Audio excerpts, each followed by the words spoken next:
right.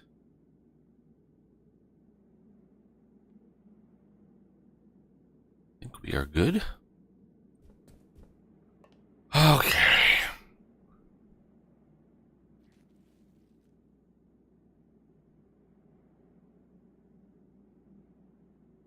Cat is in the lamp, but not for long. She usually jumps down when I start talking. So, anyway, yeah, we are. Give it a few more minutes. Let people filter in if they want.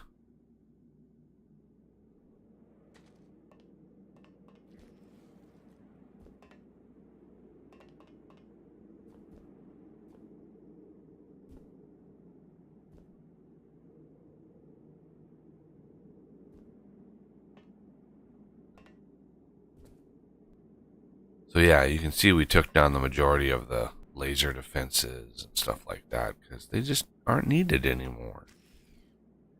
And I didn't want all those ticking entities in the base.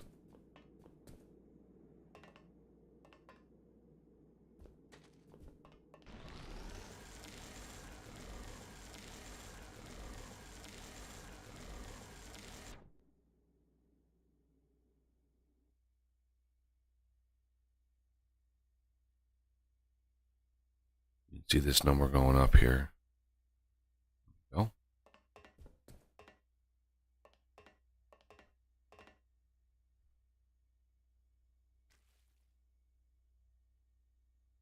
Pristine stingers. We can actually push out and reprocess.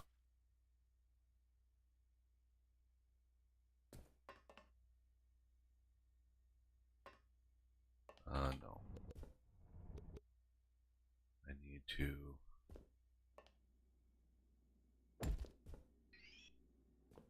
put those in there like that. Because they're not needed anymore. Don't need any stingers.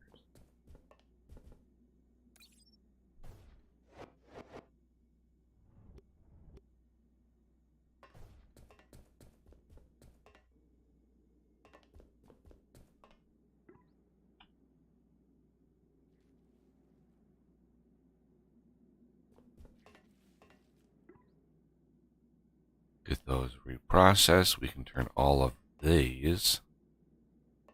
See, that's 5, 7, 9, 11, 13, 15, 16, 17,000 organic matter that we can turn into whatever we want. If we need more lenses, we can do more lenses.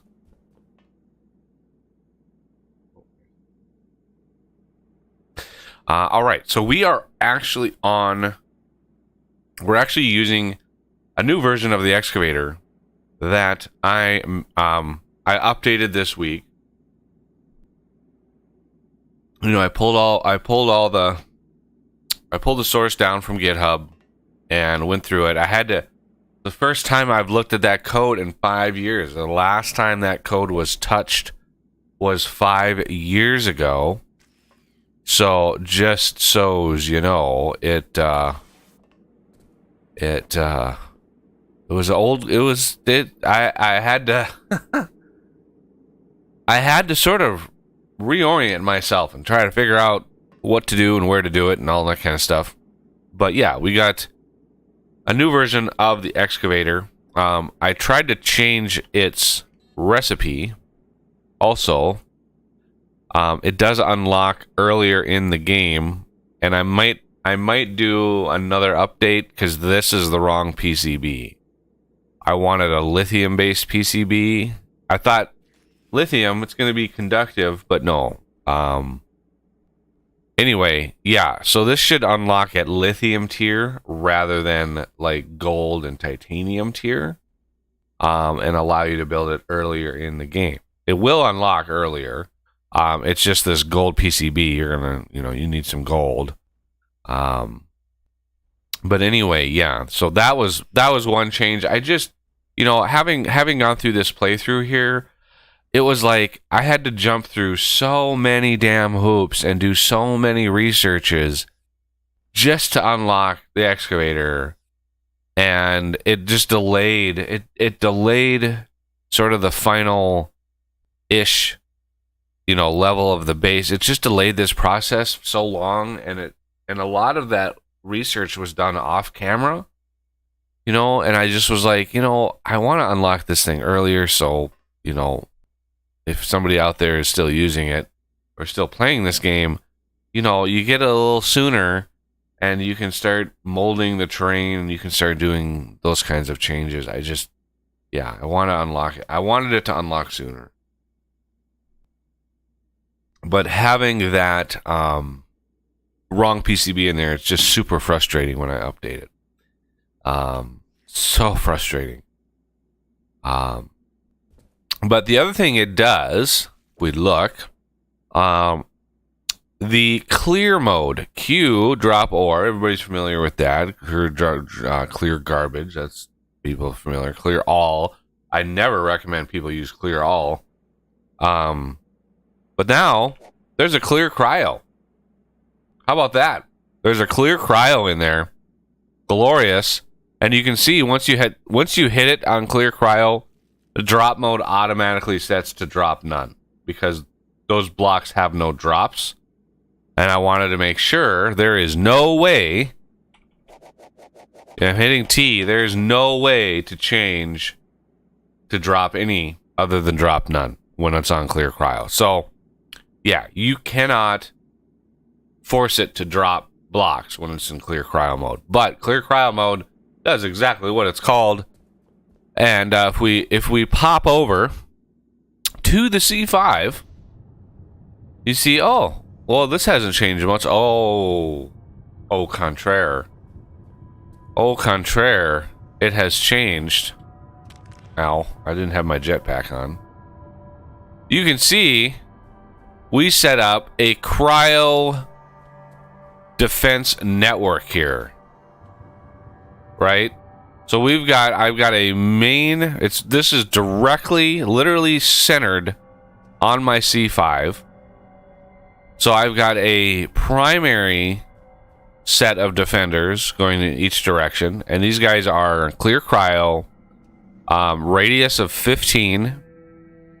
The height is the distance away. Just height is just away, up away from the block wherever it's facing. So remember, the cryo is 320 away from that center point. 320 away from that center point. So these things are set to 330, and they will take out the cryo, but only the cryo. As you can see, the terrain is untouched. So it only will find and clear the cryo. And it uses a pretty substantial amount of power to do so. It uses 3 times the amount of power that you set the clear ore at. It's, configurable. You could set the power to 1 if you wanted to, but then it would use 3 per block. By default, the vanilla settings that I have is the power base, if it's just on clear garbage, that's 10 power per block. And then clear ore is 80 power per block. And it doesn't matter what block it's clearing, it's still 80. So when it's on clear ore mode, even garbage is cleared at 80. So if you have a big dig and not a lot of power, you first want to clear garbage in the volume, then set it to clear ore, and reset the dig by hitting like minus, and it'll just reset it. Anytime you change the radius or the height, or even hit those keys, it resets the dig and starts over. If power is not a problem, then doesn't matter. But yeah, this thing has this This has cleared... We've cleared millions of cryo from this area. Millions. So you can see this here. It's still growing. We've got tendrils coming out here. You can tell where they're growing because, you know, it's growing. You can see it growing right here. So there's another set there. But it grows right up to where the cold K or the C5 is, and then it stops. But it drops a lot, right? Crazy how fast it grows. I think this was probably that corner way out there growing over here, because of course we haven't. You can't point it in a corner, right? You can't diagonally set. I wish you could. Would be nice, but the math involved around that would be disastrous. So the digs.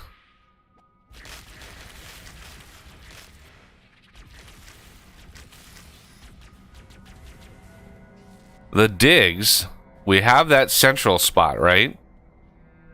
Well, that just takes the northeast southwest. And just one radius. So it's a radius of 15. Well, that's all well and good, but there's a lot more cryo out there. So we have these corners, this corner here, and then the opposite corner way over there has a set, right? And these sets are pushing out. So this one here, as you can see, we've got some there. So I need to reset this. So I'm just going to hit minus on my numpad. And it's going to reset that dig. And it's going to start it over, and it's going to try to dig that out. But we also have another set down there. You can barely see it right there. Okay. But this kind of is still growing. But anyway, we have down below diggers as well. Oh, is there one there? Can't even remember. No, there's not one there. But back in here,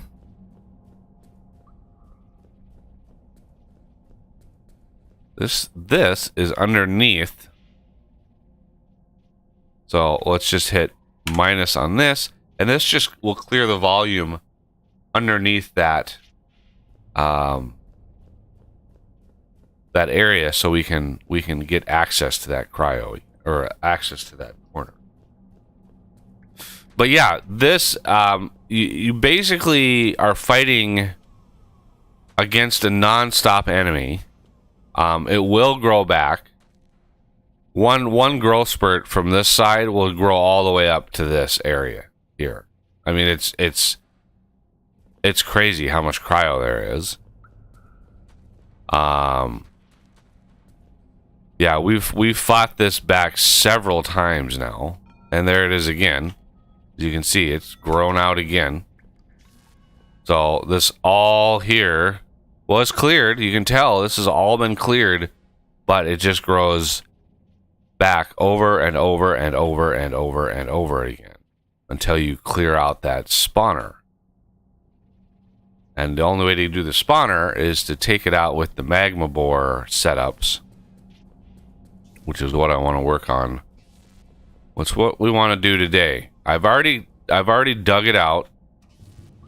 I dug out a very, very large area. Let's go up here, kind of out of the dig area. So there's a volume, pretty massive volume. I wasn't sure how high I needed to go, so I went up 100 blocks. But it's a massive volume above. And then the magma bore itself, I didn't want to jump that high, game. I didn't want to jump that high. The magma bore itself, once built, you have to charge it to build it, which I think is like 1 billion power.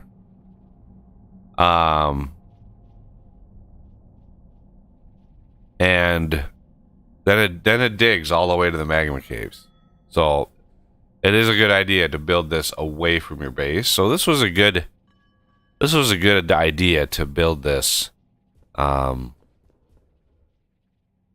here way away from all of our base. Because it is a pain. It's a pain to build it near your main frozen factory, cold cave factory, just because we have a ton of stuff.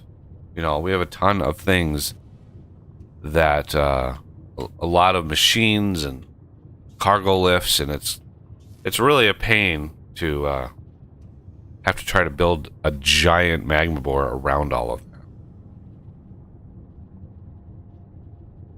And I see we have a renegade in here. Howdy. Let me turn on multiplayer here. I didn't have it on. Nobody joined. All right. So that's open.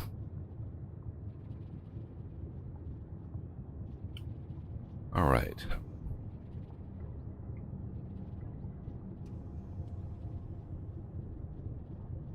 I need to zippity on over and see how many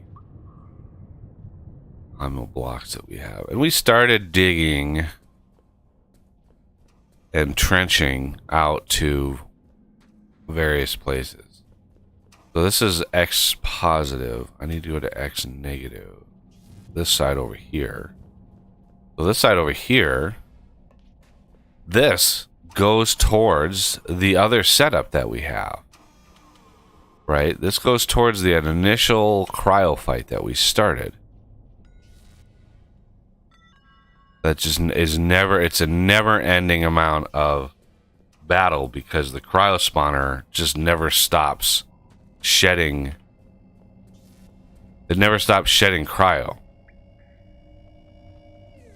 And so we have this here, which is fairly clear because we have all of this infrastructure around here to help it stay clear. But it does go through growth spurts and it will just burrow itself out.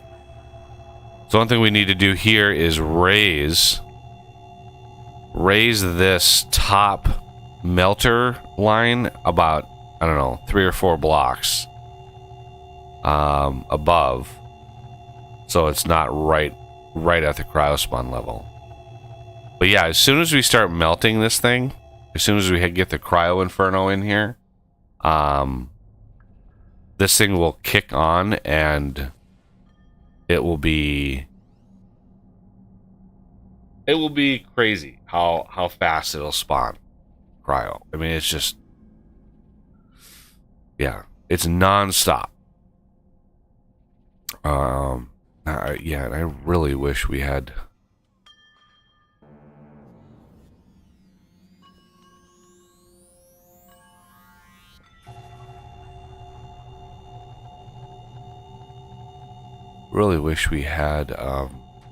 lights in here so I could see what the hell is going on. Okay, so we can't really make any headway with this until we get the cryo inferno, until we get the magma board done. Okay, so I am going to go to the cold caves.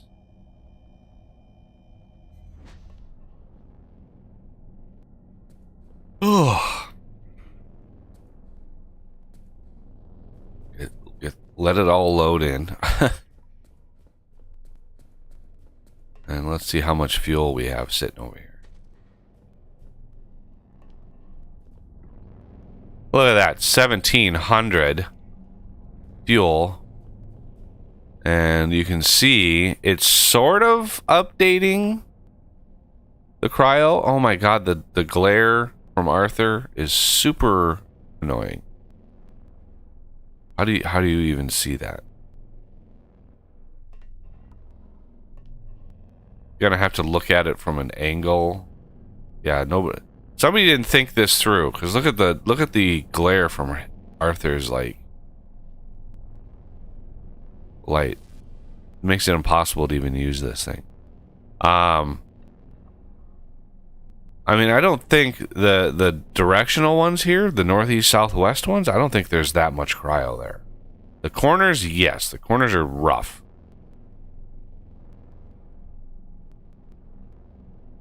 But unless there's a bunch hidden, I don't think there's that much there. Alright, I set up a giant Heimel block, like, setup. There's a chromed. Let me grab some magnetic. And there's Heimel. Now I need like 3,000 of these or so. There's chromed, there's magnetic, there's Heimel. So I don't have enough yet. So there's some magnetic, there's some chrome. Because then we're gonna need some for probably the magma storage. Yeah, magma storage, Heimel blocks, yep, and then magma bore component. I don't know how many clicks this is. I'm guessing it's a lot. 3,267 divided by 99. 33 clicks. I mean, why did, I mean, that's one of the things about these recipes. Why make it 33 clicks? Why not just make it cost 32.67 and make it 1 click? And the answer to that is because in the vanilla game, there's only 100 items can fit in a hopper. So the intent was to automate this. But why automate this? We only need one of them. So for me, it's like, yeah, you just craft it manually and go on with your day. Yeah. Reasons, things and stuff. It is what it is. And again, magma storage. This, you only get one. And it costs 32 silver. And you need 63 of them. So you need 63 clicks here. You know, this is crazy.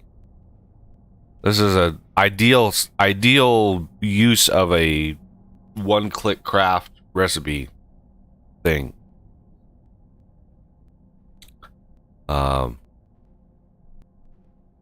Yeah, 32 times 63. That is a lot of sulfur. 32 times 63. 2,000 sulfur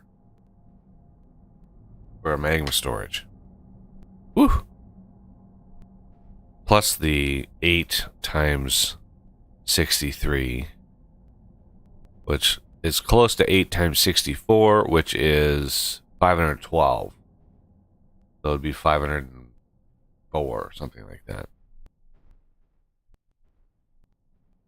Okay, so we have a little bit more time making these. 2971, yeah, I need 3267. Because this literally costs exactly the same number of things in it. Ingredients that go in.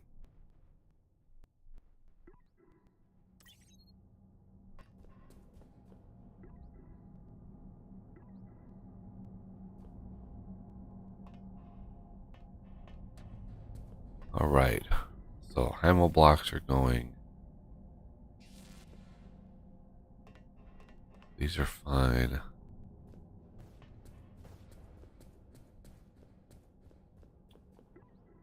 These are slowly creeping up. Why is there no... What is going on here? Something is broken. Oh, chlorine. Hello?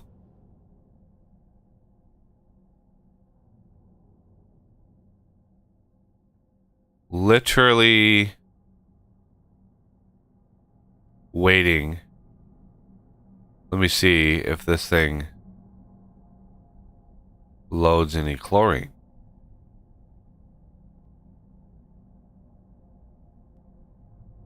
Interesting.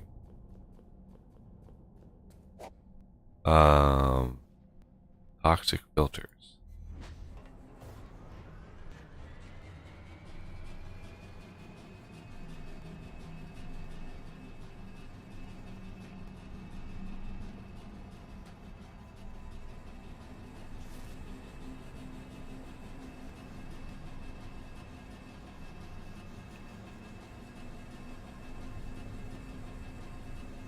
Okay.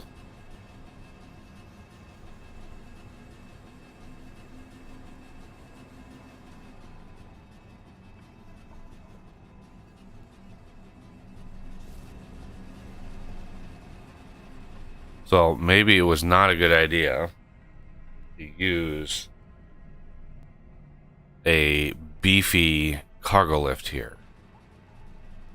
So let's go back up the cold caves. Yeah, having that requires 6,000 chlorine before it comes back up was probably a bad idea. So we're going to do bottom, load any.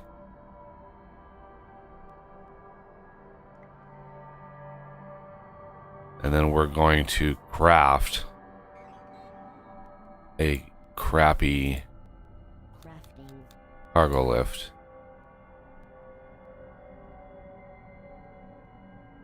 It's in here somewhere. There it is.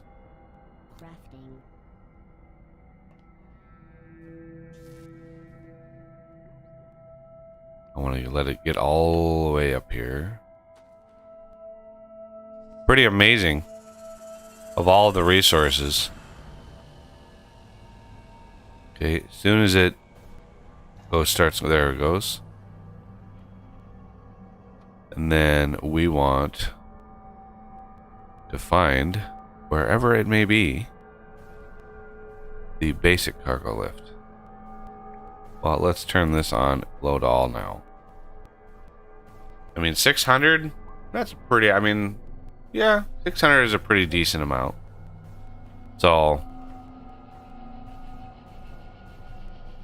now remember, those chlorines, it takes 1 chlorine per yellow cake. It takes 100 ore, but it takes 1 chlorine, and then it takes 8 yellow cake. Or, you know, once it's centrifuged, it takes 8 to make 1 fuel. So for every fuel is 8 chlorine.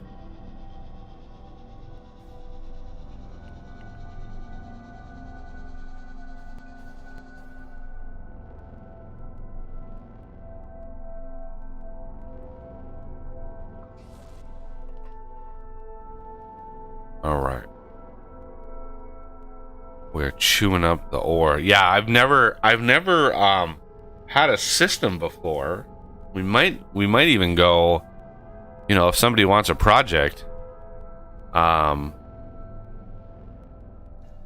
doubling up the chlorine filters, just building another set of filters. This is chromium bar, so let's do that, and then we want imbued. Let's put that there. Yeah, like we could definitely double that chlorine setup down there. Just have it in line with the batteries and beam it, you know, beam it down. That would require about 1,000 of each magnetic and chromed block type. But I would definitely, if I were to do that, I would definitely build another bottler instead of feeding it into the other bottler. One bottler per setup is usually good enough. Oh my god, Arthur, your light makes it impossible to read this map. Okay. Somehow, it still shows that there's a unholy amount of cryo down there.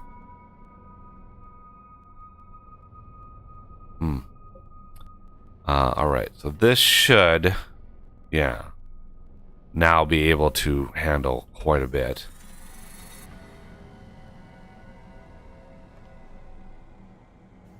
I'm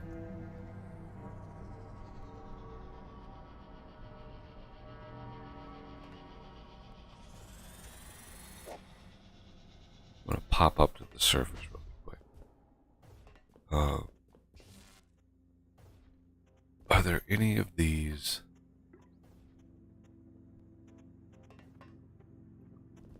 That could use an upgrade. This lithium is dead.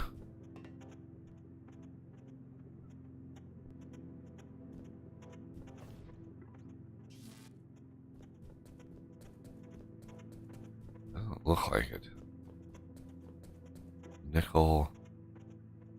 Wow, this nickel is still using a basic lift. Never upgraded this nickel. That's crazy. Okay, well.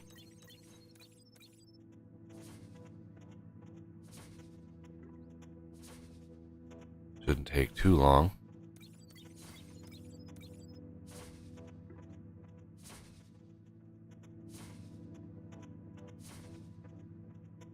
I'm not actually sure what happens if you take a cargo lift out of a lift when it has stuff in it.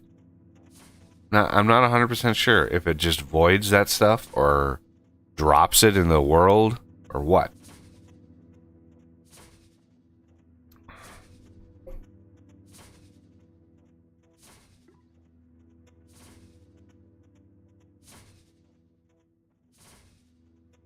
But I usually try to wait until it empties and then starts traveling and I grab it out of there.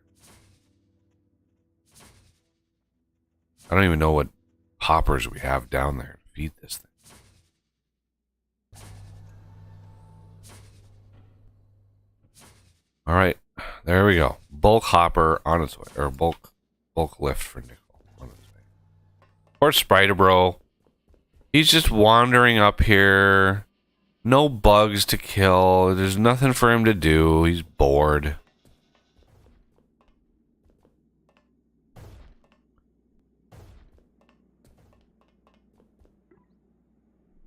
Alright, I can do the other lift over here. Let me grab the imbued blocks that we have.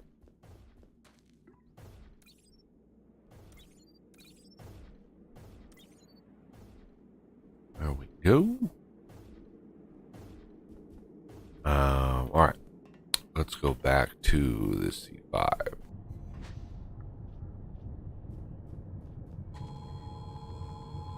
Oh. We have growth somewhere. Yep. Right there. You can see it. Massive amount of growth. Massive. So we could either fight it legit, right? Or cheese it. And I'm opting for full cheese right now. Because I'm not sure. Well, I'm thinking the first one we'll take out is the one we've uncovered. So that would be negative, or that would be low X down that way.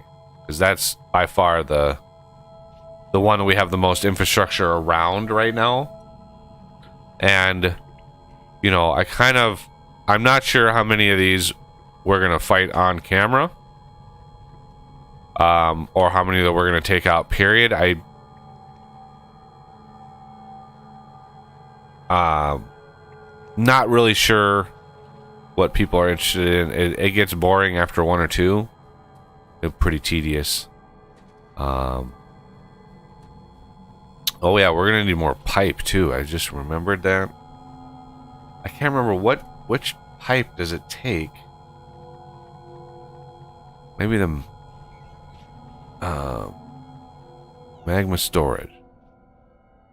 Fluid pipes. So we're gonna need a crap ton of fluid pipes.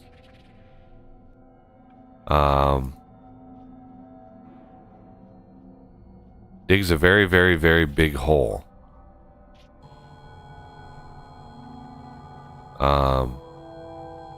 And then pours magma through it. That doesn't happen, right? It pumps magma.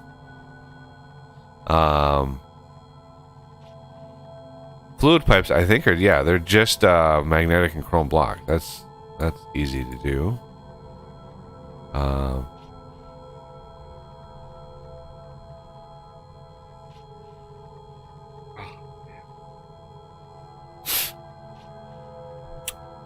So we also have, speaking of upgrades, we finally got the network teleporter remote. And you put that in your suit inventory, right? So that's your network teleporter remote right there. And then you just do control space, and you can teleport anywhere. You can teleport into any of your things without being next to another teleporter. You can literally be anywhere in the world.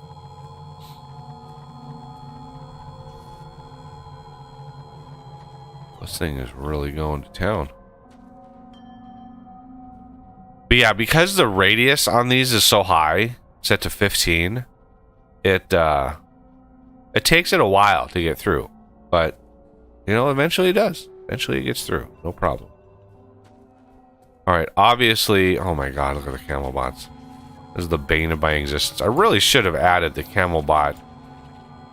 There's a mod, camel bot. There's a camel bot turret. And they just... Okay, so I'm going to reset you. I'm going to reset you. And reset you. And reset you.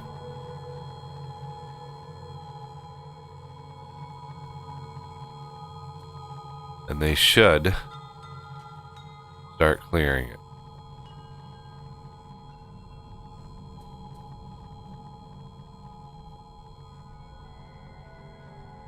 And there's another set right in there. There's a set of them.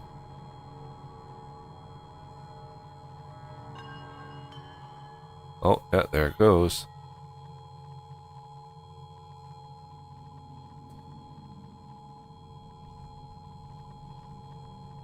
So I need to go down below.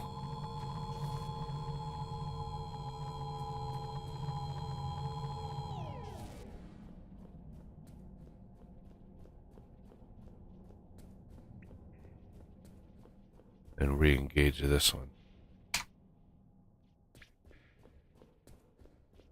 It's the cryo is just non-stop. I mean, you can't, even if you had all the lancers and dazzlers and all that stuff, you would still find quite a lot of cryo. It would be just everywhere. So this is starting to hopefully process. Yeah, you can see it. Clearing those. This one is being cleared. It's really hard to see because of these. Yeah, you can see it being cleared there. So, I mean, it does work. I tested it before I uploaded it. It does work. But yeah, this whole process, I mean, look at all this cryo over here. Like, where did this come from?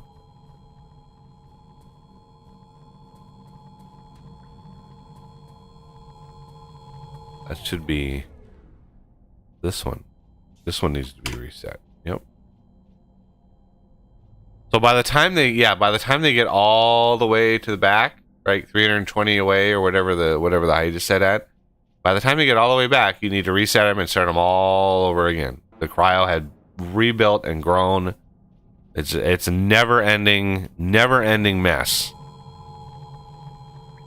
So just be aware that it literally you can fight it all day long And this goes, and this goes, and this goes, and this goes.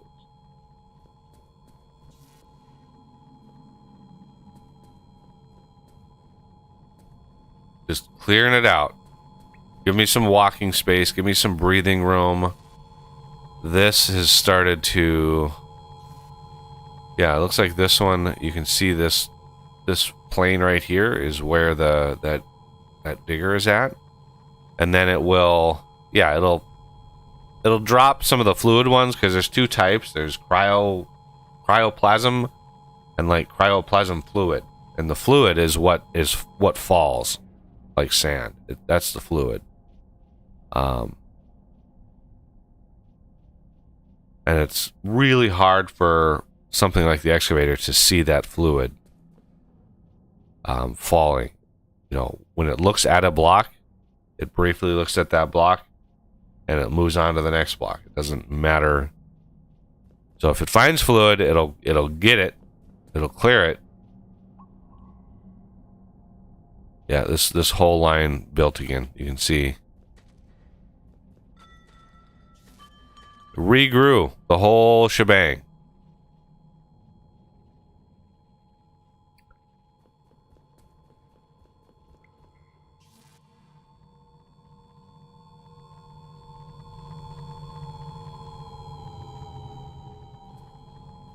Oh, we have some growth over here. Horse.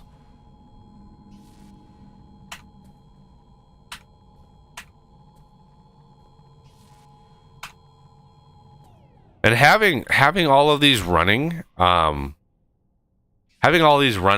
know, we've got 20 excavators all running. You can see if you watch it, you can sort of see it. It's not fast. You'll get a bunch of blocks in and it'll pause, and then it'll do a bunch of blocks and it'll pause because it's overloading the game's basically block access routine. And the cat really wanted up here again, even though I haven't stopped talking for some reason. Yeah, I don't know why. There's the butt. Yeah, there's the butt.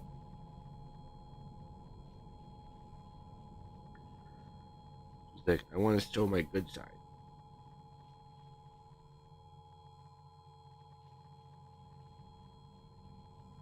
Put my cat down a little bit.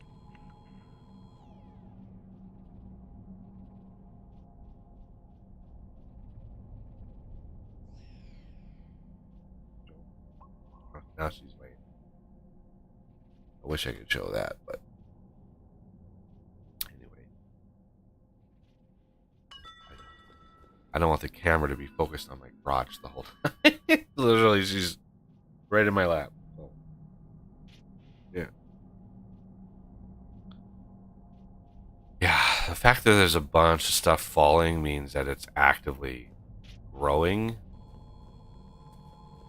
But we want to start this one down here anyway.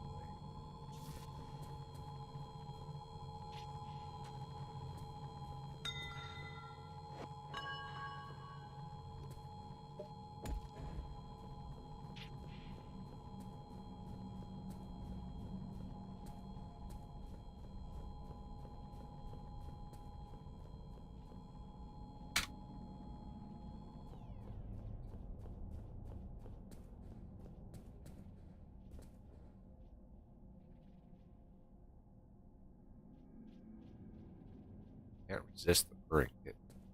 This.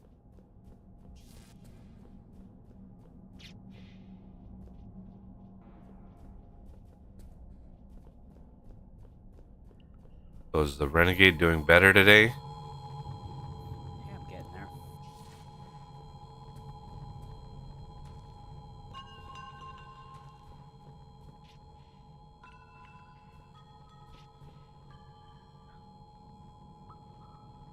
Yeah, this is massively growing.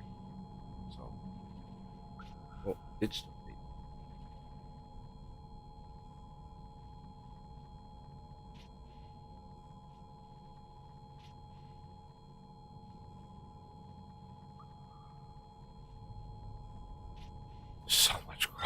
just doesn't stop.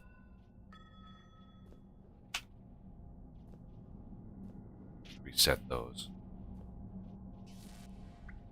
Ready, out.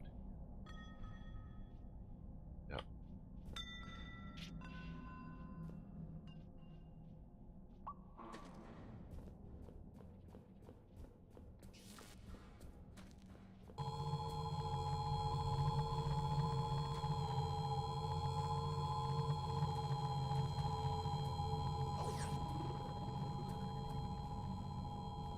Yeah, this is beating it back. Don't have any melters or anything, but this is why I like to rebuild all the trenches, because it makes it a lot easier.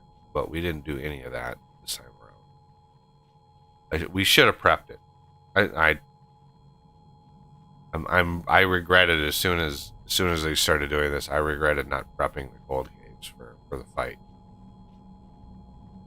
because it was just a mess.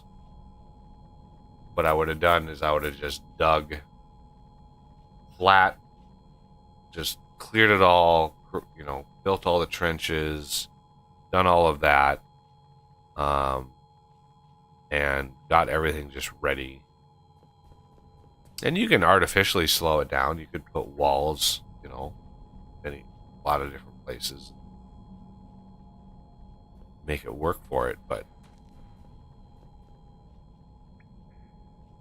in the end, it's just a straight shot anyway, because it burrows through terrain. It even does stuff that I didn't think it did, and it burrows through veins of ore. I didn't think it cleared ore. Well, yeah, it burrows right through the ore. And so once it gets to the C5, it's got a straight shot anyway, right? It just burrows itself through terrain, through ore, doesn't matter, and yeah, so there's literally nothing you can do to stop it. It'll burrow through anything. So why not prep the cold caves and make it easier on yourself? What we should have done. It's the ones that are diagonal that are rough, because there's no easy way to do them at all. And I don't understand the cat. I don't understand her, everybody. Comes up, gets some love for a minute, and then just leaves. You can see like this here. This is where it burrowed through, right here. Just burrows right through the terrain. Looks like we even have some more in here. Yeah, it looks like it grew again. So best thing here, I think, is to try to clear as much of this out as we can. What is this at? Yeah, this is done. Let's reset this. I also, in the update for the excavator, switched it around to be a little bit more efficiently skipping blocks. And so it will skip more block types now than just air very quickly. There's a very convoluted, complicated way that I did that. But if it finds a block that it can skip, it processes more of those types of blocks per tick than it does when it digs. So like air block, it skips those. So I have it coded where if it finds a block that it can skip, instead of just doing that block, that tick, it'll do 32, up to 32 skipped blocks per tick, because there's literally nothing that happens when you skip a block. And so I can do those really, really fast. There's no blocks, there's no change of blocks, there's nothing. And so, but before I was setting it to, yeah, it was skipping, it was technically skipping. Like if you set it on garbage, and it found ore, it would skip those blocks, meaning it wouldn't clear them, but in the code, it was acting like it was digging them to slow it down. Because I didn't want it going too fast, because computers at the time, obviously, couldn't handle that too much. But now, 5 years later, I figure, yeah, we can skip a lot more blocks. And so, yeah, I went through and I added skip to all those. And so if you're on clear garbage and it comes across a big ore vein, it will skip a massive volume every tick versus when it digs. Okay, I would like to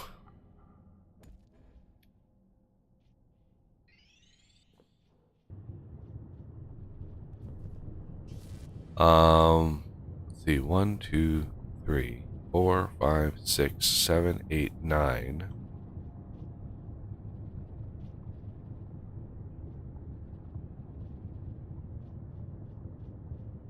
1, 2, 3, 4. Let's go. That is 1, 2, 3. And then here.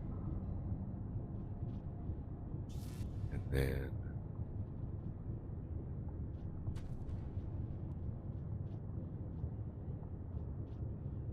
here.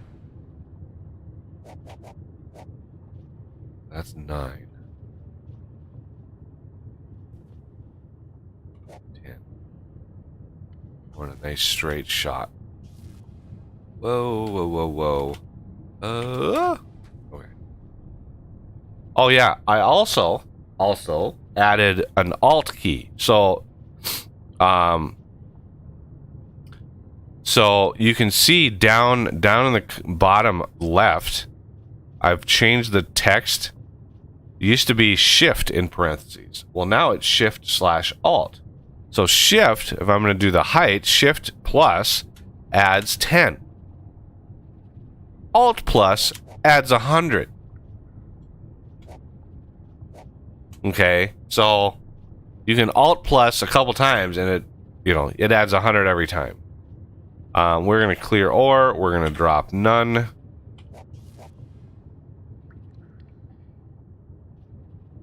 Clear ore, drop none. Yeah, I just want to clear the terrain out of here.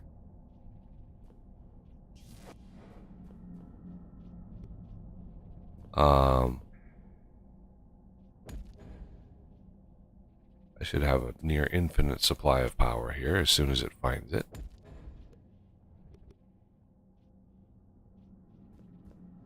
There we go. And this should clear it. So you can see when I talk about the sort of a hitch or a slowdown, every once in a while, if you're following the blocks, you'll find a spot where it's like it stops, and then it does 1 or 2 or 3 blocks, and then boom, it does it really fast again, and it's just the game slowing it down so it doesn't overload the block accessor or whatever. Because when a lot of these are done and they basically go to sleep, they're not accessing blocks anymore, all the other ones speed up. So there is a limit to how many of these can run at once. Now,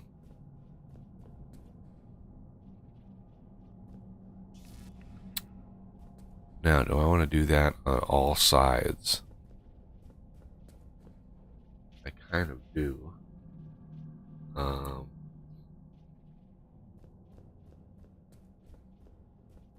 Because when we get the magma bore, which is again over here, it is a giant structure. Giant.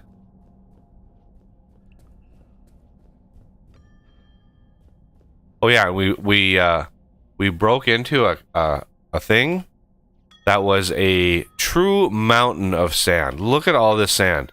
This sand filled in this enormous hole, this natural valley in here.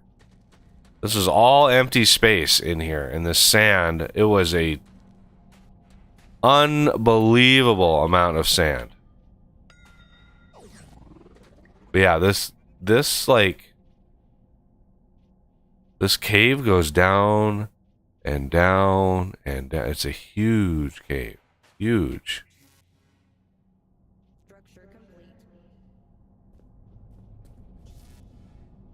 Structure complete. Oh, Renegade must be doing something. Alright, how is this doing? Yeah. 300 blocks is a lot of blocks. But this is just burrowing its way through here. I want to get this trench actually usable. And then it looks like I might need to...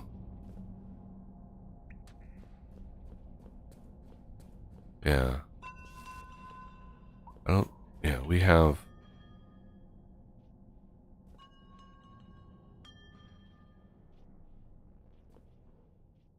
Why are these stopped?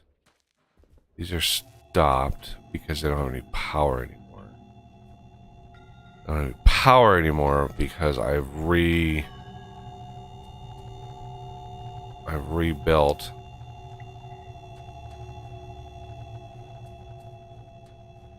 Yeah, this used to be where power... Oh, God damn it. One block, and I happened to step on it.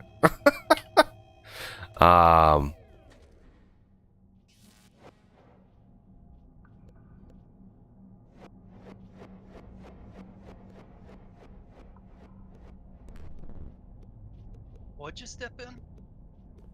Oh, there's just one block of cryo sitting here, and I happened just to step on it and go hypothermia instantly, which is crazy.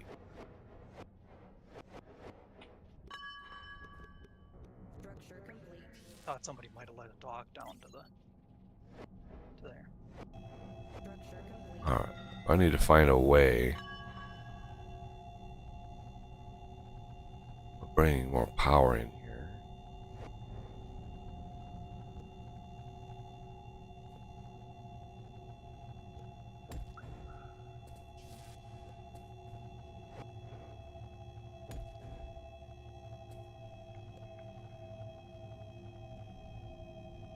There we go.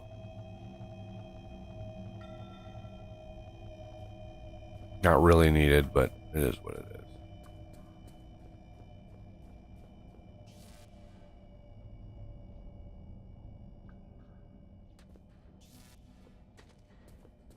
Alright, looks like... Yep, the excavator is doing its thing. It just takes a while. It just takes a while for the big excavator, the clear cryo excavator, to work through all the blocks, because a radius of 15, you know, yeah, radius of 15 means 15 blocks on each side plus the one in the middle. That's 33 blocks radius, which means it's 33 by 33 blocks, right? The square is 33 by 33 blocks, which means 33 by 33 is, each layer is 1,089 blocks. And we have it on overcharge mode, which is the crazy eyes there. When you see the, you should do Shift O and you get the crazy eyes. That will do 5 blocks per tick.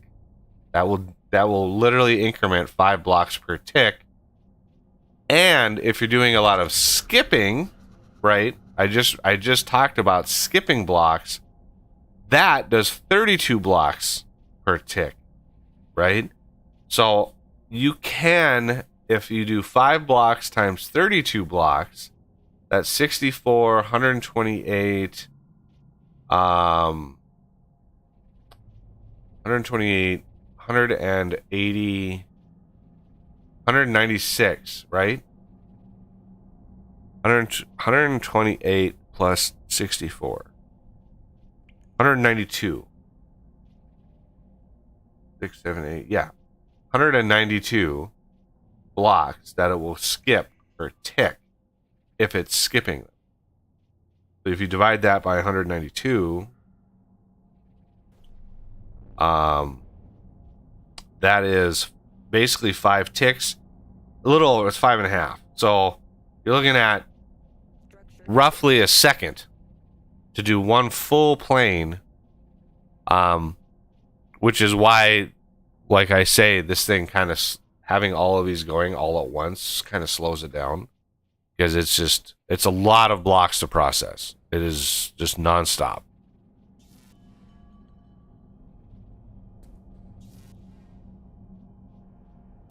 All right. Now,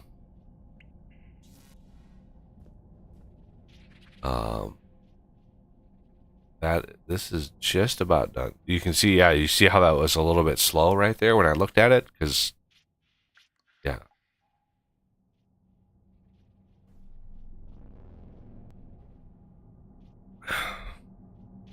Yeah, there it stopped again, and it's like, oh, sorry, oh, there's 3 blocks, there's 4 blocks, and then bam, it does 1,000 blocks.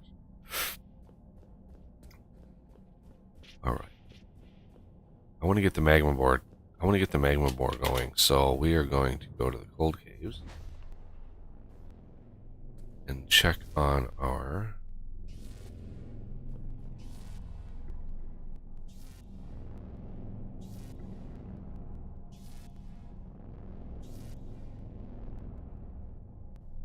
how much chlorine do I have on me?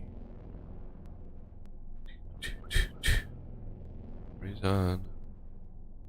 I don't even know how much chlorine I have on. Do I have any chlorine?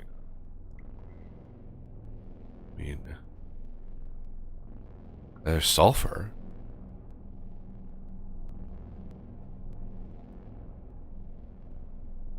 No, I'm not seeing any. That's weird. I could have sworn I had some. It's a But- green canister, right? Yeah. Okay. Normally it would have been right in this group here. Yeah, I must have dumped it all back into the system here, because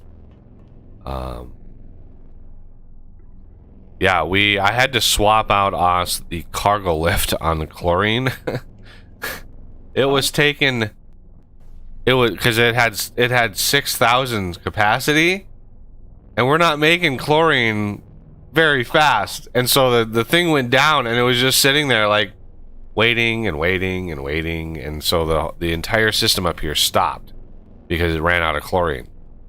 So yeah, now the problem was we were moving more ore. I've never had this issue before. I've never moved enough ore to make chlorine the bottleneck, and so chlorine has become the bottleneck, which I think is what Renegade is working on down in the toxic caves. He's doubling up that chlorine setup. So yeah, crazy amount of chlorine that we're using. I only have 500 Hymo blocks. Jesus.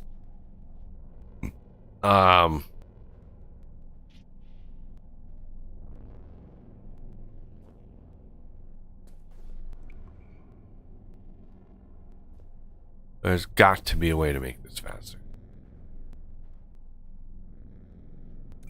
Yeah, how many Hymo blocks do I have on me now? Of course, I just redid my thingy. 3564. Oh, we're close. We are close. Wait. 3267. Look at that. We can do it. We can do it. 3564, 3267. So we have enough. So we're going to do 25. And then, remember, this is 33 clicks. 5, 6, 7, 8. 3267, 3267. All right, so this is a three tall, but then 33 by 33. Huge structure. Huge.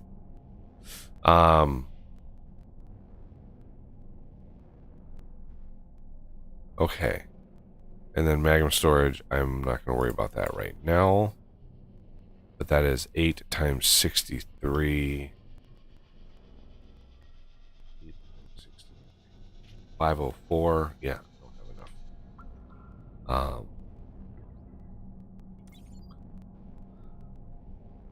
Stupid slow machines. Okay. Let's...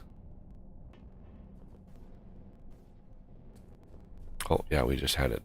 We just had it delivered. So let's go down and see how the toxic filters are doing.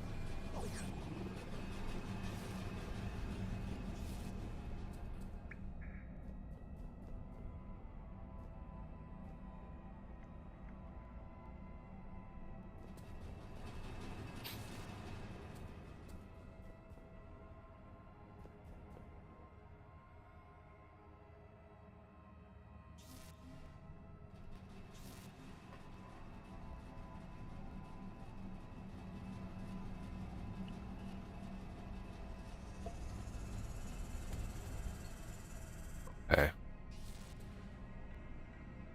Batteries at the wrong Y level. Let's push this down one block.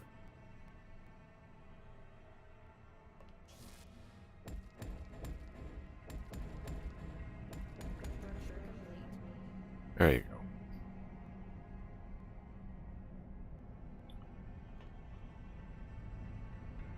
I'm getting it built slowly.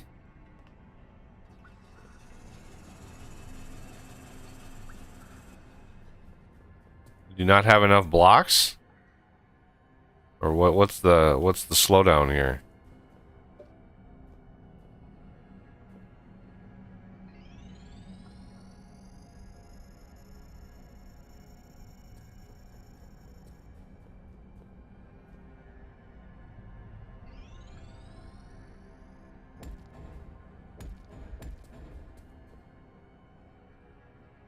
Nothing? You got nothing. Yeah, and these... Went to AFK? I don't know. Oh, maybe. He might have said something and I just missed it. What is going on here? He's got 2 in there.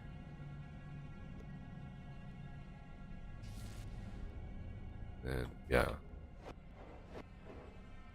Can be confusing if you're... If you've not done this 1,000 times like I have, it can be confusing.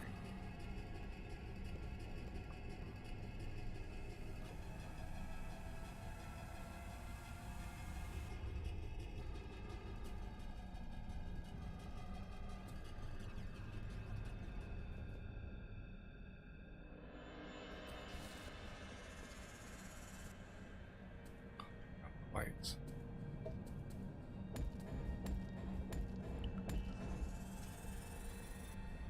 The battery thing there. Alright, I'm back. Hey, welcome back.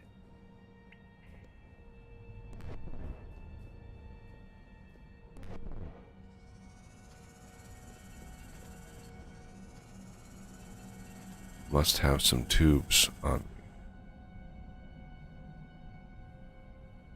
Really?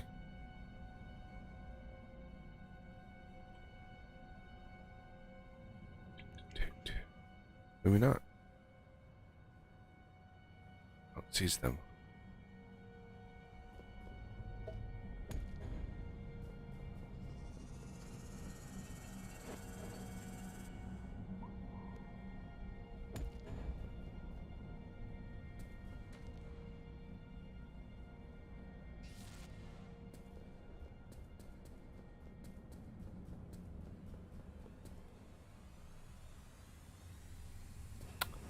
Alright, let's go back to C5.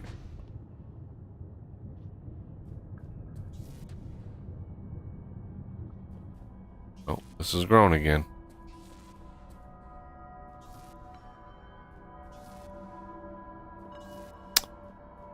Need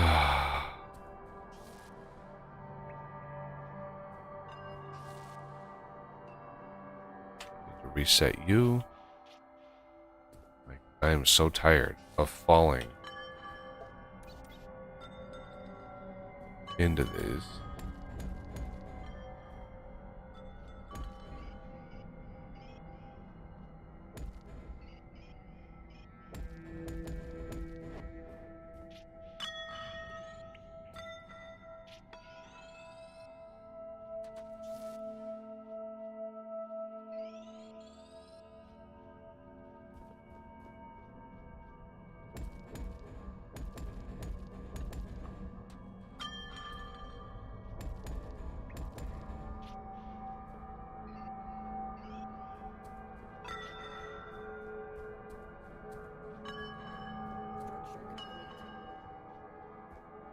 Did you show the giant pile of sand? Yep. Okay. Figured as much, but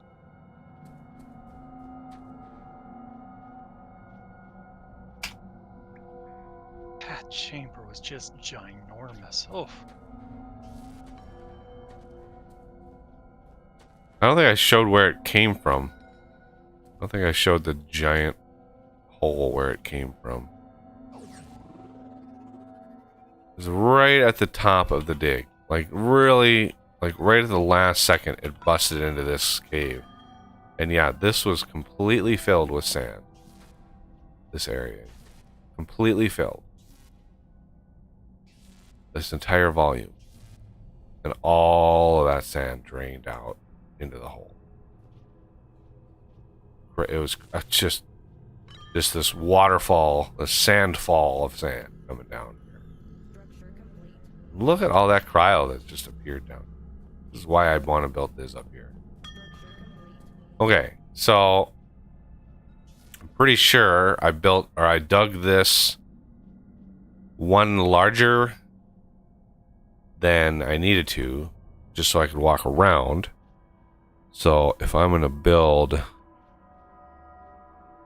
let's find a thingy that I can use. The magma bore components. Okay. So I just want to verify. Remember, it's 33 by 33. So it's 15 on a side. Right? 15 on a side. Well, maybe I built this way bigger than I needed to. I don't know. 1, 2, 16 on a side. 3, 4, 5, 6, 7, 8, 9, 10, 11, 12, 13, 14, 15, 16. Oh, maybe I did build it way bigger. Way bigger. Oh, wait, what?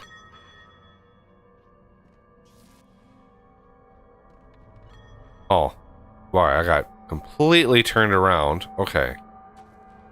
That having that hologram right there is really messing with my brain. yeah. Oh, I'll get out of here so I don't pick any of those up. Okay, so this side I need 1, 2, 3, 4, 5, 6, 7, 8, 9, 10, 14, 15, 16. That's more like it. Well, when I was going that way, I was like, wow, this is way bigger. It's because I was going the wrong damn direction. Okay. 1, 2, 3, 4, 5, 6, 7, 8, 9, 10, 11, 12, 13, 14, 15. Wait, what? How is this off? Did you start off of this one? Yes. Because this isn't along the center. The center is right here. Oh, that's why I'm off center. Okay. Okay, so then I need this one here. So I did dig the right size hole. Lord. Okay. It was just my initial thing was off center. Okay, so this going down to here.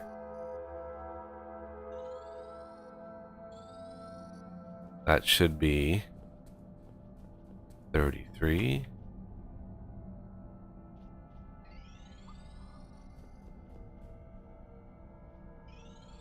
Alright, I need some damn lights in here. Why are we so dark? Why are we so dark? So dark, man. Can't see what I'm doing. Or can anybody who's watching?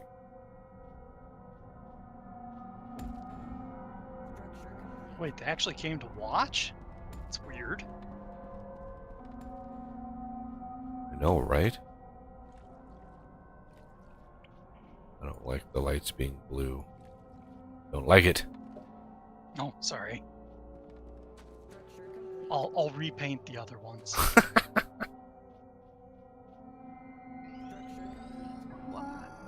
Oh, you got them.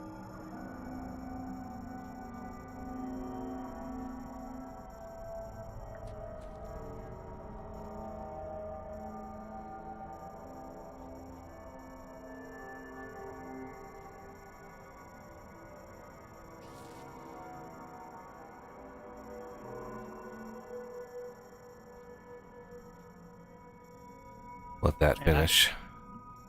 I was pretty sure we had it right, but I double verified the count on both axes. Wait, just to make sure. I thought you could only count to 10. I just, had somebody else keep in mind that I'd counted to 10 and then had them do it 7 times. Wait. Count to 10 10 times. Yes. All right, now we need to do that 2 more times. So, 1, 2.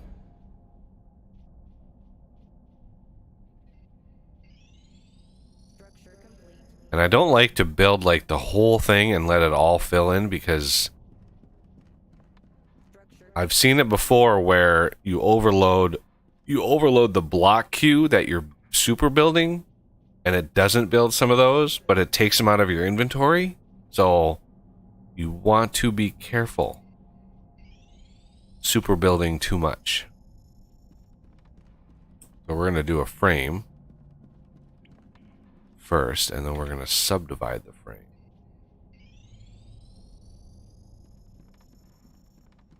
Into Main place I've seen issues with super building is if you super build in the same place twice. yes. So you just got to be careful. These are not cheap blocks.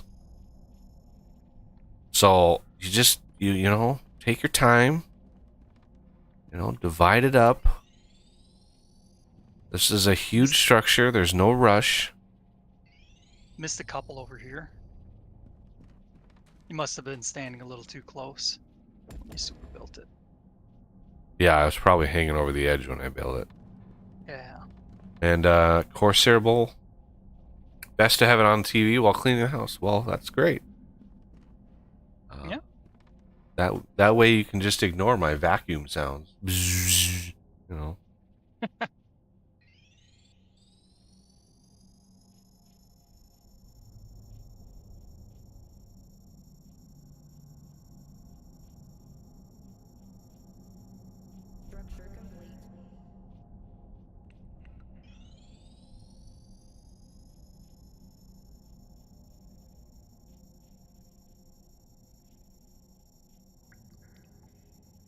Okay. Our quadrant is done.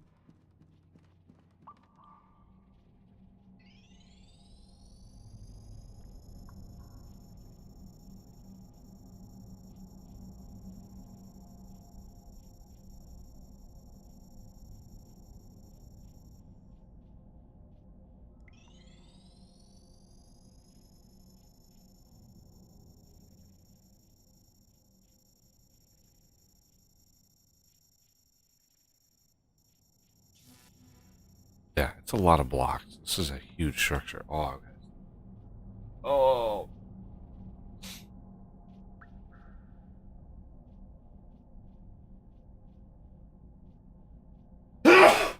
Jesus.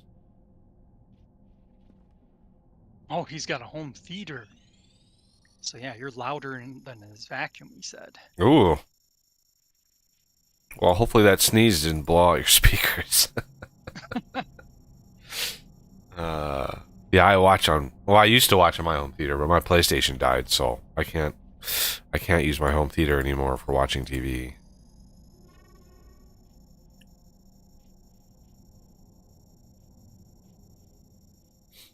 All right. One more quadrant left. And the cat is on my leg. Really? You were just here. You guys hear that? No, actually. Yeah. I don't know why the microphone just does not pick her up at all. Doesn't pick up when I she's suppose purring. YouTube might have heard ya. Because we don't necessarily hear the same things. Discord does more filtering than OBS. Yeah, maybe. Let's see if she comes up. Come on. Ah. There she is. Yeah, there she is. To visit me temporarily. Again. Just to, she gives me a fresh coat of cat hair. You know, if she senses I have below the quota of cat hair, Yeah. then she's like, you need more. You need more cat hair. Oh, poor human. Your cat hair is deplenished. Or diminished. Deplenished. Oh. Deplenished. Nice. Yeah.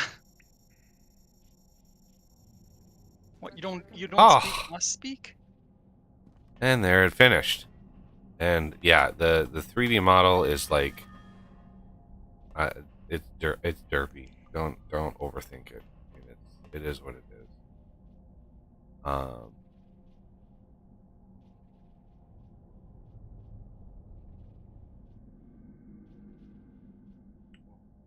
Burn so much. Eventually, my streams, she does this hop on my lap, get some love, jumps down, goes around, hops back on my. She does this 2 or 3 times, and then she finally flops her ass down on the chair and like, takes a bath, does whatever. Okay, so charging this beast. Gantry completed. Yeah. Drill search complete. Yeah, it's checking all the blocks above it for the drill. Okay. So it's got to do this search. Literally has to look at 87,000 blocks to see if it has enough space. That's a lot of blocks. Yeah. That's a lot of blocks.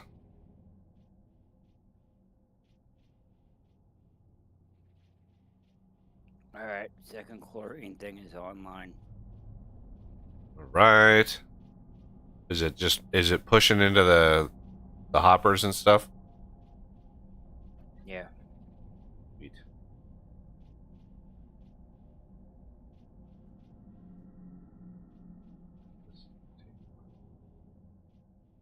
Yeah, there you can see starting to. I forgot that it has hologram graphics below it too. That must be the gantry. Yeah, that's the gantry going up. So if you built this on the ground, you'd only see them coming up from the bottom. But they literally, it's not like they don't exist until you see them. They exist, and it's just there. He's just taking the entire structure and he's just slowly moving it up. So all the structure, it all exists below it. It just moves up slowly. And there she goes. Covered in cat hair. Covered. I have to AFK a little while here. Oh, man.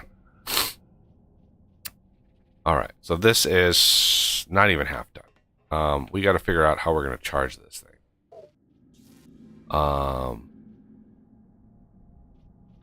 thinking you also have to pay attention. Oh, stupid. To where the hole is for the fluid, right there. And I don't know if there's any way to rotate this thing. I don't think there's any way to rotate it.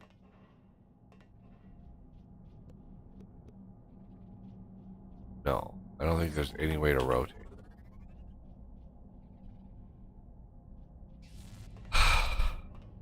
So, you know, this is where the fluid comes out. I don't know why it shows all of these, but you take it out of the middle.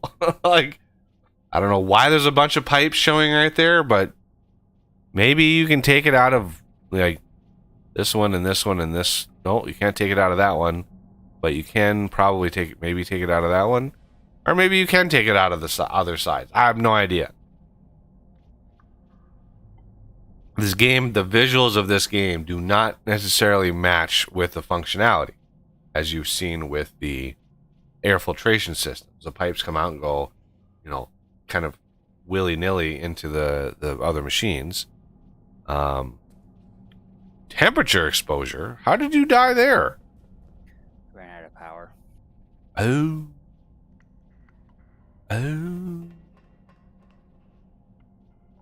Okay, so what we're going to do is we're going to clear some space here. Where's my... There it is. Okay.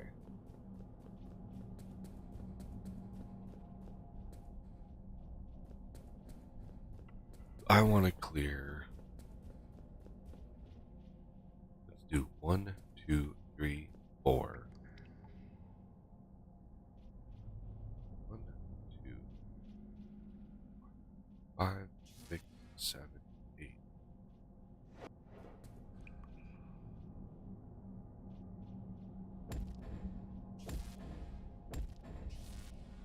Oh, get up there.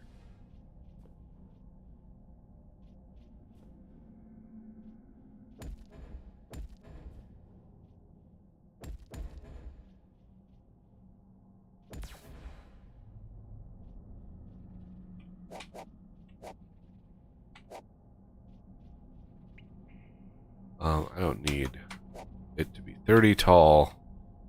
20 is fine.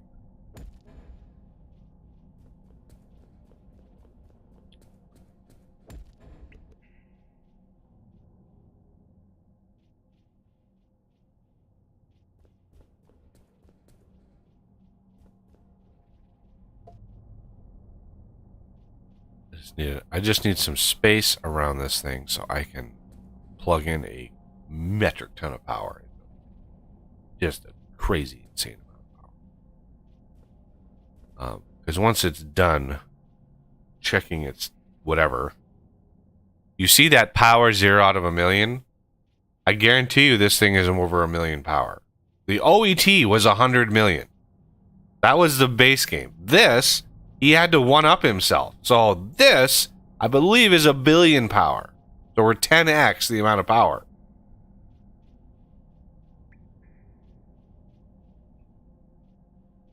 And the gantry is, yeah. This is why I dug it 100 tall. Because I'm pretty sure we're going to get damn close to that 100 tall.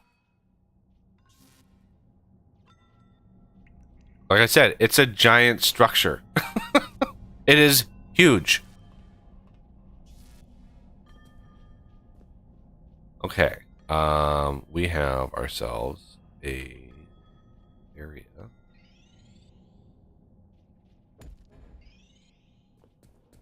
That we can.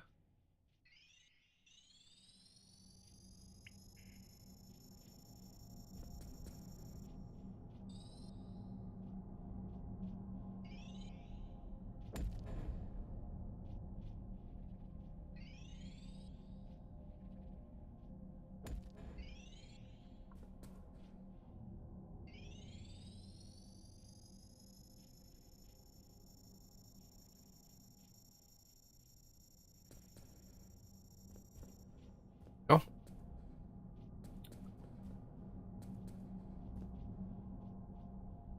And this thing burrows through everything. There's not a block this thing can't destroy. It'll dig through anything. Hey, look at that. It stopped.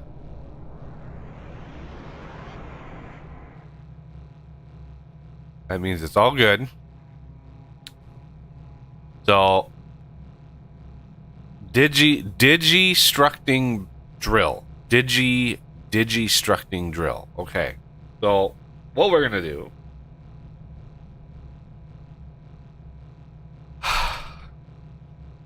is figure out how to shove as much power as possible into this thing. So, what we're gonna try. 1, 2, 3. 2, 3.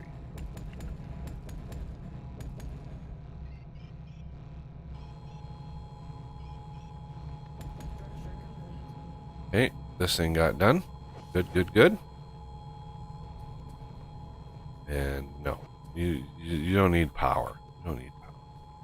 We're not gonna push power into this.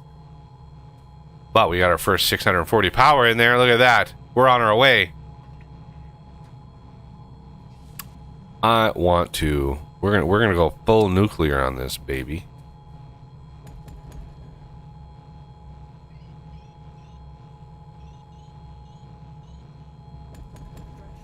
Okay, and then we're gonna want more of those. So let's actually craft some more of those. Power gen, nuclear reactor. I can only craft 2. Good lord, I need some more resin. I don't know what happened to all my resin, but I need more. So let's go grab some. Are we? Oh, a cryo built over here again. Oh, I'm just, rather than have 50 of these things going all at once, which is just going to kill performance. I mean, it's just going to, there's just no way, there's no way to get ahead of it. There's just no way. So we're literally cheating our asses off, and yeah, I haven't, yeah, there it is. Look at that. Like, where the hell did this come from? It's literally sitting in the base. What the hell? Like, go away. Like, we don't want it. We don't want it anywhere over here. Literally in the base. So we have all of this, like, clearing cryo stuff, and it's still just everywhere. It's everywhere. So yeah, craziness. Just, it's just everywhere. So what we're gonna do is just half ignore it. Let most of these excavators sort of go quiet with their radius. I fired in 2 more because I don't want it in the base. I just messy. It's icky. It's sticky. It's cold. I just don't want it in the base. But yeah, crazy, like crazy.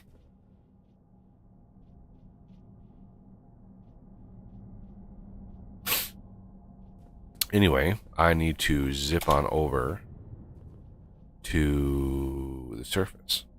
Right. Zip on over to the surface. All right, I'm back now.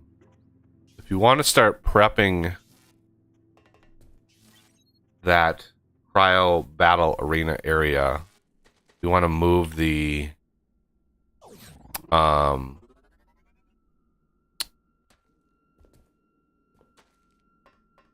you want to move the top melter sack up like 3 or 4 blocks. Get that top line up like above the cryo spawner. Sure. And then kind of figure out all the power, because all the batteries moved because we're attacking it from the other side now. So supplementary power is probably going to need to move here and there. But anyway, all right, I've got the more of those. I need to drop in some more titanium. Should I do that the whole way? Concentrated around the cryo spawner, because when we start melting that thing, that's most of our concern is going to be right around the cryo spawner.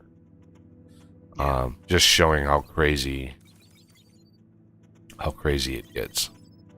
And In addition, we have had a growth spurt that actually made it into the chamber you have under the C5. Yeah, I just talked about that. Oh, sorry. I reset all the... I reset a couple of the excavators, so they should clear that out in due time. Shoot. Really? Need...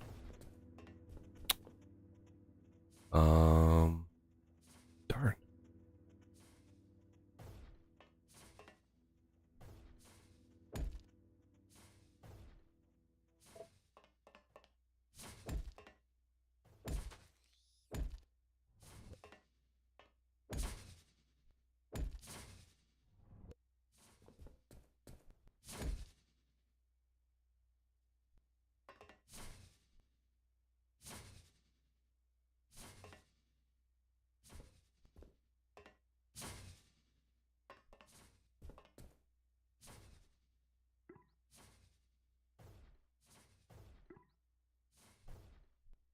Okay, this guy's only got 2,001.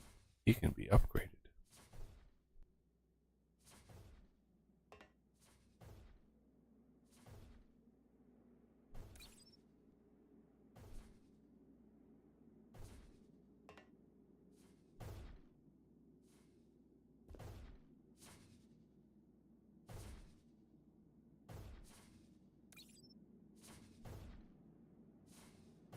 $2,017. Perfect. 2,000 there. Make sure those are pointing the right direction. 2,000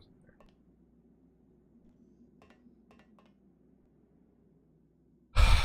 Because for some reason, I made the reactor... A lot of the nuclear reactor stuff uses lightweight PCBs. For reasons...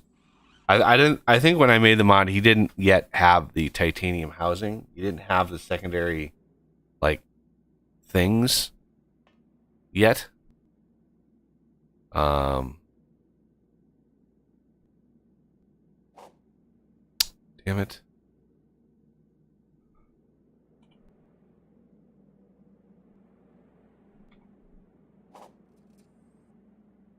There we go.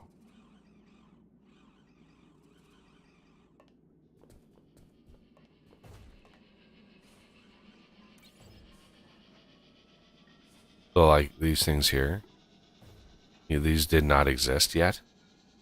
So all my recipes had to be based on the stuff that I had available. And I didn't have those available.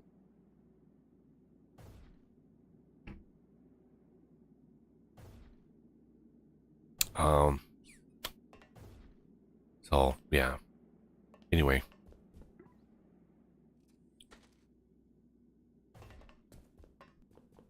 That will, at the very least, I could set up a line here that just passively crafts those now that I know I need them.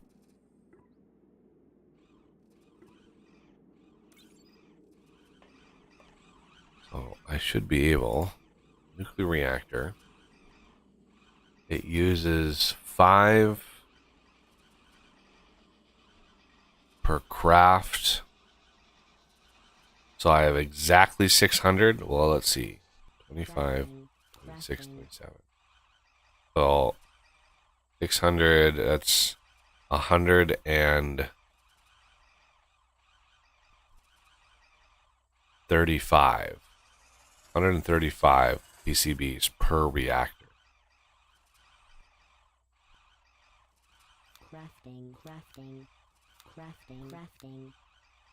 Crafting.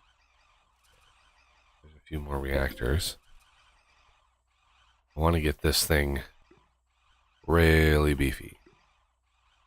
But you need to pump a lot of power into it.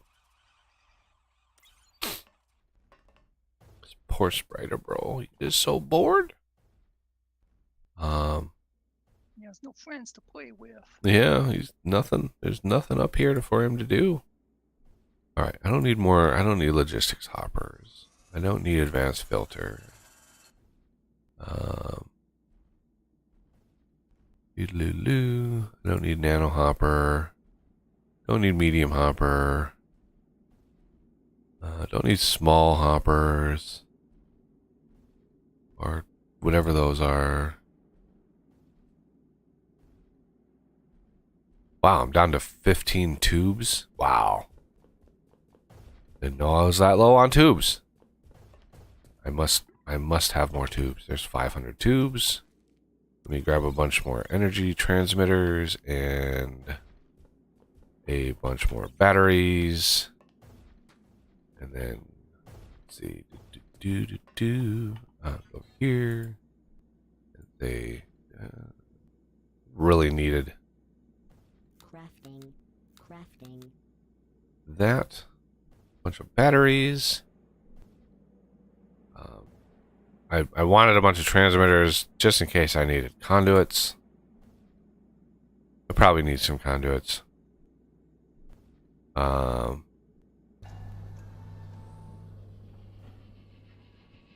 Anyway.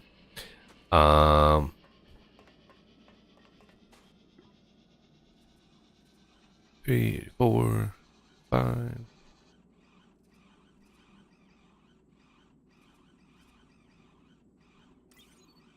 All right, now let's go back to the C5.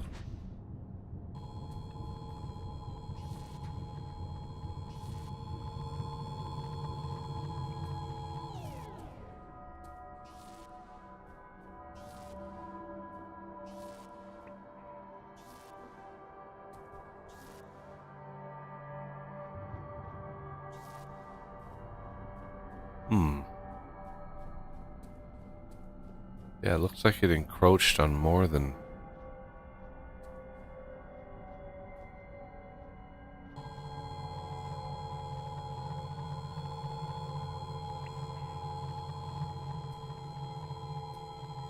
Alright. But what I'm not going to worry about right now... You can only worry about so much in this game. And... you try to take on all of the cryoplasms all at once, you're just going to be disappointed. So,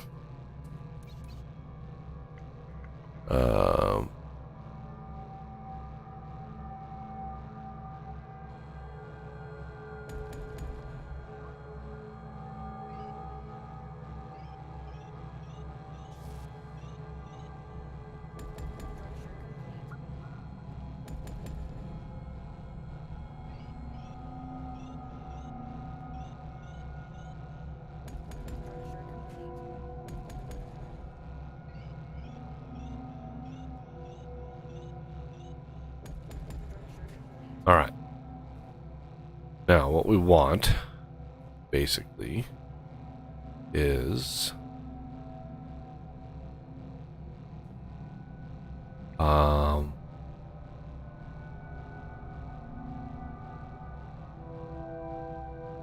yeah. What we want is some more hoppers. I need a few more huge hoppers. Oh my god.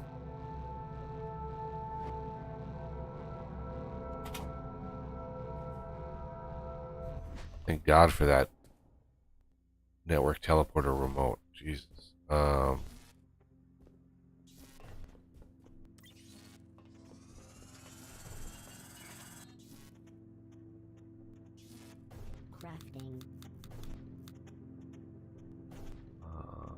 Then Crafting.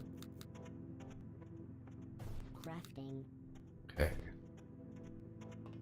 You know what? And while I'm here, grab some of that.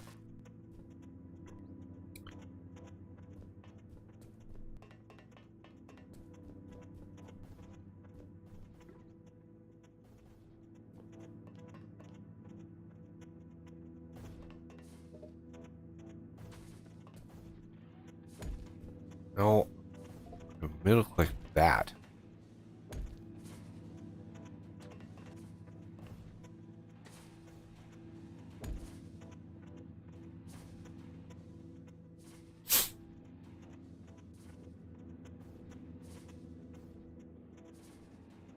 Okay, now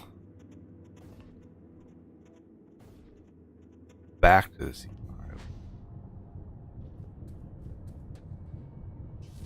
Whoa.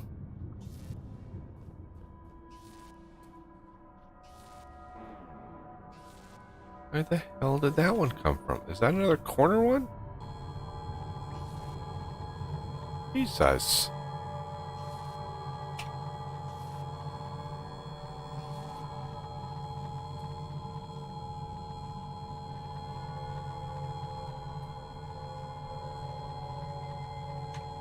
I guess we have to like re-engage these because man, oh man. All right, where I'm lost. Where's my?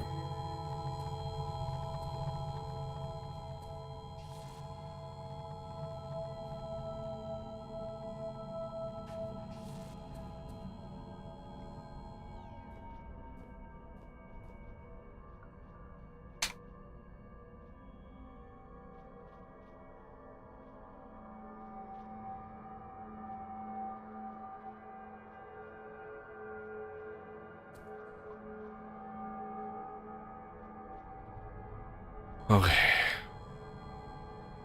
Remember, these only use power when they actually clear a block. So, if they're skipping blocks, they don't use power. Now, I could easily fix that. I could easily say, hey, if you, whenever you move to a new block space, you use a little bit of power. The power use of these would skyrocket. Even if moving was just one block. Remember, these can clear. If they're skipping blocks, they can clear 32 per tick, and there's 5 ticks a second. So that would be 192 power per second minimum draw from these. Early game, that'd be impossible to keep up with. Yeah, look at that. Remember, we have another set right over there. Those are not getting power at all. Because these stupid things. I mean, it's crazy how much power they use. There we go.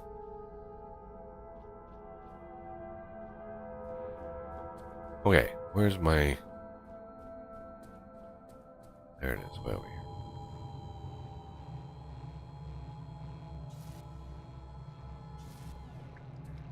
Alright, so each one of these I want to have a huge hopper for coolant.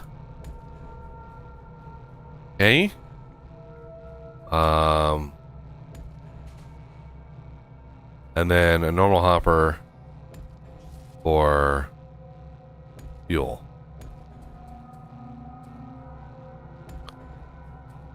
And that is going to be 50, 100. That's going to be 200,000 power per second. Just constant. And then we can do maybe another one over here. I need to clear a little bit more space, but that's doable. Yeah, let's do that. So we want 1, 2, 3, 4, 5.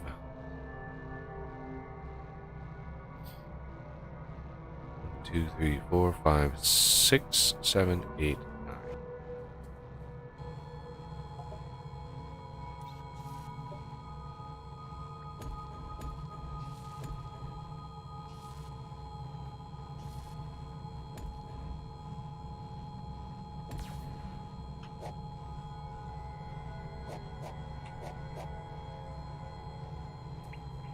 Okay. That will just supplement that.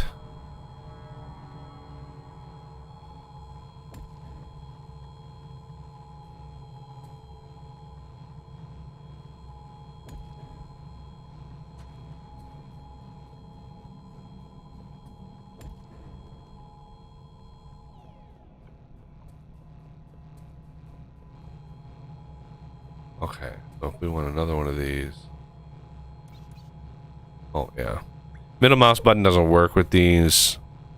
I don't know, there's probably a special function in the code or somewhere to override the middle mouse button because you can middle mouse button these, right? I can do that and I can do that and build, because this block is the nuclear reactor, right? It's the block type. This is a separate thing. It's named the same, but it's a separate thing. And so that's the multi-block built, so you can't build this, but you can middle mouse click that and build it. So yeah, it's one of the derpy things about the game. Oh my god, lag spike.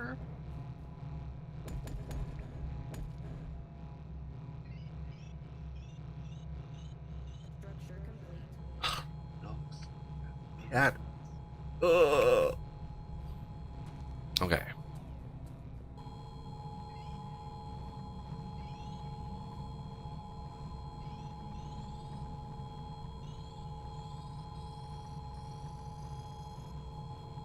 Okay, there we go.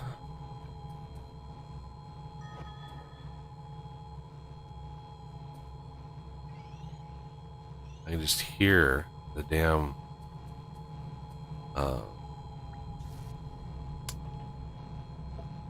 Dazzler is just constantly running. It's like, really shouldn't be that much to do, but man, it's like those cryos like sense that I'm building the magma bore, and they know their time is limited.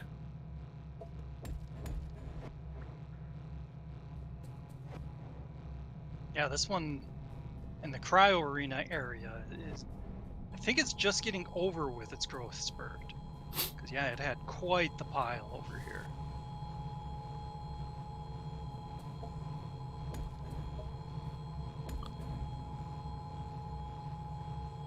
Okay.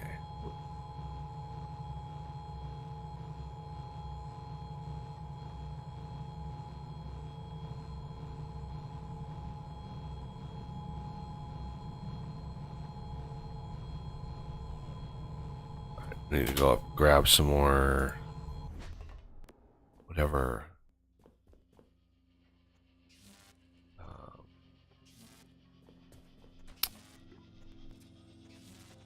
Oh, almost could grab it in time. I like it to be visible by 10, just because. There we go. So, power generation, nuclear reactor. Only build 2? Oh, I need more magnetic machine block. Okay. That I can do. Cold caves. I'm just teleporting my booty all over the place now.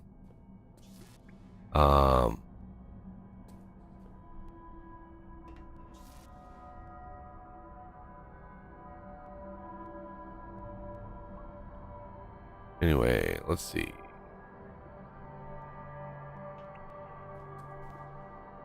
Chromed. Primal. Magnetic. Reactor. Crafting. 1, 3. Okay. Go to C5.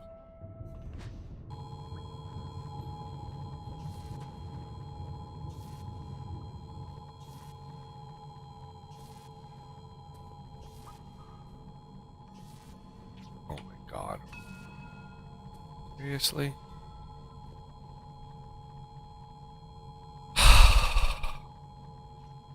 That's why I left this one right here.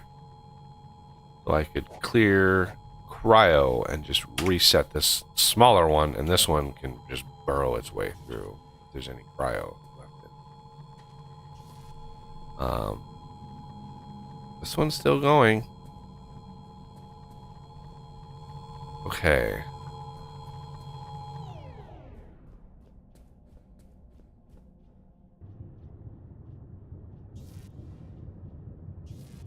Now, let's go over here. 1,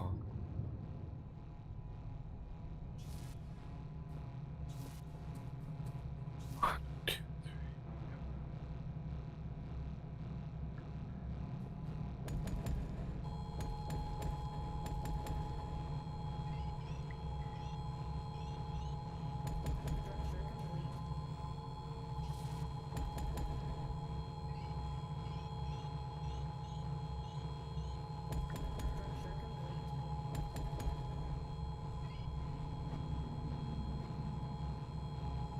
the hell? Wow. One little space. I'm 50 blocks above the ground.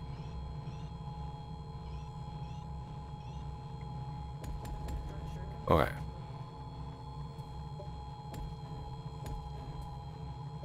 Like, yeah, I want a light. But... Okay.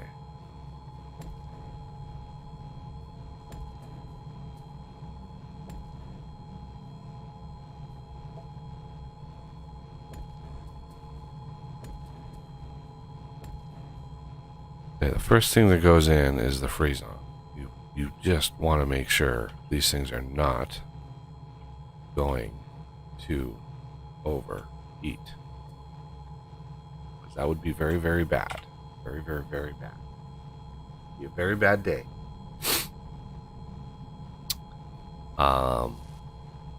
Okay, so with all of those, let's just double check, make sure. So when I put fuel in there, we may get warnings that says, "Hey, something's about to overheat." But the reason why some of that pops up once in a while is because there can be a 1 tick difference. There can be a 1 tick delay between it picking up the fuel and it picking up the coolant, and because it only looks for the coolant if it has fuel. It doesn't. They're not independent. So.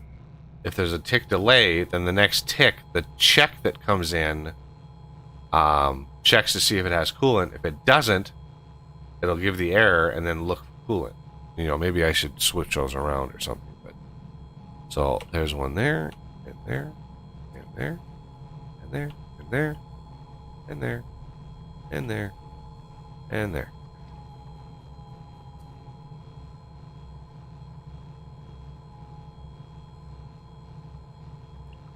Okay, now I understand that 1,000, the 1,000 M, that's 1,000 million. That's a billion power, everybody. Ooh, Tyrone messaged me back. Nope.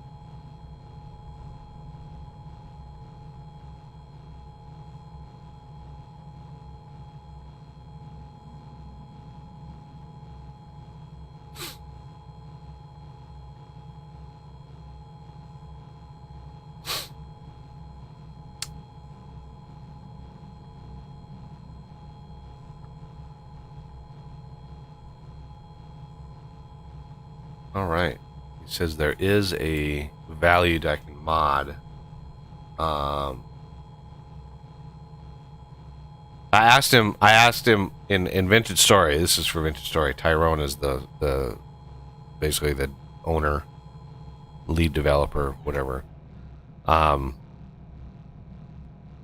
asked him if there's a way to change the rock types that spawn. Because if anybody's played Vintage Story, you know that,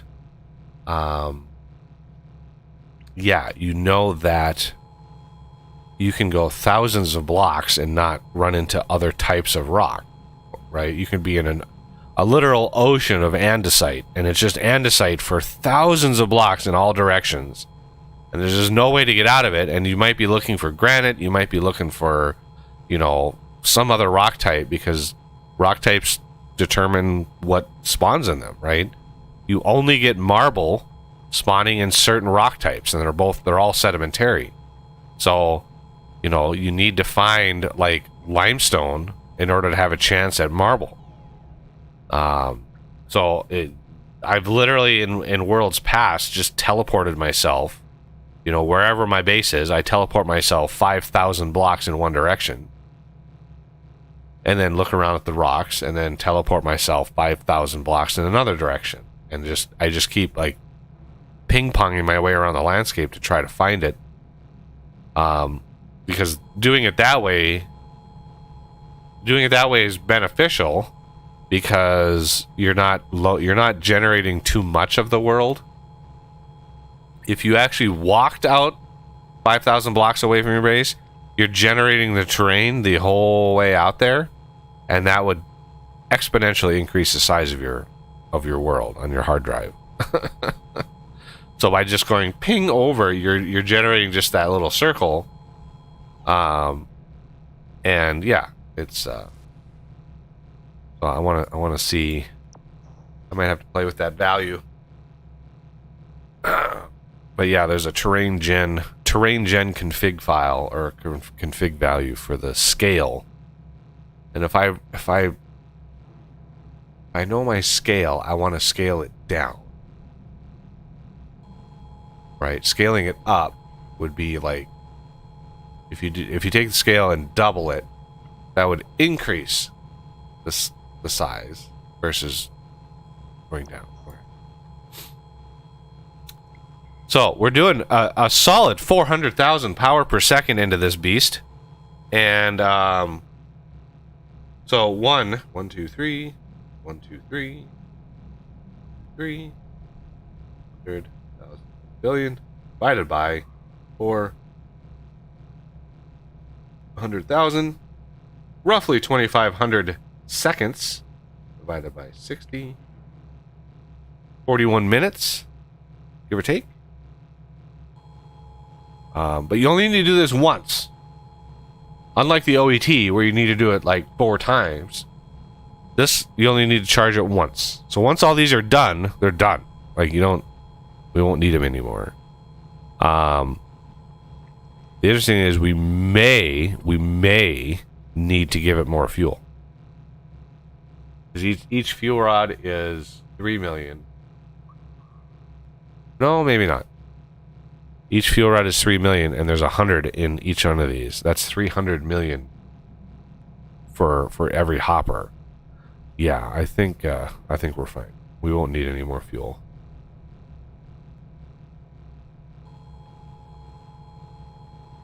Okay. Gotta figure out our pipes. We're gonna need just an obscene number of fluid pipes.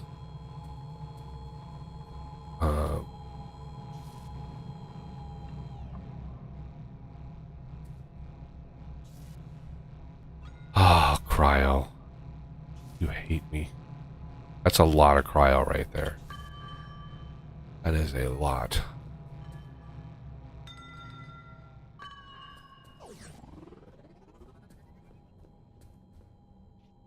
Really?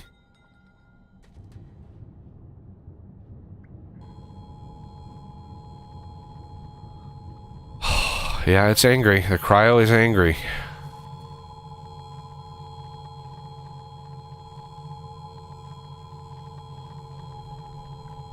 Don't know how to clear it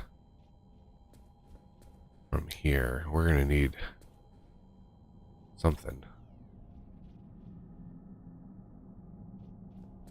Lancers or maybe another excavator down here. That's too bad. Why is this one firing constant? What is it shooting at? So inefficient when it has to shoot all the way down here near the end of its... Yeah, it should not be having to shoot all the way down.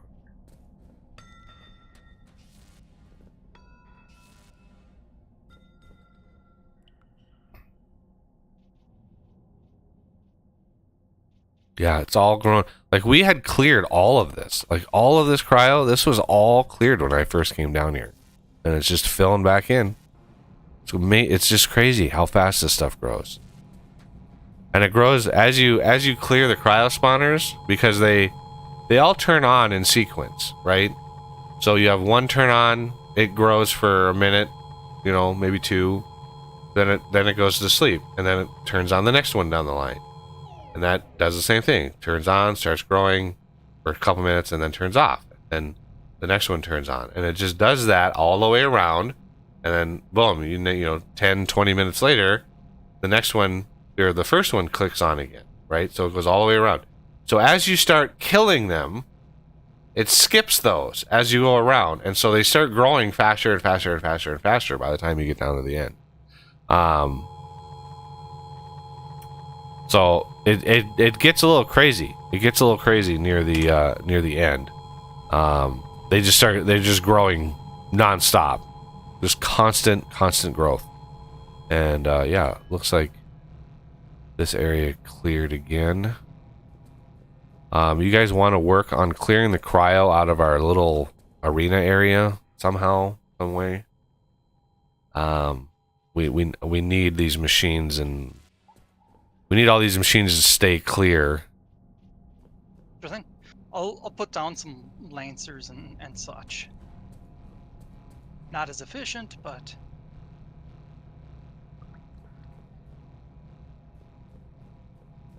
wrong TP.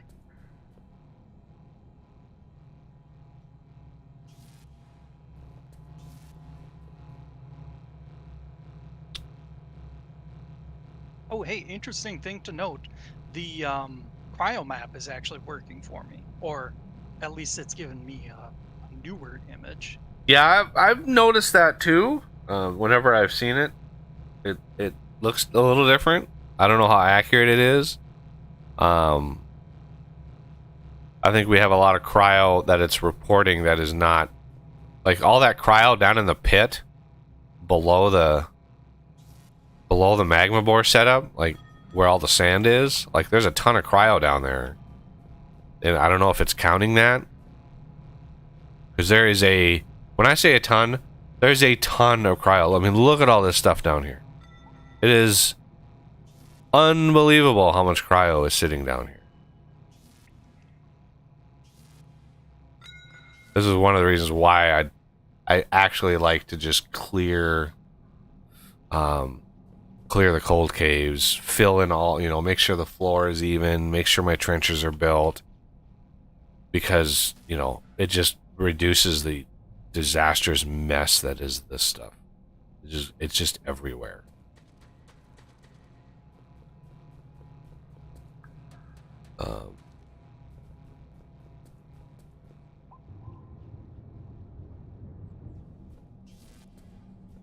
Yeah, I'm gonna have to clear this side again.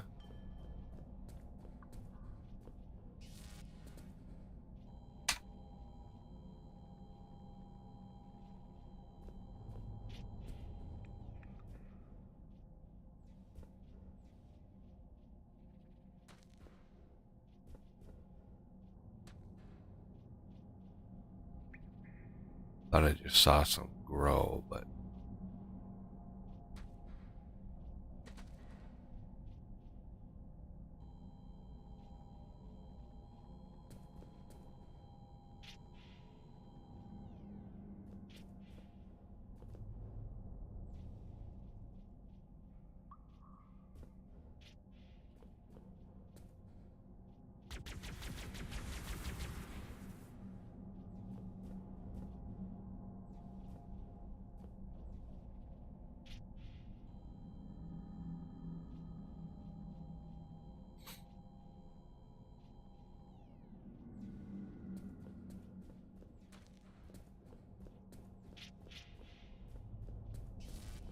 yeah, I really should have gotten that Camobot turret, because I'm so tired of the Camobots.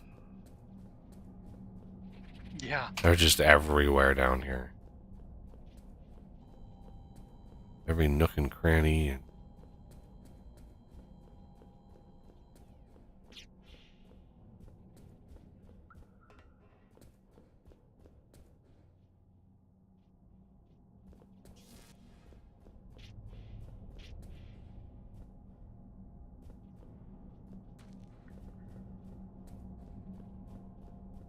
all right. So we need to start working on... No, I think I have enough. Let me build the magma storage. So I need 63 of these in total. So 25, 50. Crafting. Okay. You want to build it. Where do we want to build this thing? I hate that the pipe is on that side, but we can maybe put a pipe over here. I mean, maybe. That would be nice. But do we want to go... I think we might want to go above the cryo for this process. Because before, I mean, Os said that he went below. You just tunnel below, you go all the way to the end, and you pop up, and boom, you just blast it, right? But since the cryo is way up, and there's a crap ton of cryo on the ground, I think we want to go up and over. Since this thing is already way high, we're going to want to go up and over and just tunnel all the way to the end, and then pop down where the Duvlaki is, right? Where the thingamabobber. I don't know what the cryo spawner thing, the Inferno. That's what the words. Where did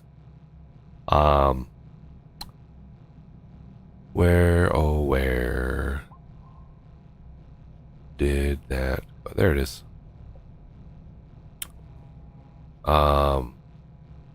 So let's put it. Where do we want to put it?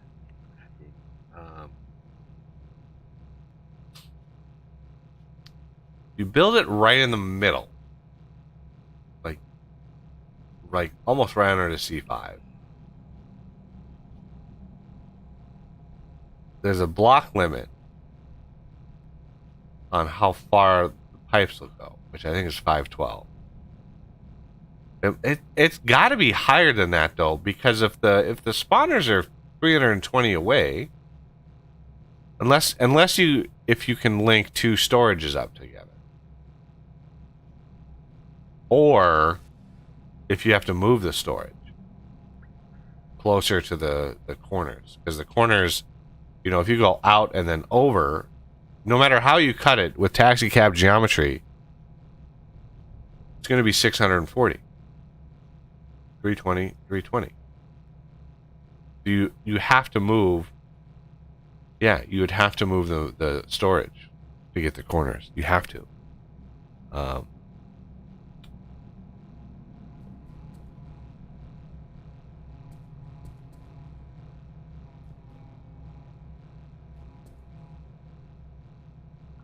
So, how do we want to do this?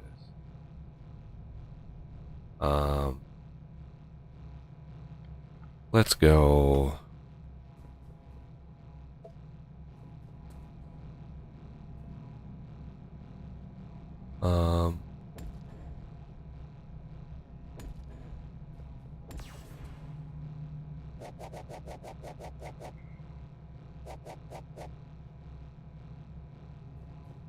We're going to go that way.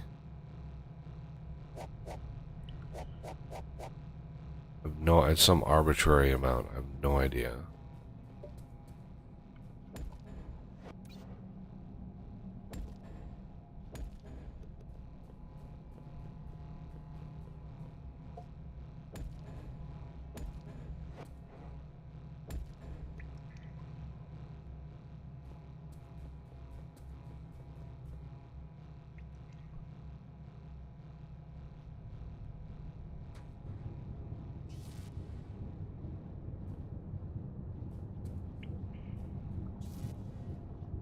Z equals 0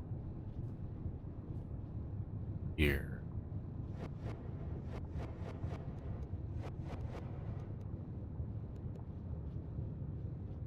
But where is the C5? Oh my god. Let's just go down. Jesus Christ. So Z equals 1 is the center line on that C5.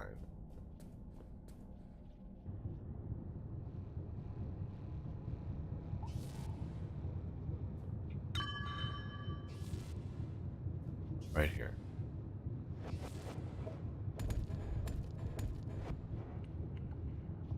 Z equals 1.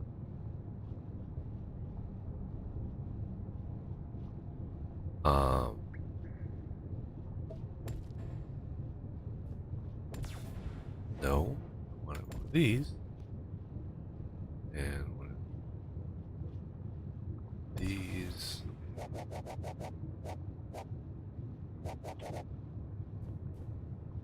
These.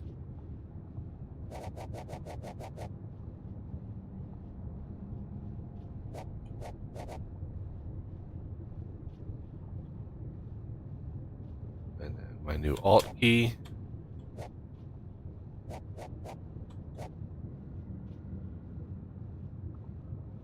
Okay.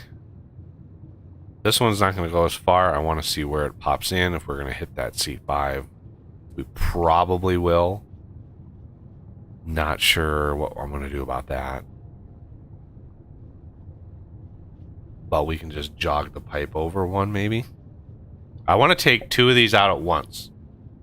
2 of these cryos out at once. That's what I want to take the X branch, you know, the ones that are along the X, because we already have one.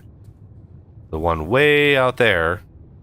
That's fighting that one, and I want to take that one way out there. Take those 2 out at once, and then we can, you know, we feel up to it. We can take the other, you know, the Y's or the Z's out at once. Sorry to interrupt, but is there something up with the stream? I'm not seeing gameplay. What the heck? Why would that turn on? Man, my stream deck is just wigging out on me. Yeah, weird. Wonder how long that's been on. I don't know. Hopefully not too long. Yeah, that. A little bit before you. I never touched. I didn't even touch the stream deck. For some reason, it just was like, oh, I'm gonna turn this on. Like. Skynet confirmed. Yeah. I like my stream deck. It was great. Oh yeah, right smack right in the middle of the. Literally smack in the middle of this thing.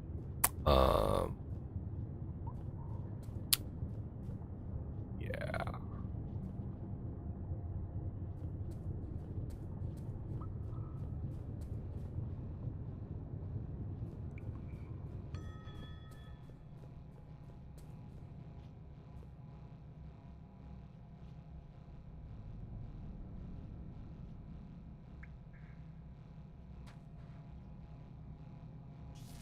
Oh my god, it's growing again.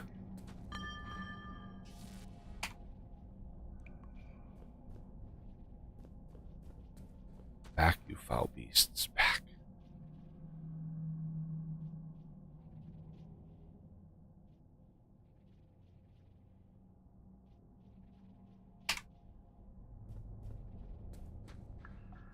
Now, didn't we have... Why are these missing?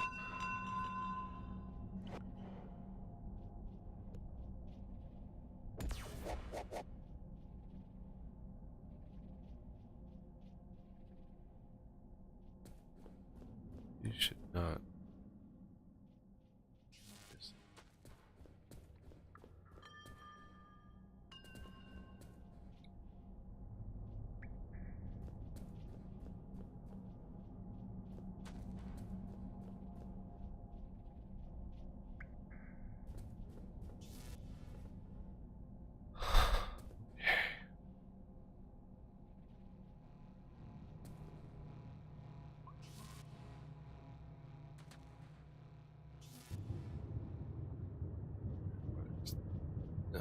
There we go.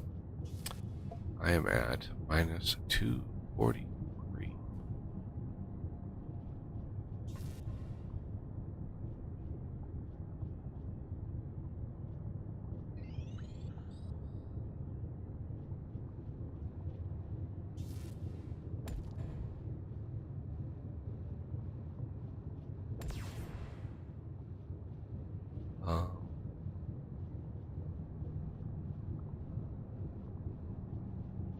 Five.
cryo infernos. Where would those be? Weapons?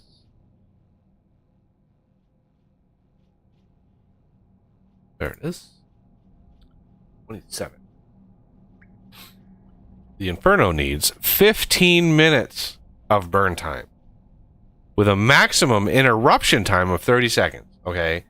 So this last stream, when I was talking about the way I cheese it, literally I could not find a way with, you know, I would try this with a couple reactors, 100,000 power per second, feeding into a dozen or more lancers, at least a dozen or more melters, a couple dazzlers. I could not get the Inferno to not get that 30 seconds because the spawner would spawn so fast that the blocks would, you know, the line of sight would be blocked, you know, for a little over 30 seconds, and boom, it resets the timer when it does that. I could not get this thing to burn out in the 15 minutes that I was given, because I just couldn't, even with 100,000 power per second, I couldn't get it done. So that's why I found out a way to cheese it. I hope it still exists. I think it might. I think it does.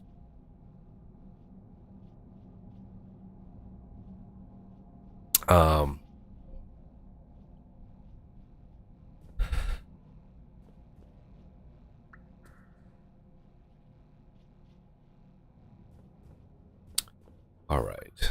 So we also want to get dazzlers and power out the other X direction. Connection timed out. Okay. Yeah. He switched satellites, everybody.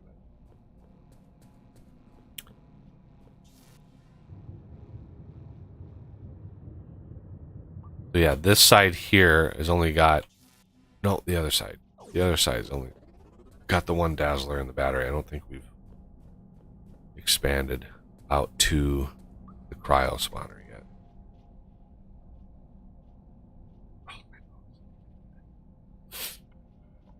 All right, is this thing done? Almost 50% done. I'm just blasting my way through here.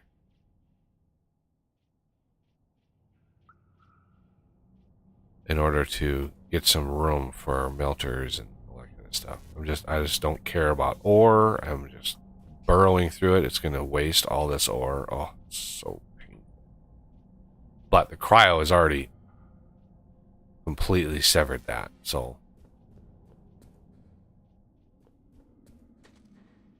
it is painful though. Oh, all that crystal. And then we have a mountain, a true mountain of cryo over here. This, ladies and gentlemen, is what the spawners look like when they're not actively growing. And my trencher stopped, and I need to grow my trencher pit here.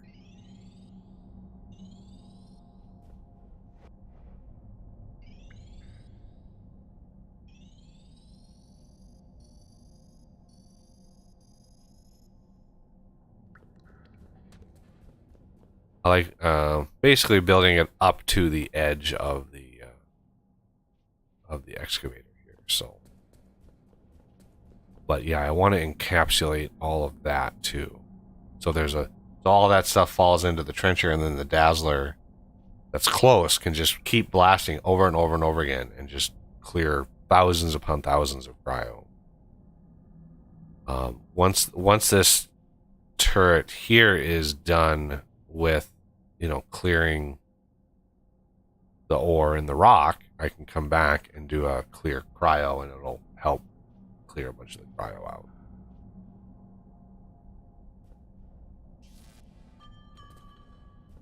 Oh, yeah, there's a bunch of cryo in here.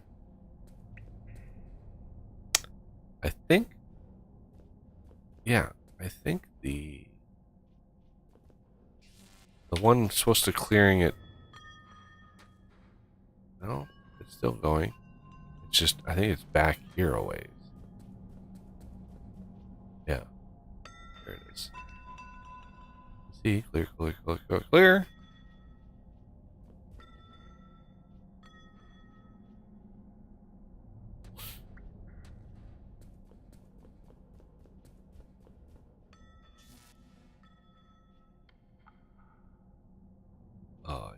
Trenching.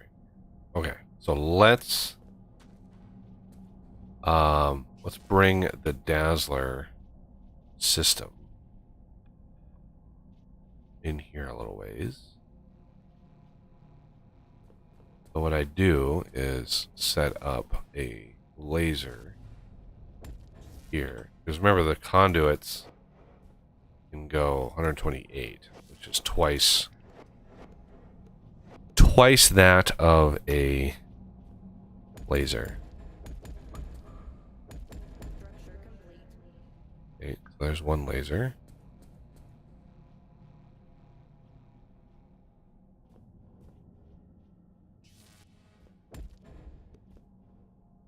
And then just to be on the safe side, when this thing hits, I go basically in the middle. I just say, okay, right here. Whoa, we're going to center the battery here. Why is all this cryo down here? Lame. Lame, lame, lame.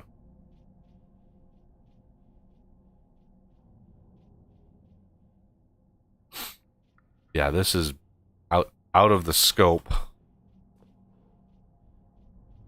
What? How did this cryo get down? Okay, well, we're gonna have to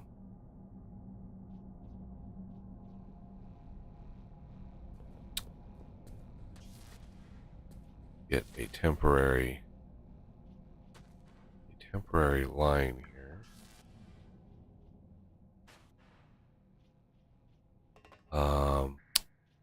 Well, we don't even need to be temporary because this thing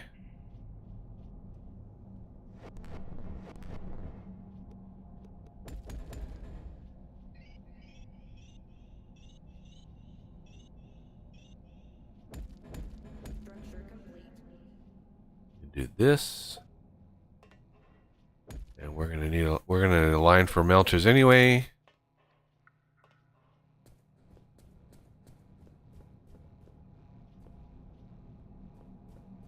Found a spot with some cryoplasm beneath the layer here. Ah, yeah, there it is. Yeah, there's a bit. So I just wanted to. It's right in the way of where I want to put the next Mark III or Mark IV battery. So I need a solution.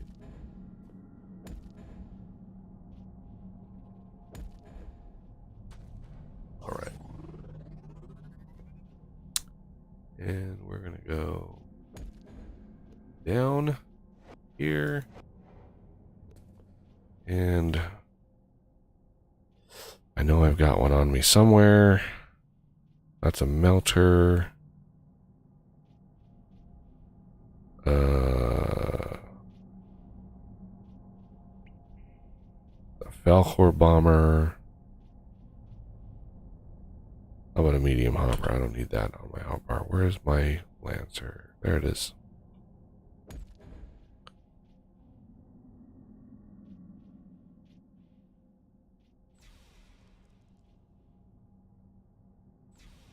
There you go. Take him out. Take him out. No, you want to. Ooh, I could also go crazy with it. And oh, of course, I put my regular hoppers away. I should have kept those. I don't have a. I have a injector, but I don't have.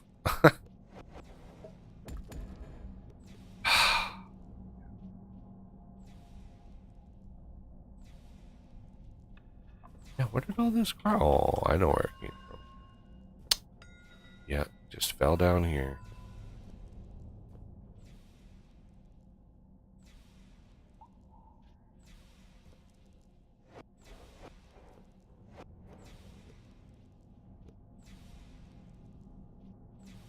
I shouldn't have put my vanilla hoppers up away. All right, you're done.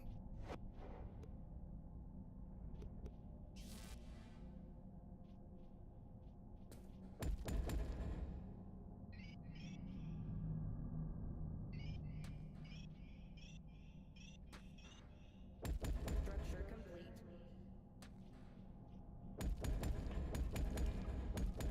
Structure complete.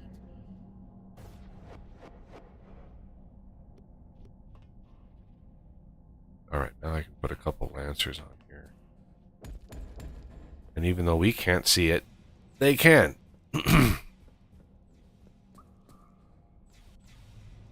Then prevent that stupid. I don't want that dazzler firing at Cryo way down there because it's just a waste of power.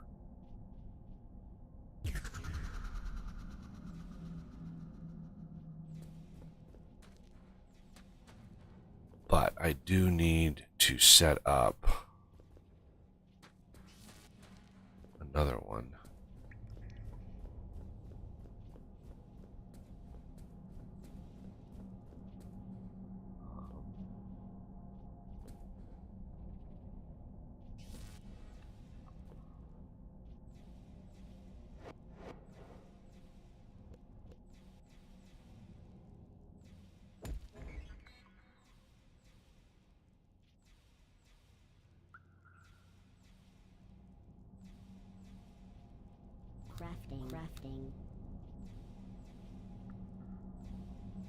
Crafting.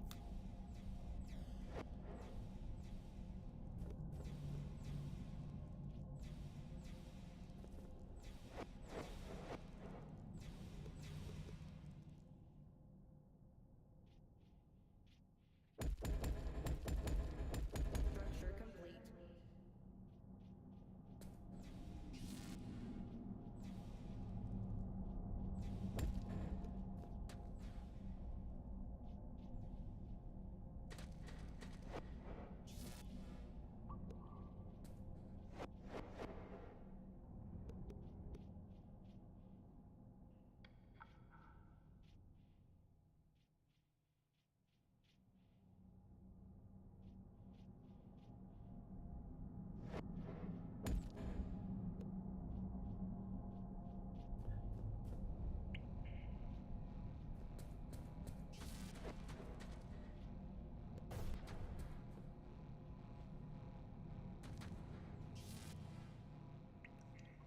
Oh my god, there's some in the basic. Good god. Yep. I'm making some bombers.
Structure complete.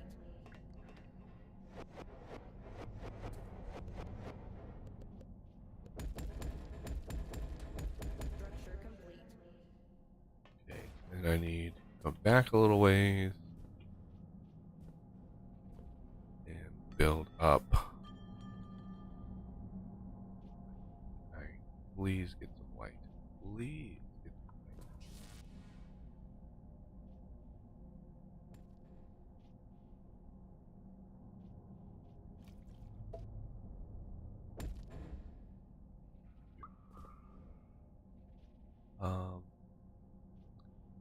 That is the trencher, and then 2. Think that's where the stair cut thing goes. Think.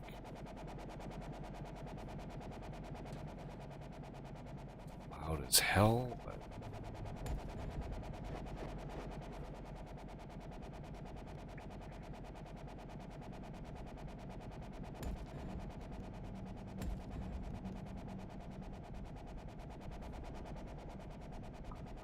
sure.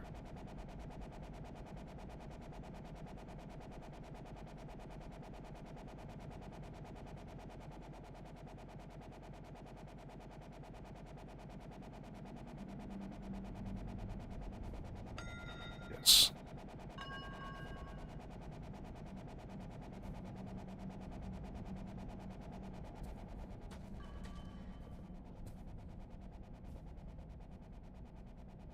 Yeah, there's gonna be a lot of fallen blocks here.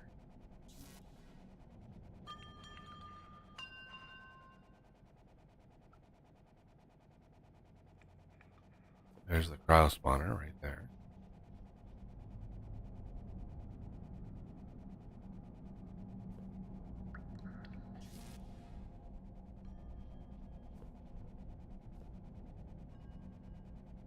Okay.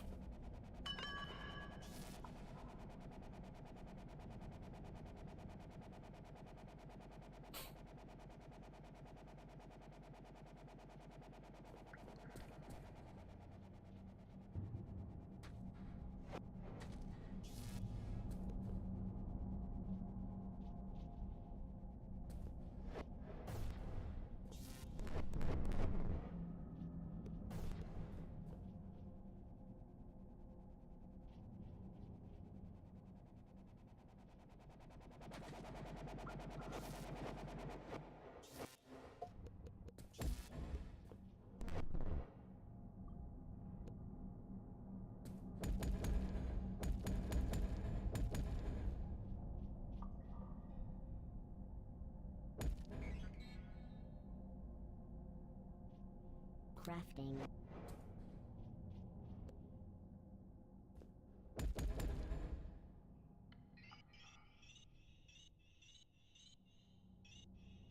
Structure complete. This should clear quite a lot of that cryo out, and it'll just constantly fire. Because there will never not be any cryo in that pit, but it should help clear that out. All right, let's go check on the magma ore.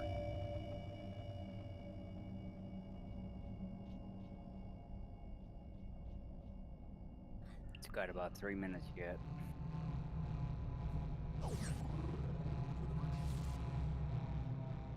All right.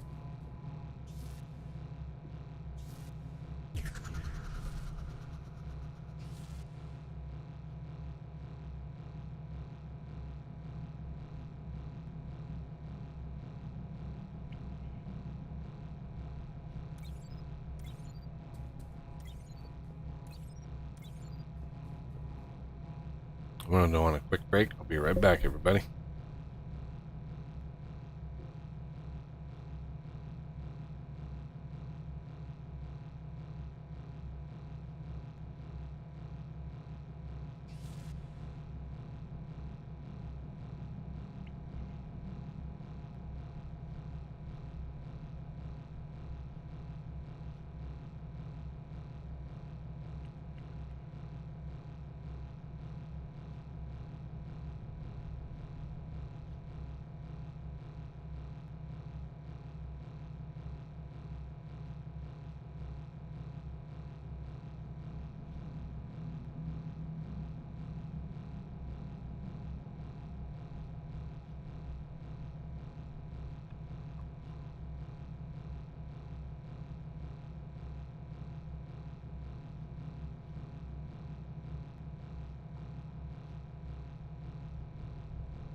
Alright, we're back. Just about done.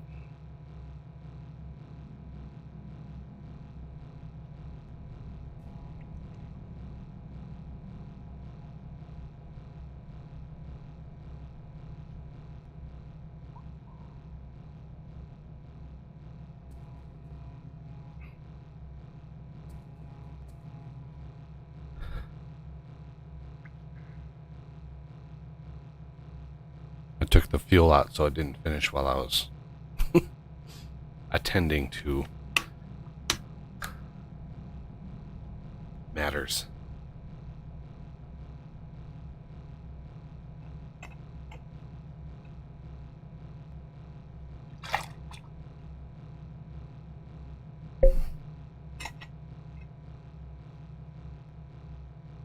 This is going to dig all the way down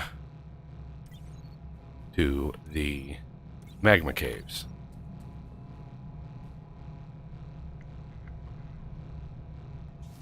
Almost done.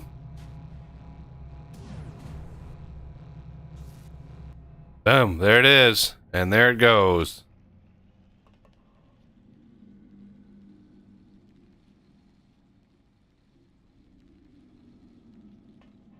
Okay.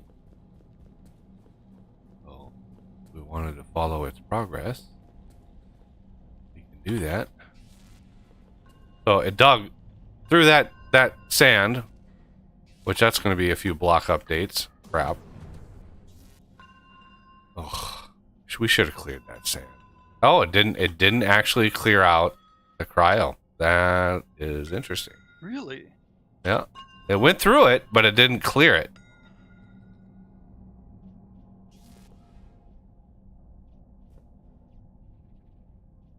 Yeah, all the sand. All the sand. No. So much sand.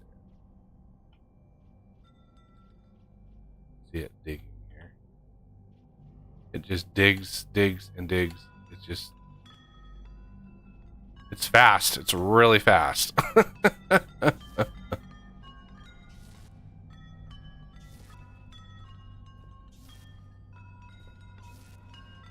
This is a lot of block updates.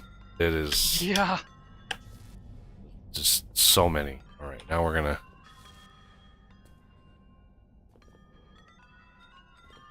Oh.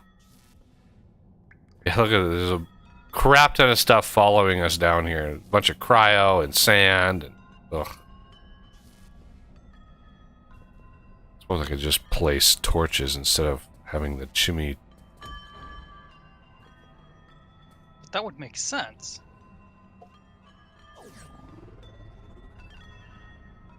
Okay, turn off the jetpack.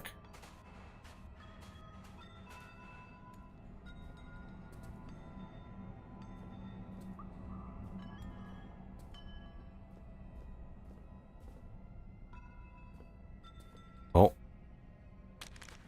Sugar light crystals, grab them. Sugar light. Huh. Trying to help you out with the torches here.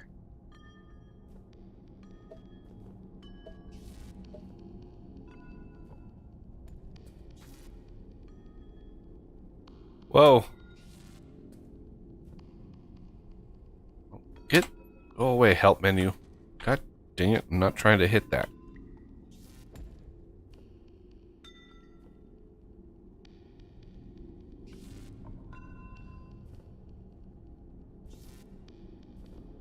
Alright.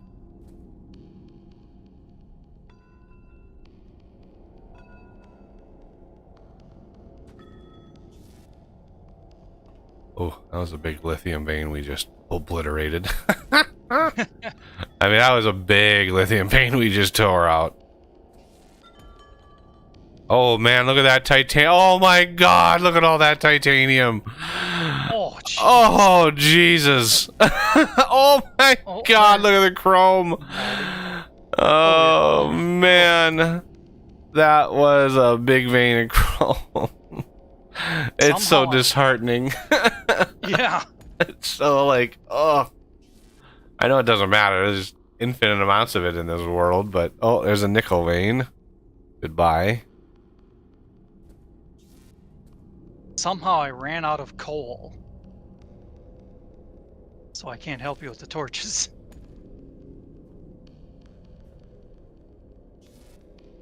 Oh, we're coming up to the magma cave, so get your jetpacks ready. Oh, I'm gonna die because I don't have any power, so. Oh, yeah, if you had your jetpack on this whole time, that doesn't surprise me. And there it is. Whoa, no, no, no, no.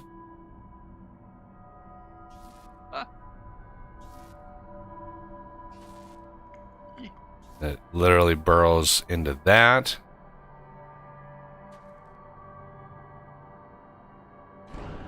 At some point it stops. I don't know at what point it stops, but it should stop here in a second.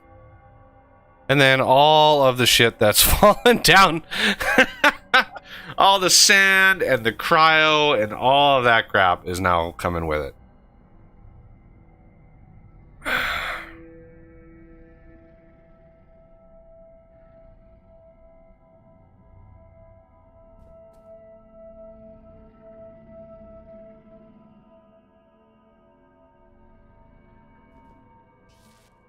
It's just never, it's just a non-stop, like,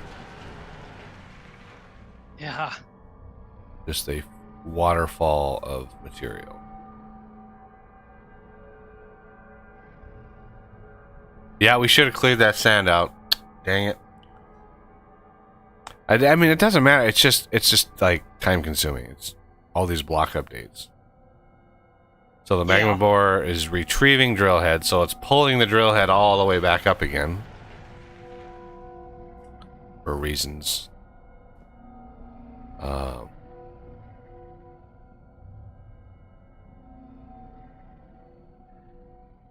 I think it's done. are we getting... Is this the final bit that has to get updated here? I think so. All the magma worms. Those are fun. Nice. I'm gonna see how deep the lava is.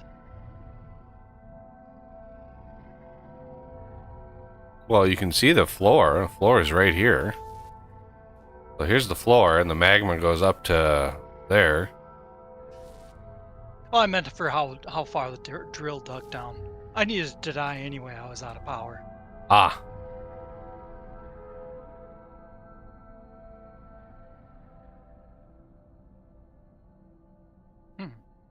It's not loading.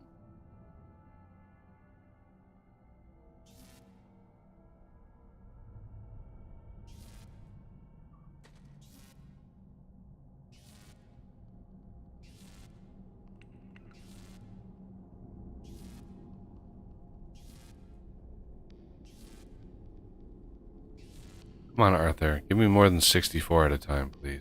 Jesus.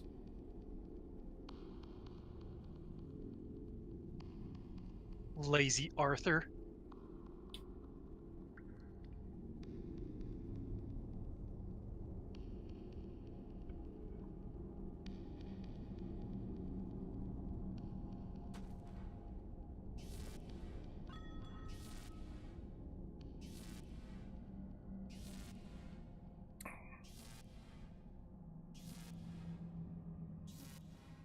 I mean, you could have control spaced and teleported, you know, to a teleport pad if you have the remote on you. Yeah, but that needs power.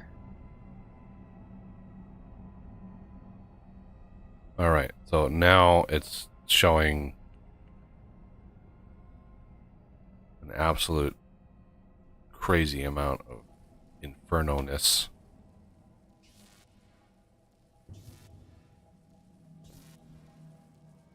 Now we need to build the tank.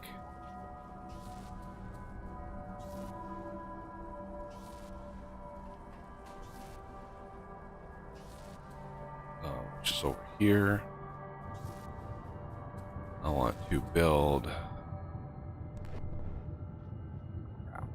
crap. Give me a break. Just a little break. That's all I ask.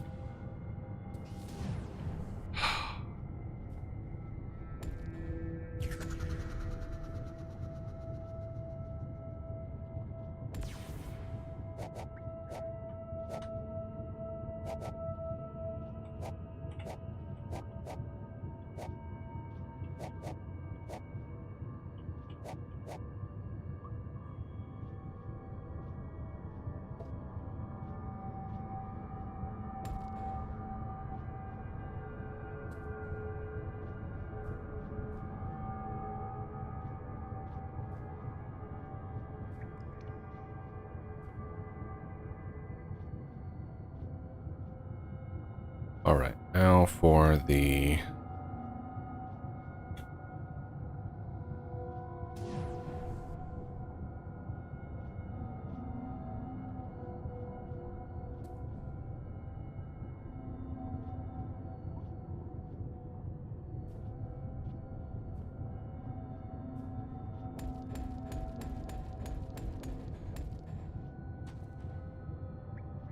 two, three, four, five, six, seven.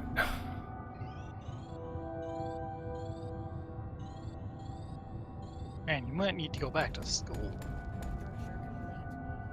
Right? Don't know how to count. Yeah.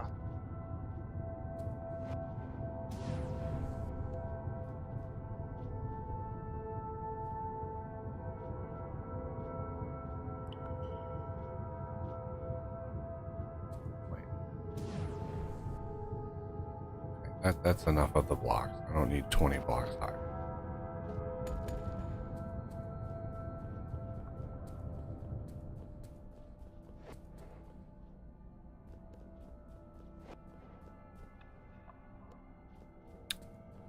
Now, can I,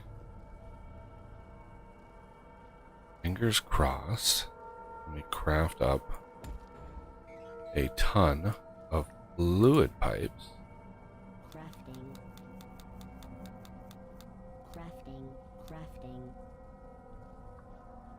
400 of those. Now, what are the odds?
Oh, you have to take it out of that.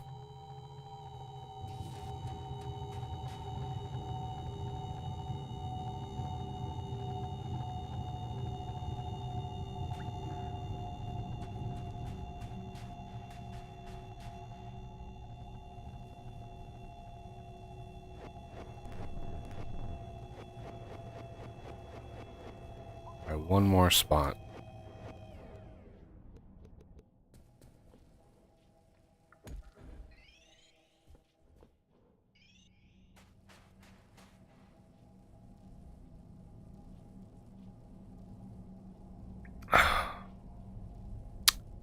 That would be a big NO on that. Because why? Why would you have a machine that's literally 33 blocks wide and not have an output on all four sides? Because that would make sense. But no. Sorry. That is too much to ask. You have to output over here.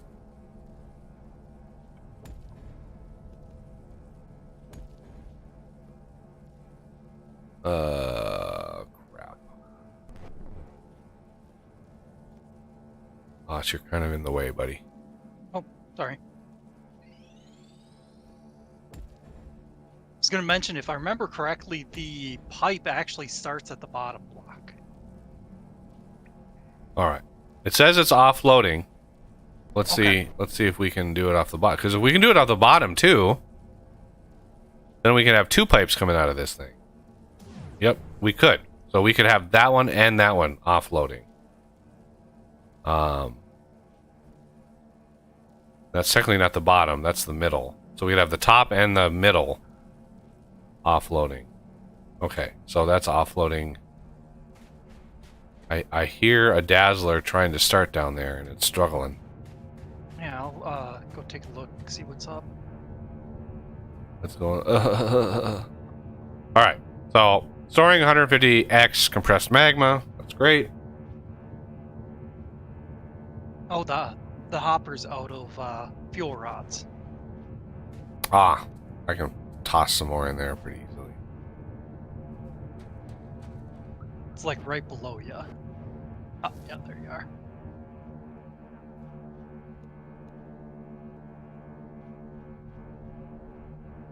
Have more power, my child.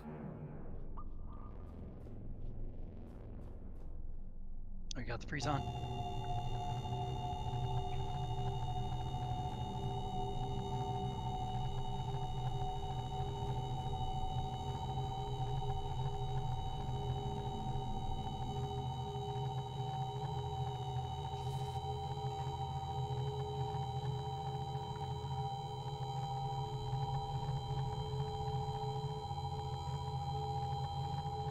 Okay, so now let's craft a bunch more pipe. Crafting. Remember, it is 320 all the way down. Long ways. Crafting. Crafting. Crafting. Okay, 326. Crafting. Crafting. Okay. Now, battle Cryo Inferno. Crap. I need to go to the cold cave.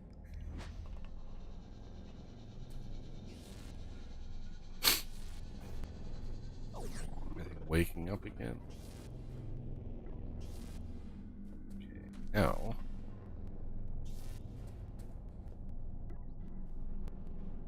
I already have Chrome. Oh.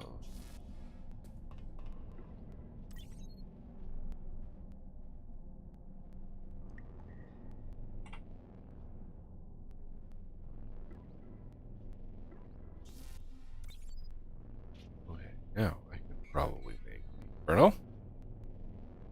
Press sulfur. So this is 27. So 25, 26, 27, 25. Sulfur.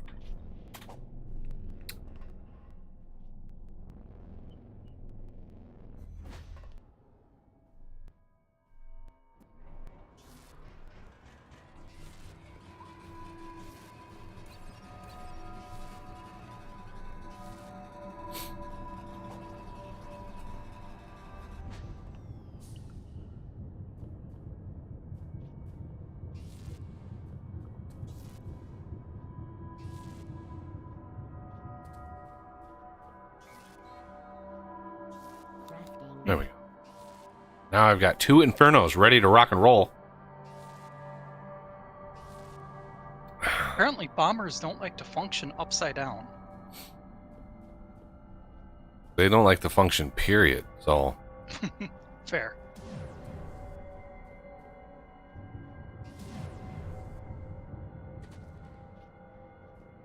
alright. So if we're going to build some things and stuff, some infrastructure, we need to go a long, long ways with this damn pipe.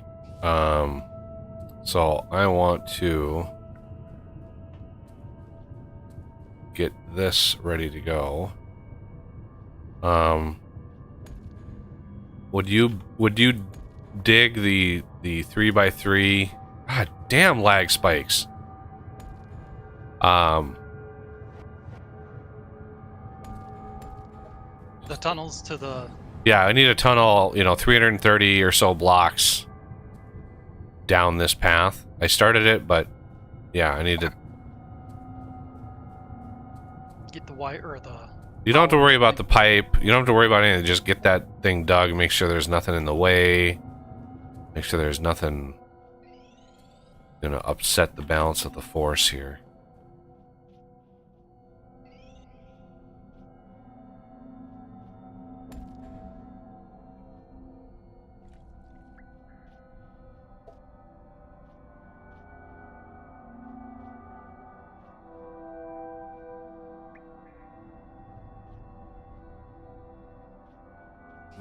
Good.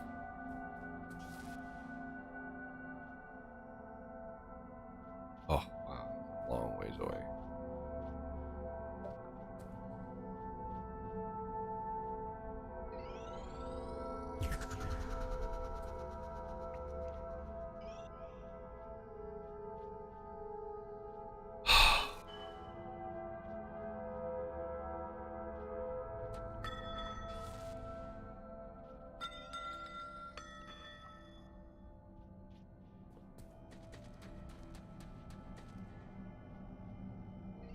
Oh, thanks for muting that, or does it default to being muted now? No? Oh, okay. Somebody muted it for me. Or maybe I instinctively done it. Could have.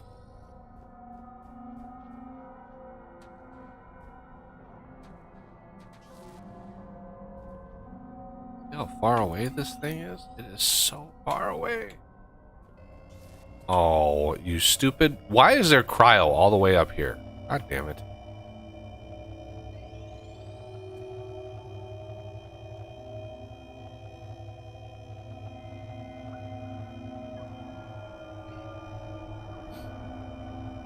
How is there cryo up here? That makes no sense. Yeah, it's pretty ridiculous. I mean, it's way up there.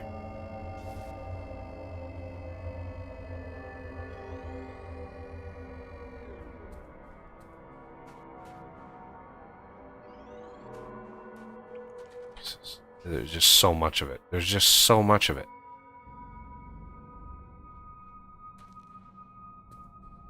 Is this even having an impact?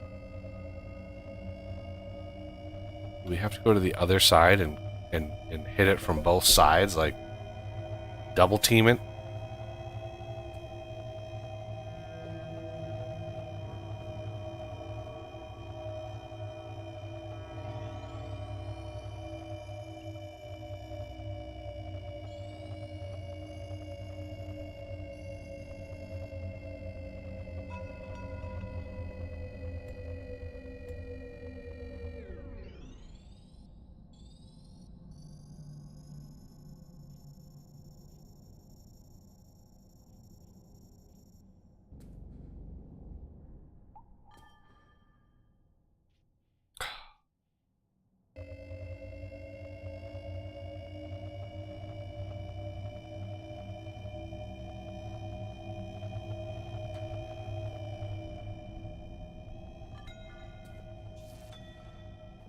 Come over here.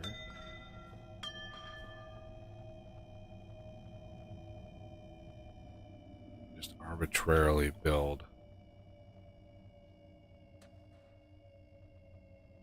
Try not to fry myself on that gas line.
let me.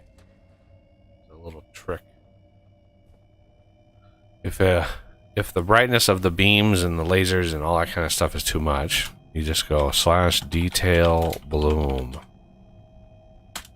and it takes out a lot of the like just the excessive brightness.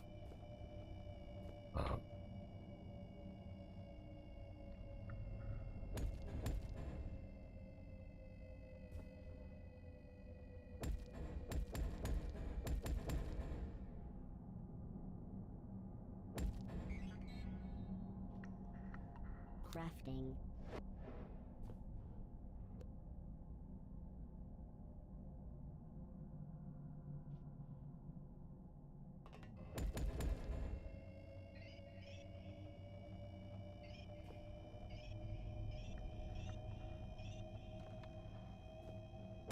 Structure complete.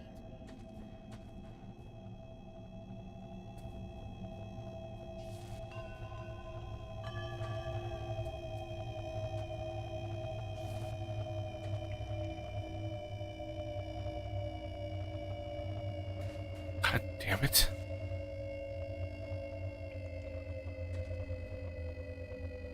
Now, how is that cryo sitting right in front of the Dazzler?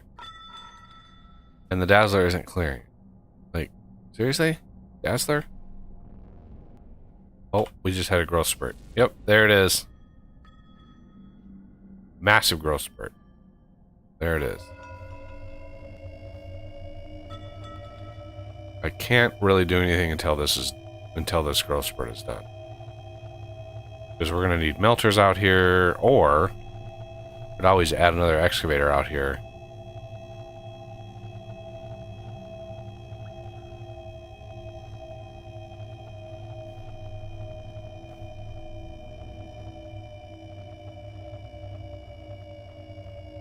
Yeah, this thing is gonna get buried.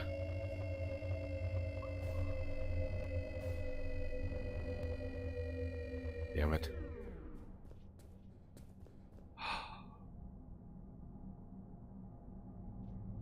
Isn't there a Dazzler? Oh, no, there's not.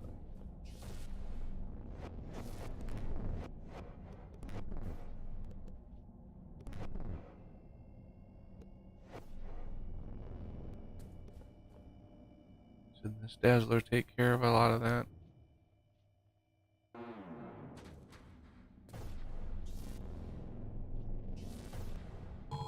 There we go. Oh my, how did I die?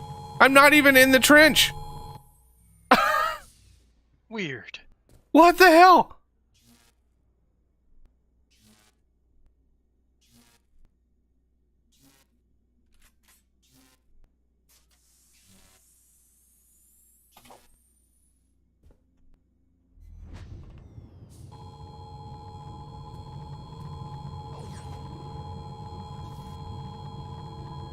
I got the other path dug. Come on, Arthur. Jesus Christ. Would you fill me up at long last? Come on. And so he just takes forever. Little 64, 64. I've got 120, like 1024 power.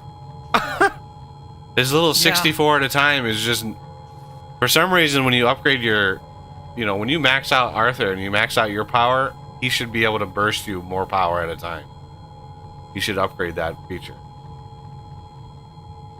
Agreed.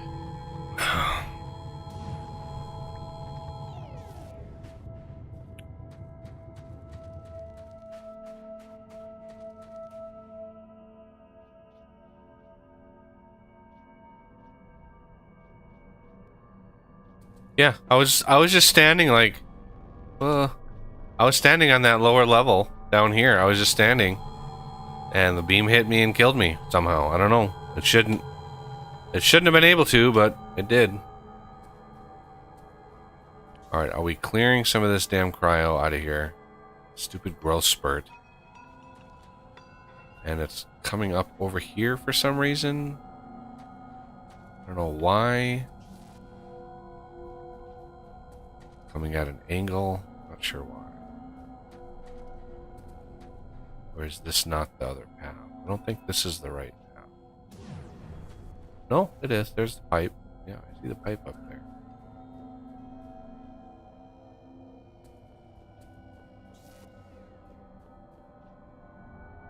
That was one hell of a growth spurt.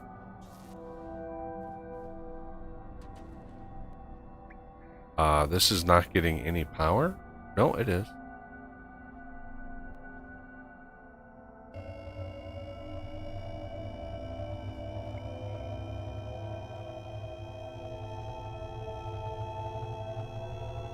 But the other issue is I can't get in there and add the... Yeah, see, every time I look up, there's a bunch of stuff raining down on me, and it's like I can't... If I break those blocks and it just happens to rain cryo down and then fills it up, then I'm screwed. I can't clear those blocks. Oh my god, yeah. See, just like that. Now it's full again. What I want to do is I'm going to go around this way. Line myself up with that dazzler. We're going to come down and try to hit it.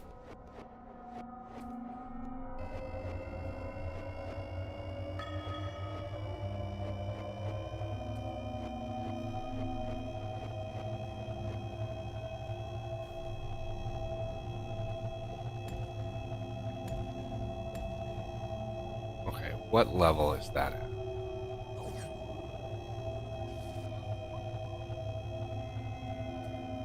I need to go down.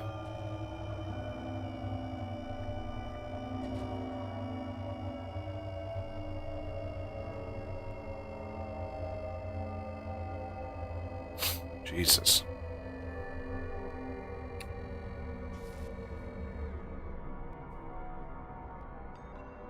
We need melters out here too. I need to go down to 260.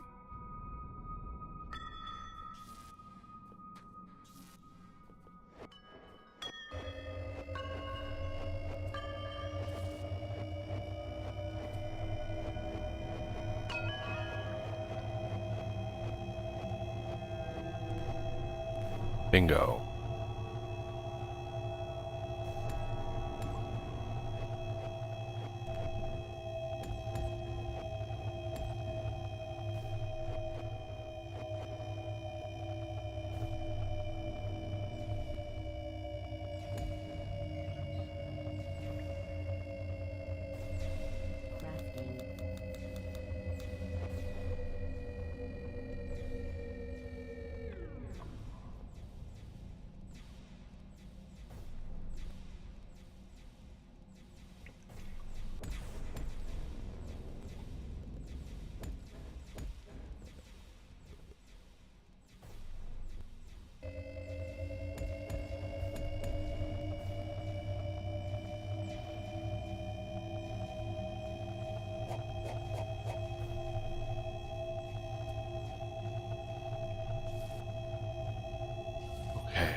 That should be clearing a lot of that stuff around.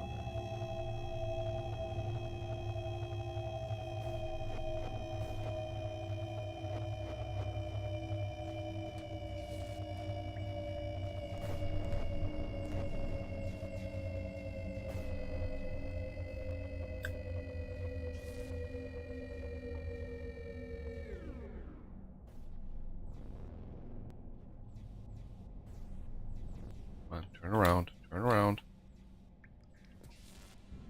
No! We're supposed to turn around.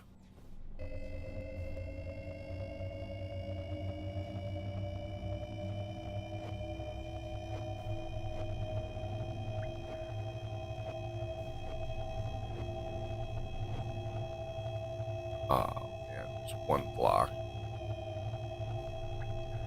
Oh, Jesus. Stupid floaty jetpack. Just very gingerly.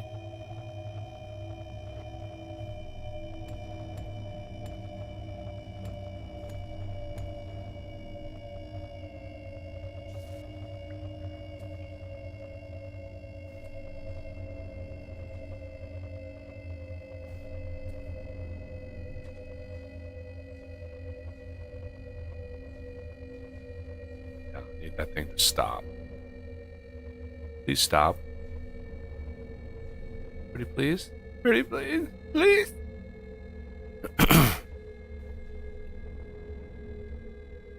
Please, Gelfling?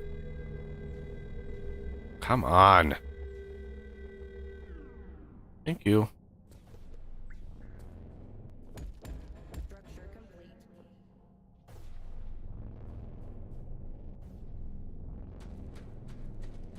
All right. Now, the other side should be firing too. Yes. And what happens when you cross the streams? Well, nothing really.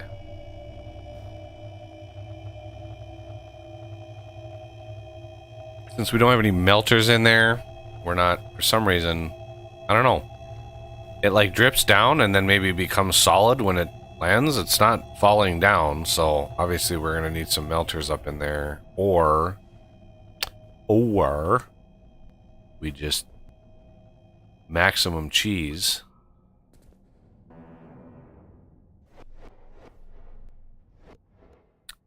And we go one of these.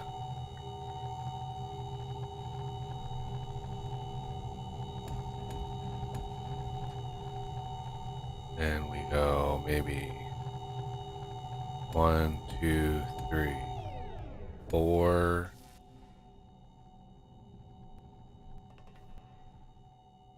That's 4, 5, 6, 7, 8. That. There we go.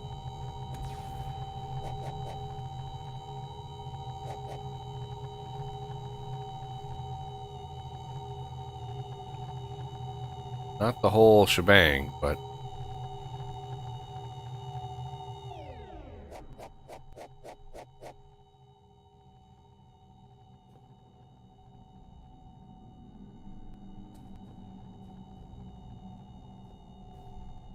clear a bunch of this out. It's back to, because I have a pipe up there somewhere. I mean, it's up there somewhere, but who knows where it is. Let's put one here. Clear cryo. Clear above. And then do... No. 1, 2, 3, 4, 5, 6, 7, 8. 4, 5, 6, 7, 8. 9.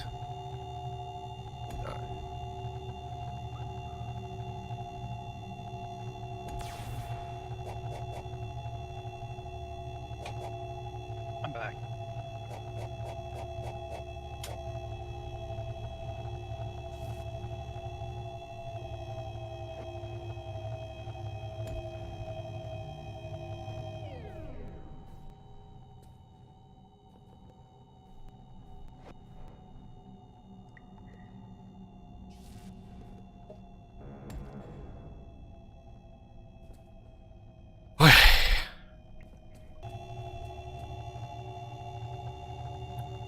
Trying to clear out some of the superfluous stuff.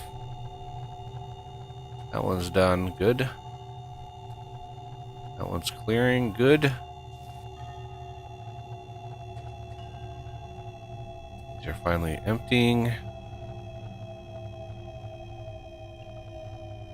The area around the cryo is... Yeah, we don't have a very good battle arena going on here. Missing. God, if I could stop landing on the cryo, that would be great, jetpack thing.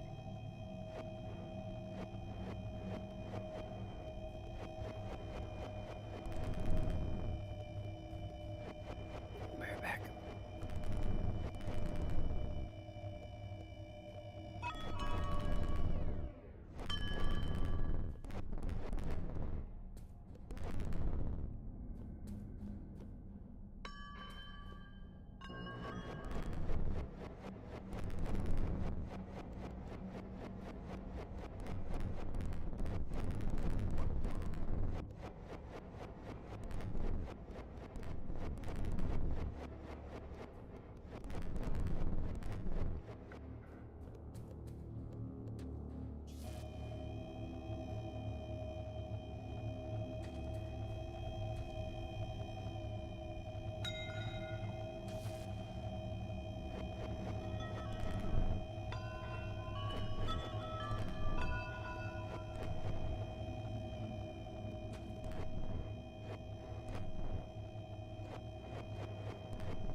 One done already?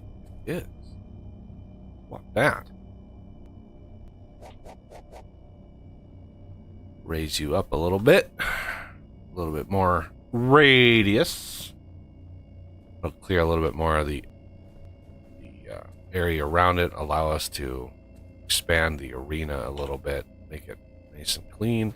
Because remember, as soon as we take that magma from right there and we start cooking this thing, it is going to go crazy amount of cryo. So we want to be as prepared as possible.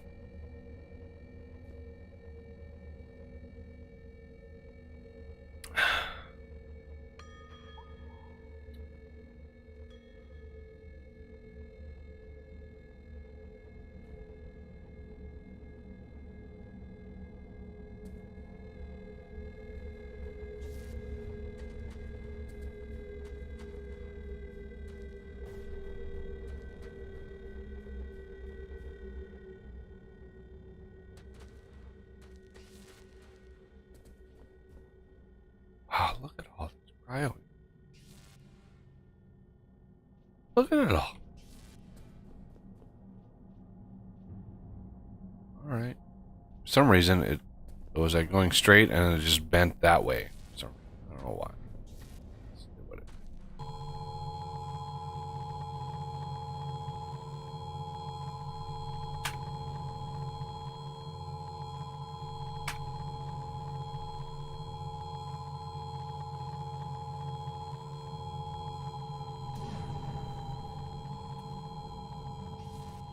Alright, then we have this one. And then this one.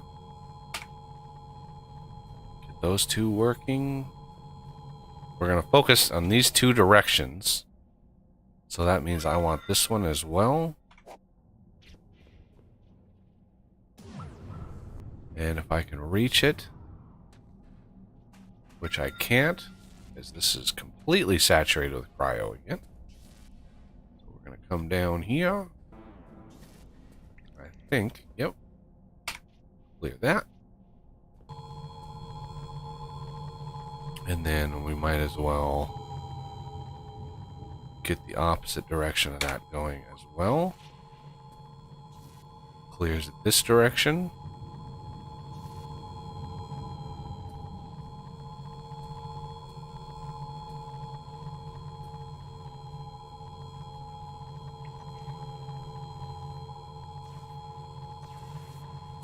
Oh my god, it's there.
Going.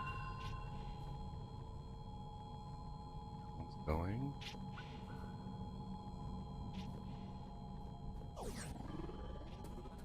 I think I started that one in there, but somewhere in there there's some excavators. I don't know. Somewhere. I think there's one there, but I should have started. I think I started that excavator in the corner, but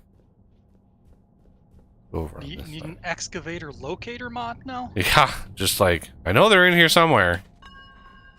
Okay, you can go, and you can go. Those are the two directions here that we need to go. You can start clearing again, and then there's one there.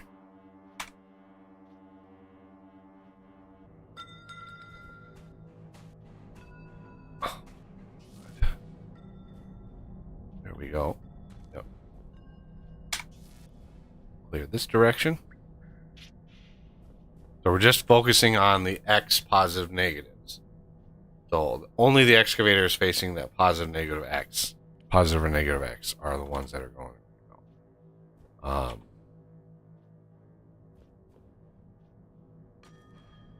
Because if having all of them running is just, it's stupid because they're not going to get anywhere. There's just too much cryo growing too fast in too many places.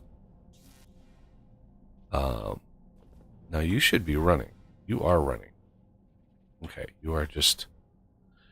Yeah, if there's a lot of terrain, it just takes a while to burrow through all the terrain. Because it's a big radius. I mean, you could make them faster, but you would just need more excavators. And more excavators means more blocks that are ticking, which just basically is the same. It would take the same amount of time, because if you had like one of these as a radius of 15, so that is a diameter of 31. So if you broke that into like a 4x4, right, that would be roughly 8. No. Let's call it 32. That'd be 16, which would be like a radius of 5. You'd have radius 5, radius 5, radius 5, radius 5, which would be 5, 10, 11. That'd be no, that would be 22. 6 would be 6, 12, 13, 26. 8, 16, 17, 34. So it'd be like 8. 7 or 8. Radius of 7 or 8. And you'd have 4 of them. Well, that's 4 times the amount of blocks that are ticking, and I think in the end it would be the same speed. Literally be the same speed. Okay, so those are starting to make progress. Yeah, there's a lot of cryo that built up in here. Holy cow. I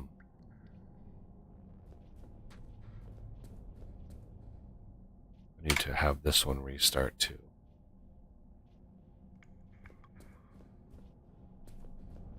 And let's go double check on these. Why didn't you start? You did. It just grew here. Okay, did I not do that corner? I'm gonna have to go down. I also have to check this. For some reason we don't have one here, so I'm gonna put one here.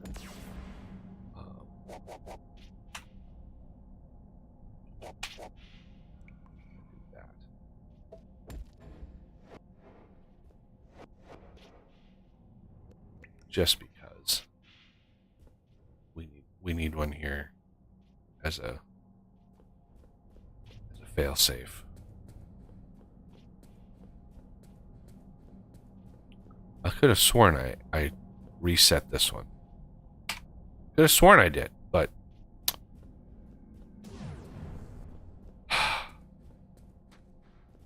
maybe I did, and the cryo just filled in that fast.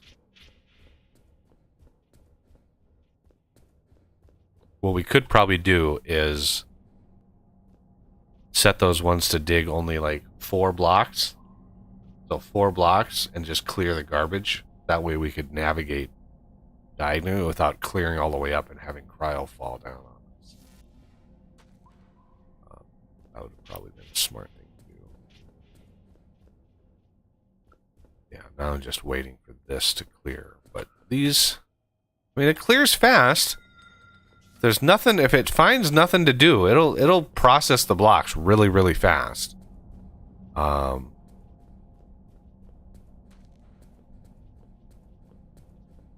yeah, these should be going. You can see it's 20% done, 70,000 blocks scanned. Yeah, it's looking at a lot of blocks. There's a lot of memory going on in my computer right now.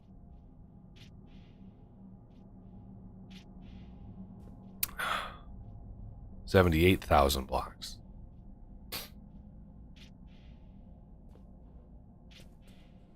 crazy. It's crazy.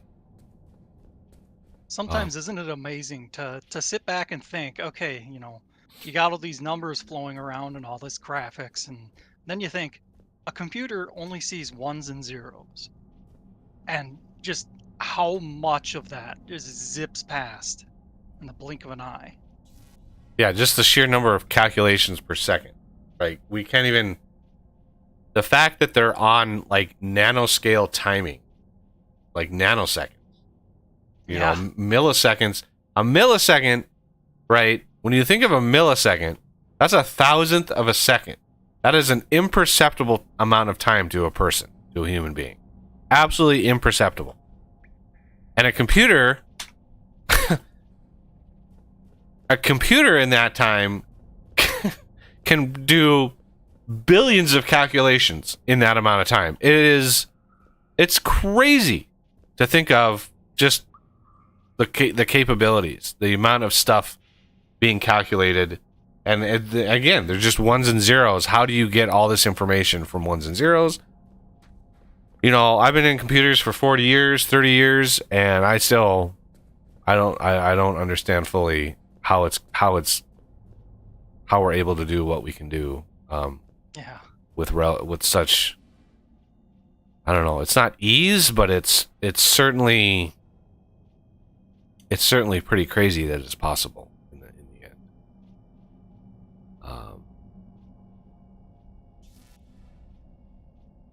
I had a manager who I mentioned that to. You know, all this stuff is just ones and zeros to a computer, and she said, you know, just like, no way, you know, just not believing it, just not understanding that that's the basis of a computer. Yeah, that was the IT manager. What? Yep. Oh my God! How do you call yourself an IT manager if you don't know how computers work? Like, how is that possible? How do you even get a degree in IT and not know how the computers work? That is... I don't think she had a degree. Oh, she just was kept like... getting promoted. And... She's just like, I know how to turn them on. Okay, you're an IT manager. Like, yeah, we don't even know how to do that, so you're already ahead of the curve. That's depressing. That's just depressing.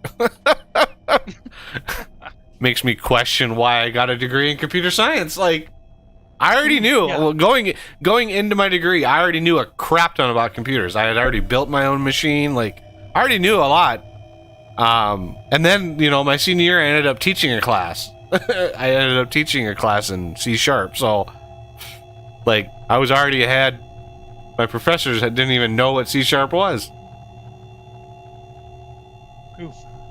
Yeah, that's part of the problem of college. You know, teachers, they have a set of lessons they teach, and it takes, you know, they change at a glacial pace. There's not a lot of change being done. Why am I not seeing the clearing? Oh, there it is.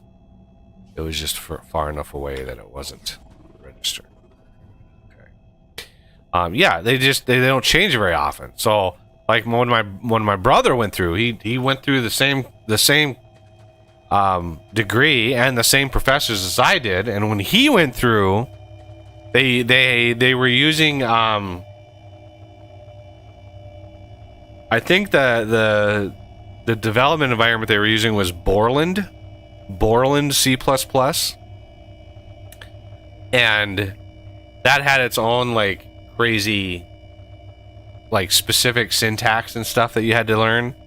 Like, everything was like T window and T this, and it was just, they created their own, like, special code. But then 4 years later, when I went through, or roughly 4 years later, when I went through, everything had transitioned to, like, Visual Studio in Microsoft.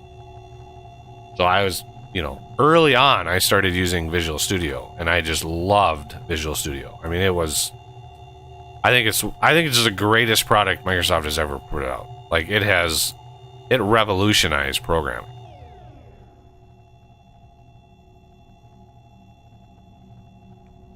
It made it just so easy. The IntelliSense was a game changer, and it's only gotten better.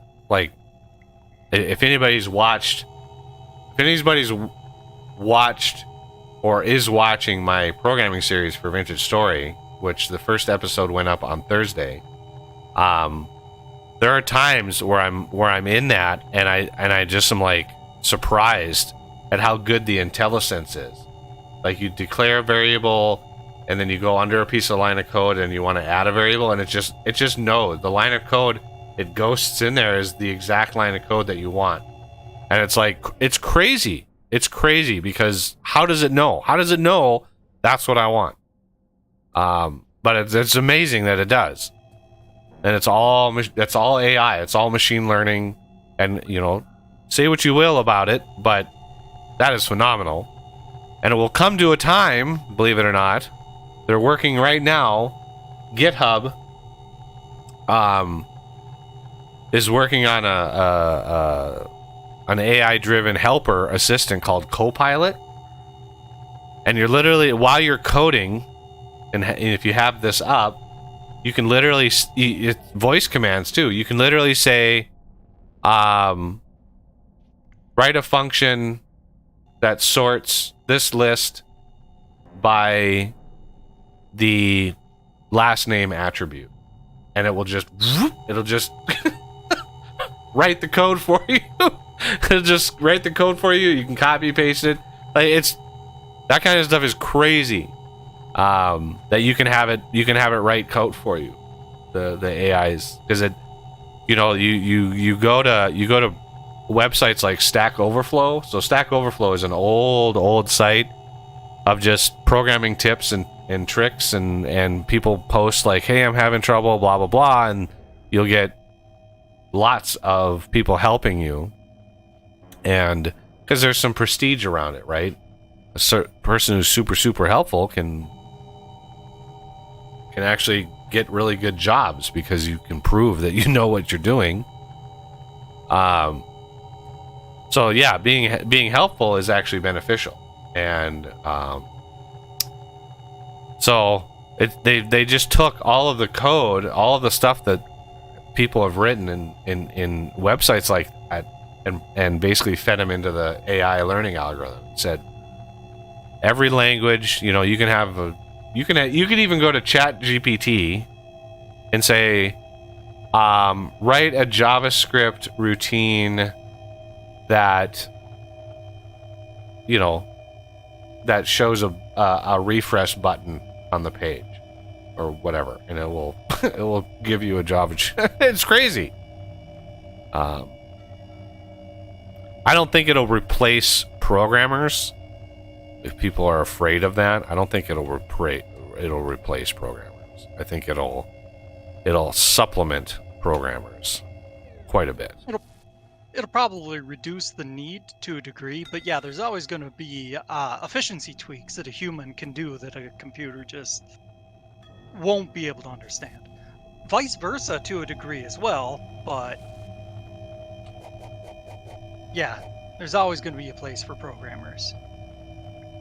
I mean, unless you until you get like sentient computers, not just artificial intelligent, but actual sentience. Well, then we're screwed anyway. So at that point, It won't matter. When a computer can program itself and then run that program, no, we don't want that.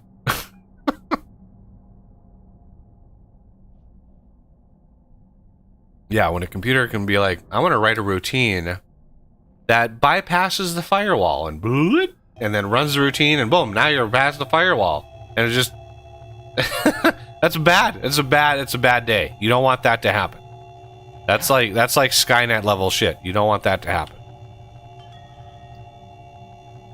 Okay, so we have we need, you guys, we need melters. We need if you need to build Mark IV batteries, plaster them with melters and lancers and freeze-on injectors. Literally, we want as much around this thing as possible to melt and clear the cryo. Even cheesed, I'm worried that if there's too much cryo that builds up, if the algorithm, okay, here's how DJ's algorithms work. And this is the same is true with resin. The same is true with resin. I basically use the same algorithm for resin and cryoplasm. When it's looking to build a block, whether it's resin or cryo, it's saying, here's a block of cryo that I want to build, right? And there's something there, it will look again. But it only does that so many times before it says, I'm done looking, I'm going to place it anyway. Which is how it burrows through terrain and how it burrows through ore and how it burrows through all of that, because it can't find a way through. And so eventually it gives up after X number of tries and it just burrows straight through. So I don't want it to not find a way and clear clear out my torches. That would be bad. That would be a very bad day. So there's okay. What? Do you want a typical setup? I don't know what that means. A line below and a line above for the melters? No, you wanna build literally a battery about 5 or 6 blocks away from the cryo spawner, Okay. and then put a reactor behind it, and then you have 1, 2, 3, 4, 5 sides of the battery. No, 1, 2, 3, 4. Yeah, 5 sides of the battery left that you can use for melters and other things and stuff. So we want that on both sides, or 2 sides at the very least. One side is going to have the sweet And I assume you mean a Mark IV battery, right? Yep. Okay.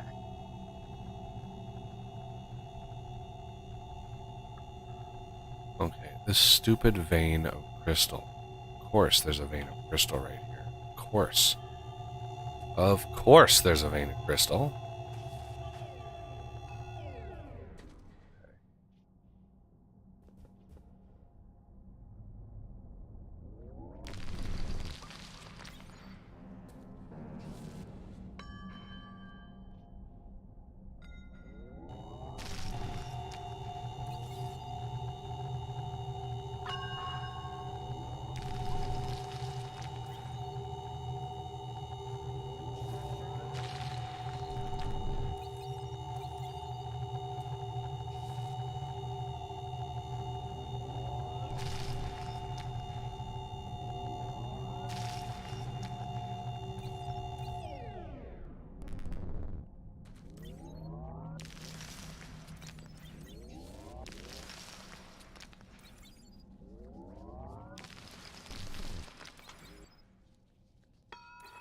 Okay, that emptied that out.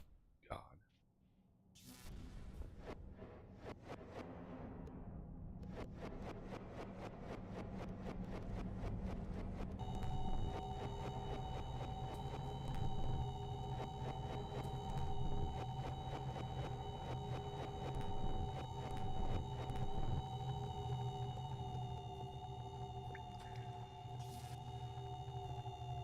I need to go make some more lancers. Or would you happen to have any? I got 10 on me. Okay, I'm gonna go make more because I'll. Yeah, I only have I think we need 16. more than that.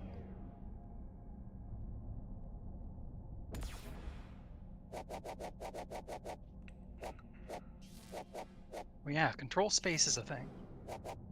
Yep, control The network space. Teleporter. Control space is glorious. Alright, that is clear ore. Drop none. And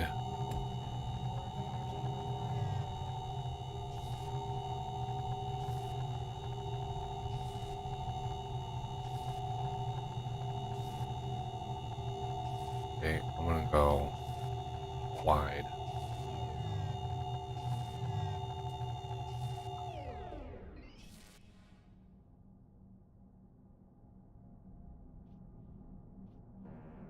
Alright, I think I got it.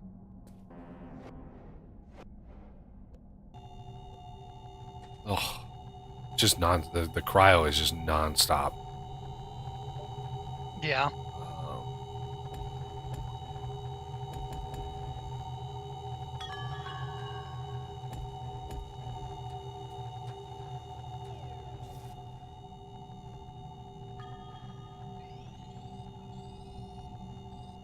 No, stupid.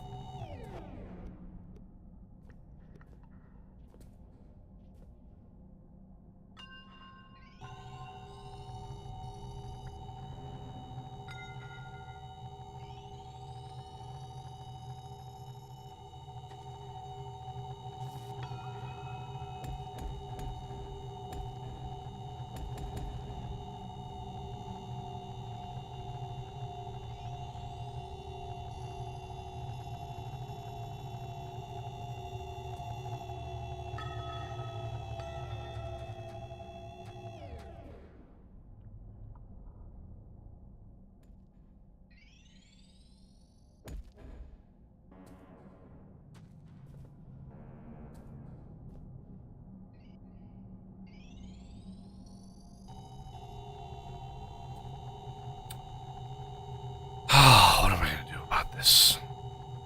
Yeah, usually I have already cleared a pretty significant area around each cryo spawner. God, I really regret now not mapping this out ahead of time. Really regret.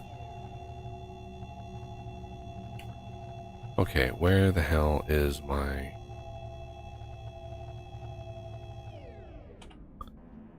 Did I have...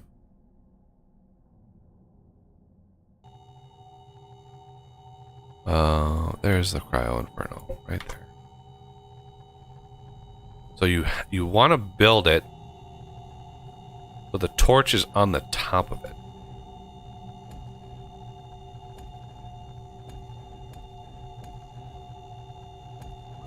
In the middle. You want it in the middle.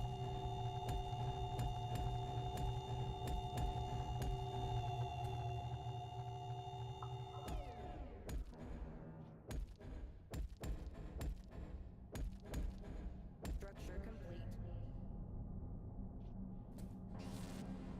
You're facing the wrong way there, dude.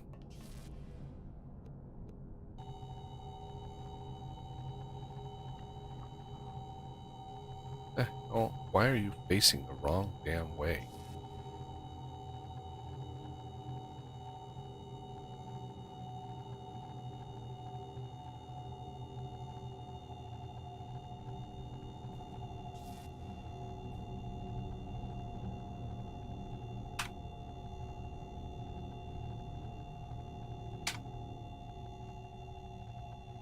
Like, why are you facing the wrong way?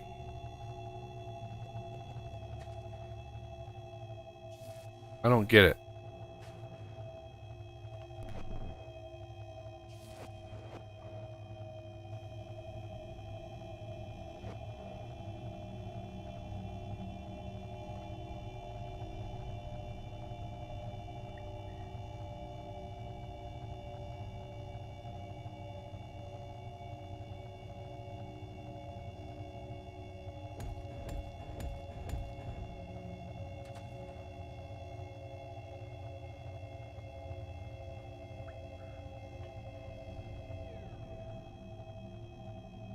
Stupid cryo radiator. God damn it. Of course, there's a piece of cryo right in the damn middle of the block. Of course. Here, you fall. You fall? There you go. There's that. There's that.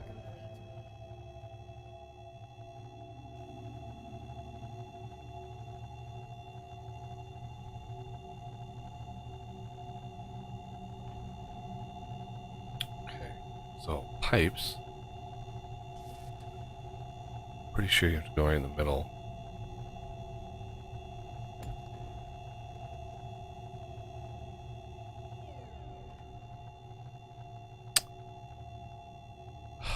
Yeah, just non-stop.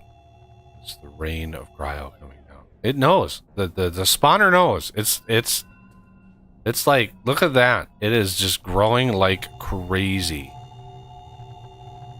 The spawner knows its time is nigh.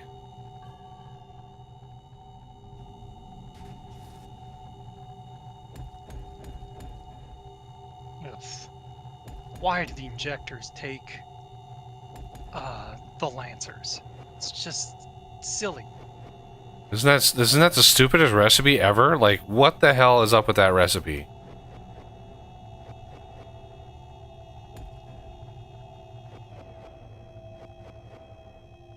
Oh, now I need to go get titanium housings because I'm out of lasers.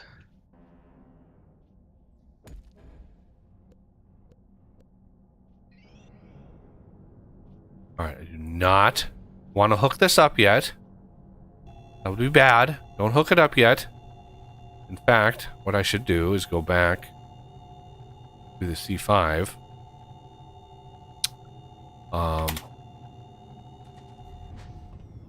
And disconnect this line here. 'Cause I need to stretch the pipe going the other direction.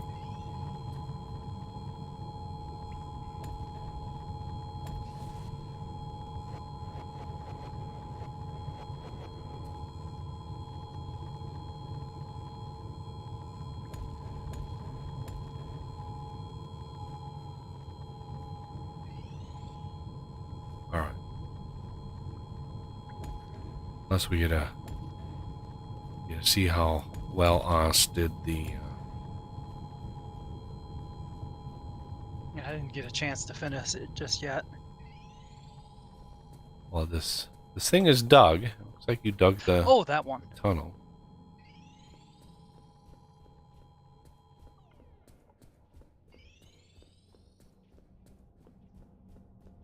Yeah, the tunnel seems pretty good. I even put lighting in there.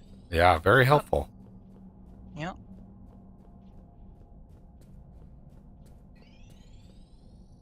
Typically I wouldn't because it's, you know, in it once or twice, but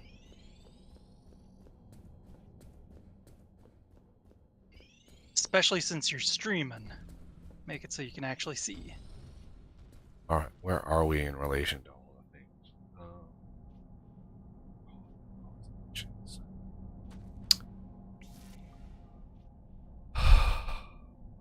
Still got a little ways to go.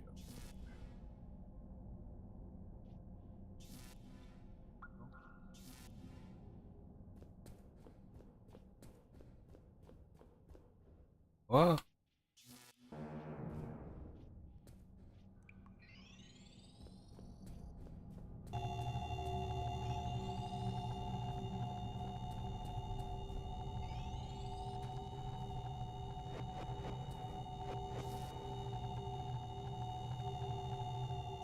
and look at okay.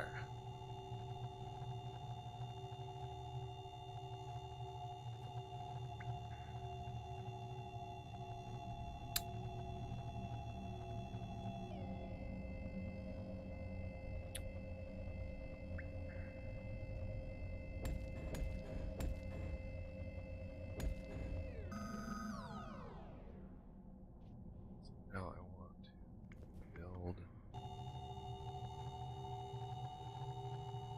this.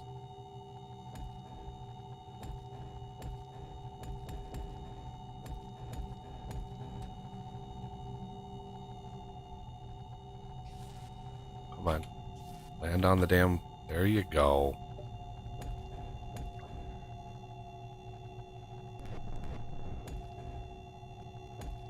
Do that. But of course...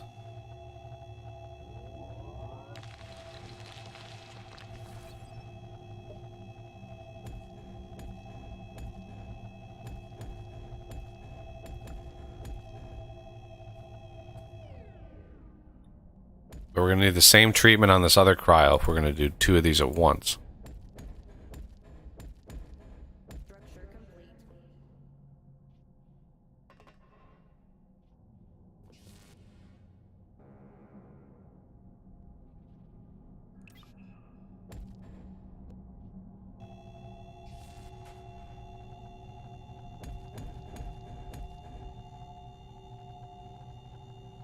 I don't have the materials for a reactor.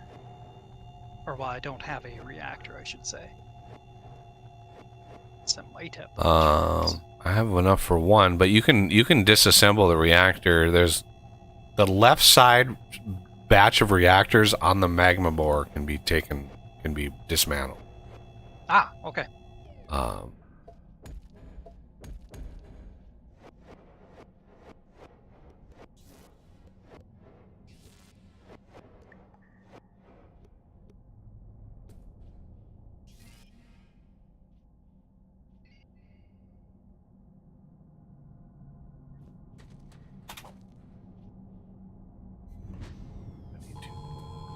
I need to disconnect it before I connect it. Okay.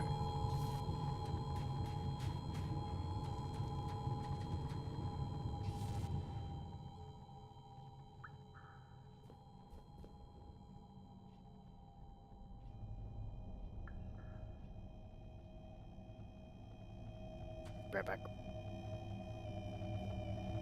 Alrighty.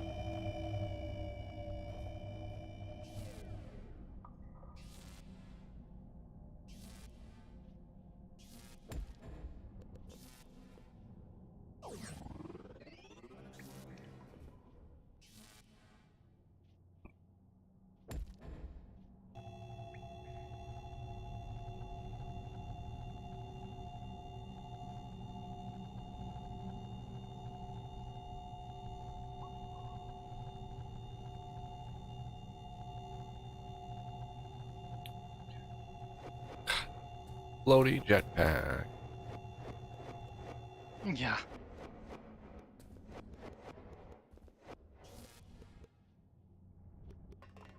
Right.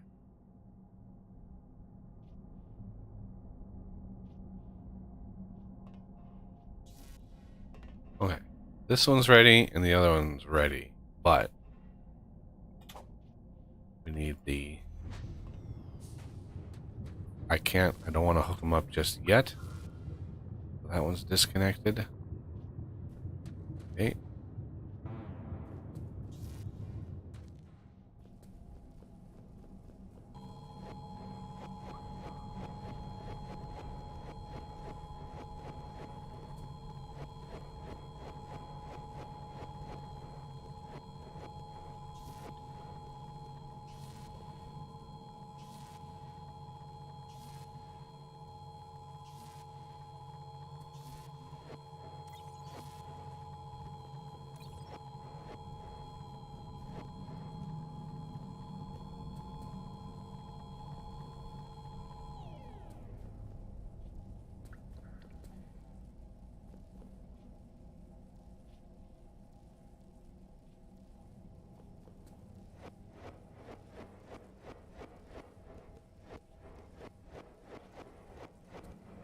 Very careful dismantling.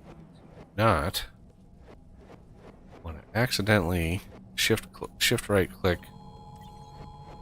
the magma core. That would be bad. I have no idea. Yeah. I have no. What would likely happen if you did that is you'd have to charge the damn thing up again, another billion power, and have it drill down again, and then you could use it to pump more magma. If you accidentally clear it. That's what I'm assuming. Because there's no way DJ, there's no way he coded it to, to sense if it, needs to be redone. There's no way he did that. Yeah, you wouldn't put that kind of work into it. He likes the one and done sort of thing. So, let's go that way again. Got a comment from Richard Michaels. I think you intentionally left a typo. Is that right? Yeah. Well, I haven't gone back there, Richard, to place that. Before I placed that one, I had to disconnect the one at the storage. Because the storage, what I can do is click both of those connections, and then both of them, I'm gesturing off camera. Both of them. Instead of connecting one at one way far end and connecting the other one way far end, there's going to be space of time in between. I can use the magma storage and do click and connect them both really fast so they're connected to one another, or their timing is really close. But yeah, once that happens, I need to go down this way, I believe, and connect that other one.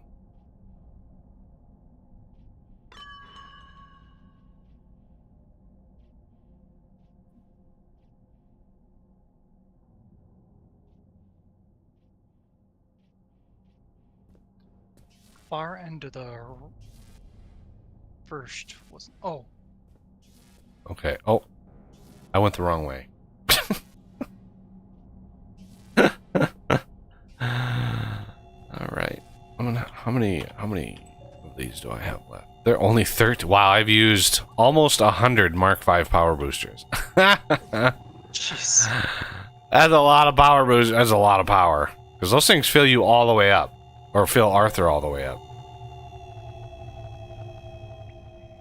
Okay. We're just gonna zip on over to this side.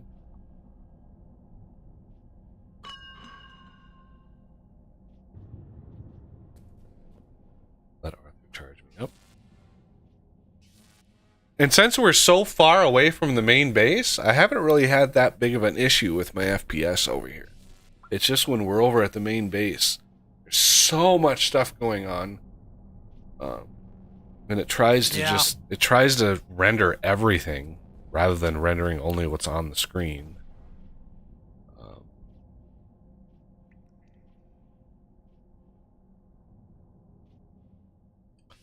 Right, Is so not now, getting any power? What's up?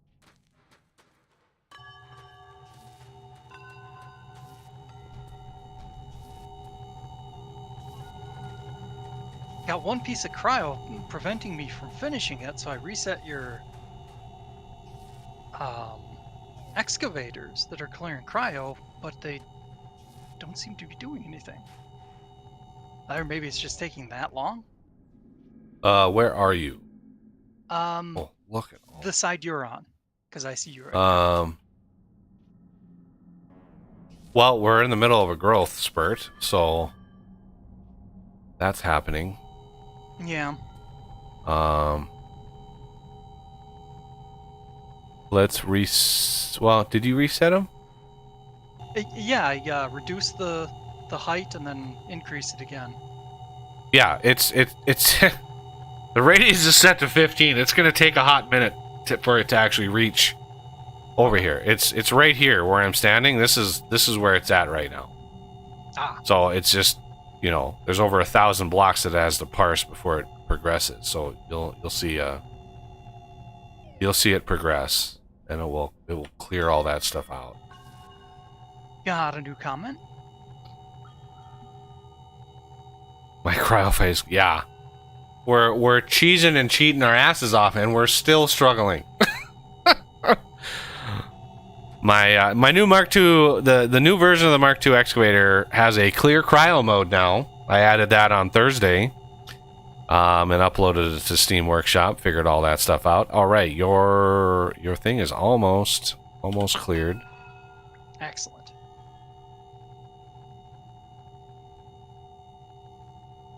There it goes. Structure complete. Yay! Power rods. Freeze on first. You have a bunch of freeze on the Yeah. all those that have freeze on. Those are also connected to it. Yeah. But better safe than dead. Yep, definitely. Absolutely, 100%. Although I suppose with all the extra room, it'd be maybe kind of easy to fight the spawner.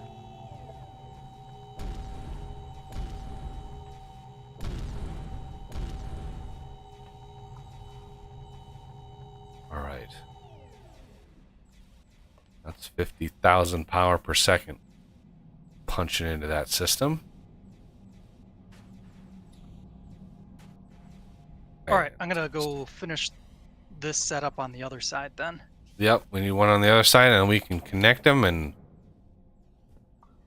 then hope for the best, because I only have so much patience. Yeah. Only so much patience for this.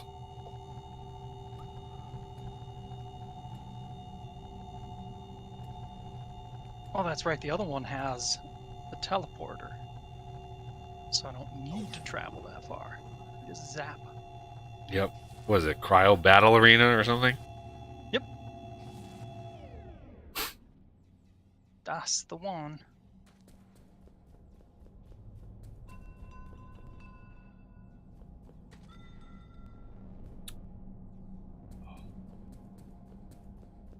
How did...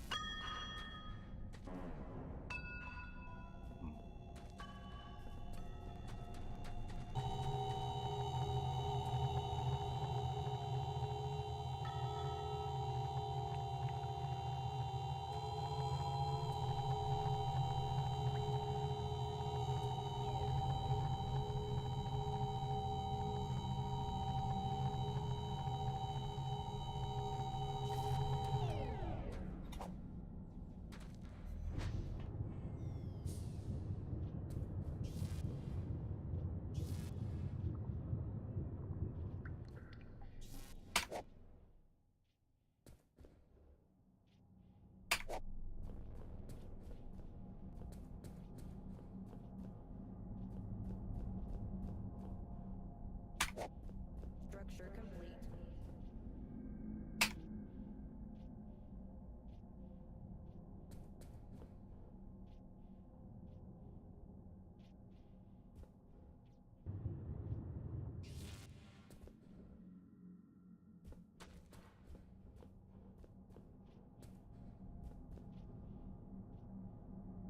Oh, that one's still going.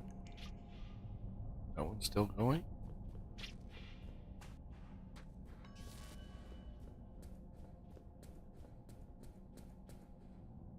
That one's almost done.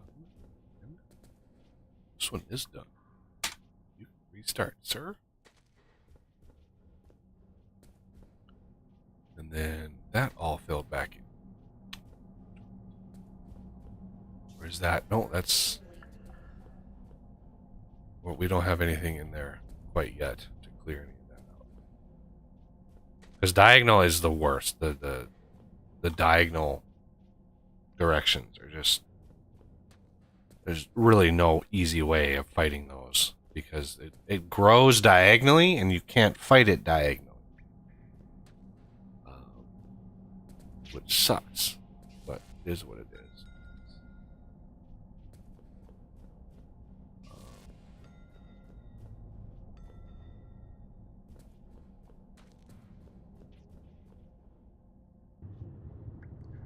Ah! Fell into the Dazzler pit.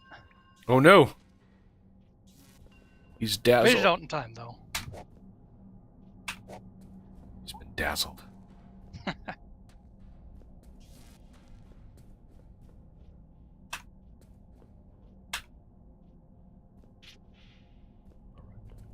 Those clearing as much as possible.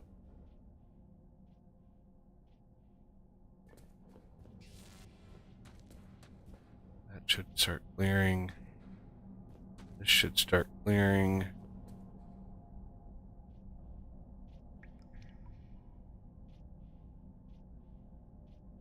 Wait, that's already 60%. Wow, that's it's processing quite fast. Maybe increase that by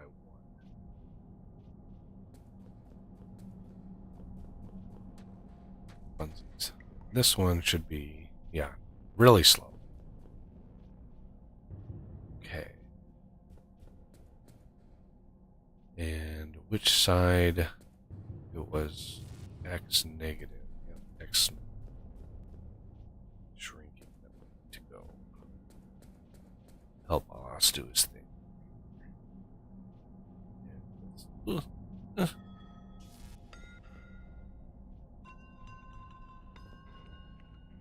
We could increase this by 1. These two. I could actually clear garbage out of it. Clear ore. space.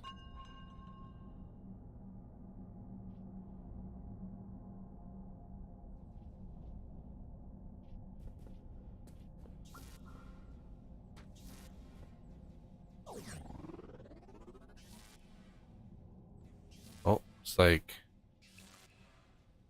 Renegade put one over here. There's no.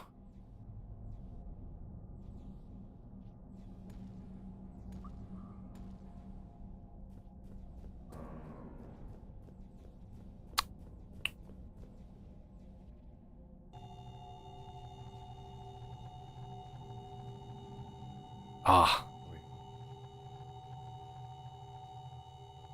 that's what that was for. No, that's right.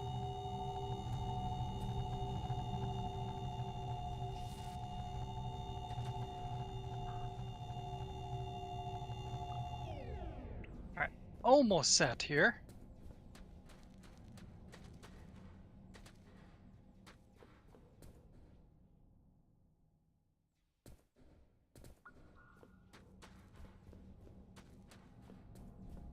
All right, we have the Dazzler. Now, should we put another one in over here to go the other direction so we can hit it from both sides, or you think one is enough over here?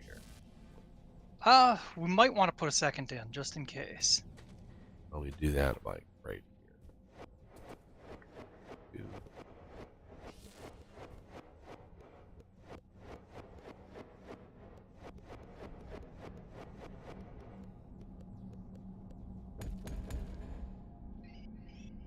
Yeah, EP Geek, I've seen it kind of both ways where they really fight back, and then I think I hit a bug or something, and one of them just didn't fight me at all. Structure complete. Well, if you do two at once, I think this, and I don't know about your situation, Oz, but I do know that when you fight one, right, if you do one at a time, the one that you're fighting will go crazy. But if you do two at a time, only one of them will be active. I think it's impossible for more than one to be active. So if you try to clear more than one at a time, I think I'd have to look at the code and verify this.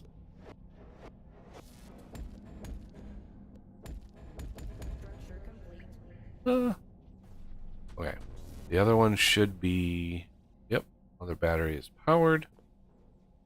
And so there's a benefit to doing two at once, I think, unless he changed it.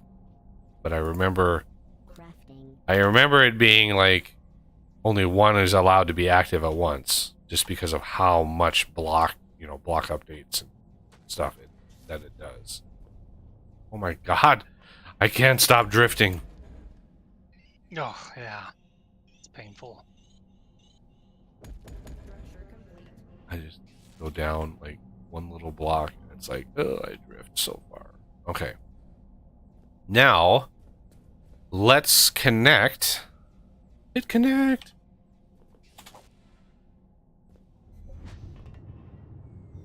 The pipe. Are we ready? Are we ready? I would say so. And go. And go. Oh, yep. There's the flame. Do.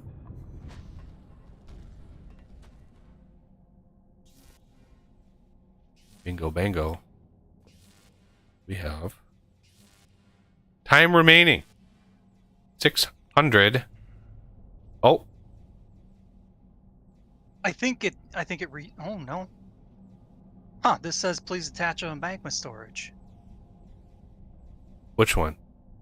The one in Battle Arena. That's the one I'm at, and I see it. Okay. Time remaining 880. Yeah, but it doesn't have any magma stored. And the pipe is blue. Pipe should be yellow, I think. Yeah, this one down here is working. Maybe you can only run one at a time. Is that one fighting back a bunch? I don't know. What's your definition of a bunch? It should be just growing, like cryo should be just appearing all around it constantly. I'm checking the pipe up here, because... Oh, yeah, the pipe turns from yellow to blue right up here. This pipe might be too long. It can't be. Huh. The storage is literally right next to the C5. So the pipe, the length of the pipe is probably 320, probably at most 345.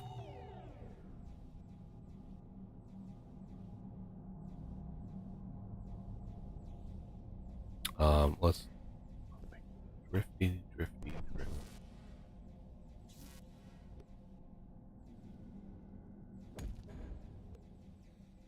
EP Gig asked if it was a server render distance thing, but I'm not sure Oh, the thing exactly what that's in reference to.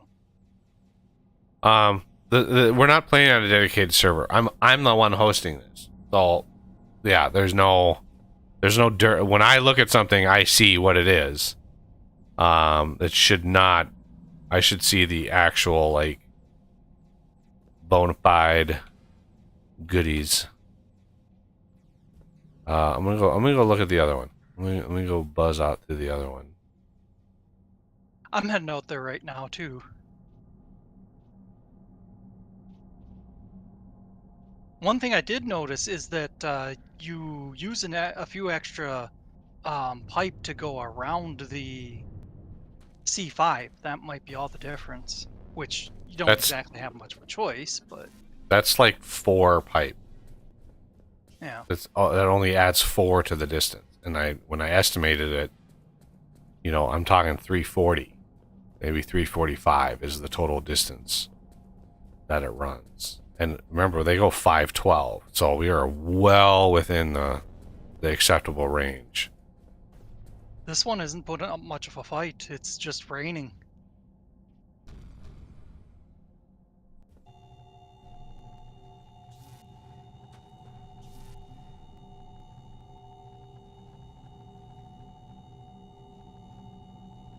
Storing.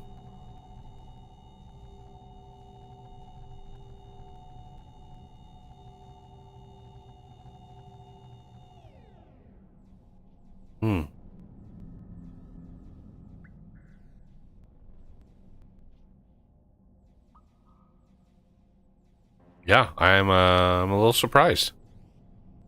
I'm a little surprised that these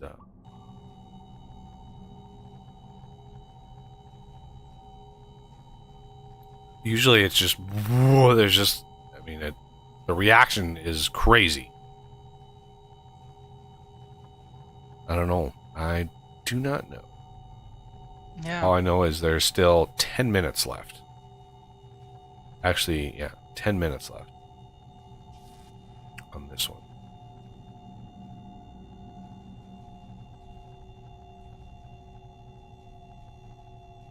So the pipe all lit up. Yeah, just keep an eye on it, I guess. Yep. Yeah, if you want to zip to the other, we'll watch this one.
So for some reason, this pipe. Not like-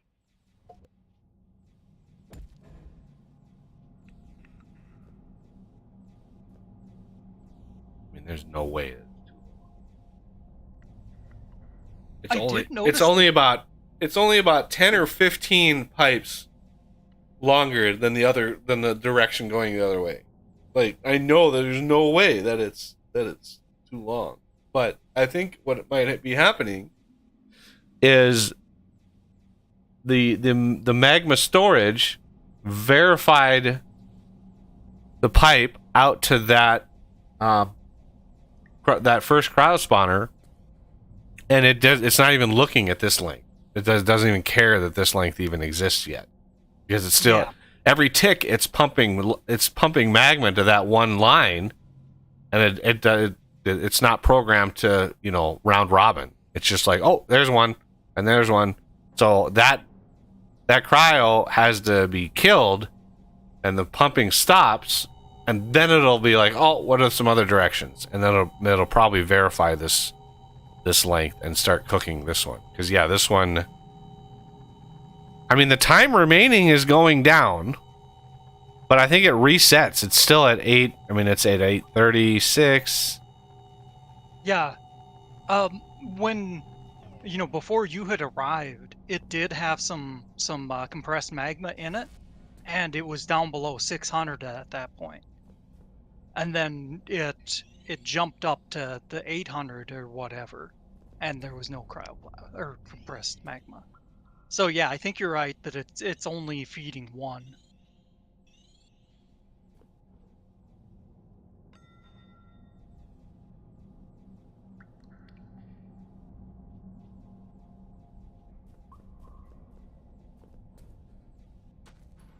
Why is this timer going down? I don't understand this at all. This timer should not be going down. Yeah.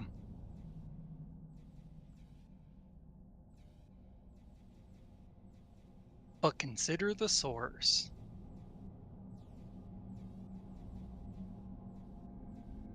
Yeah, the Infernos we want pretty close though.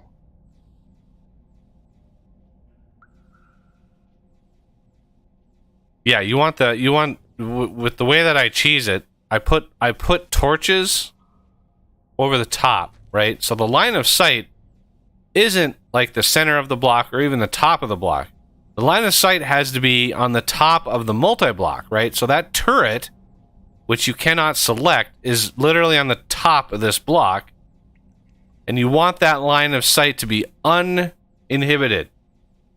If that gets blocked for 30 seconds, the timer resets. The 15-minute timer resets.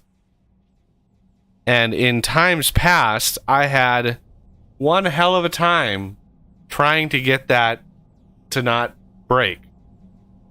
Because before, I mean, the spawners would just go crazy. I don't know what's going on now, if he nerfed it or what, but typically when the spawners start getting attacked, they start generating a ton of cryo, and it blocks that line. Now, why it's not doing that this time, I don't know. But, the line of sight there with the torches, I found you can't use glass. Glass blocks it. It doesn't have line of sight. But torches are a block. The cryo does not take that space. It is a block that you place and craft, so it takes priority. The game will not replace or damage or whatever you want to call it player machine blocks, and that torch is technically one of those. And so it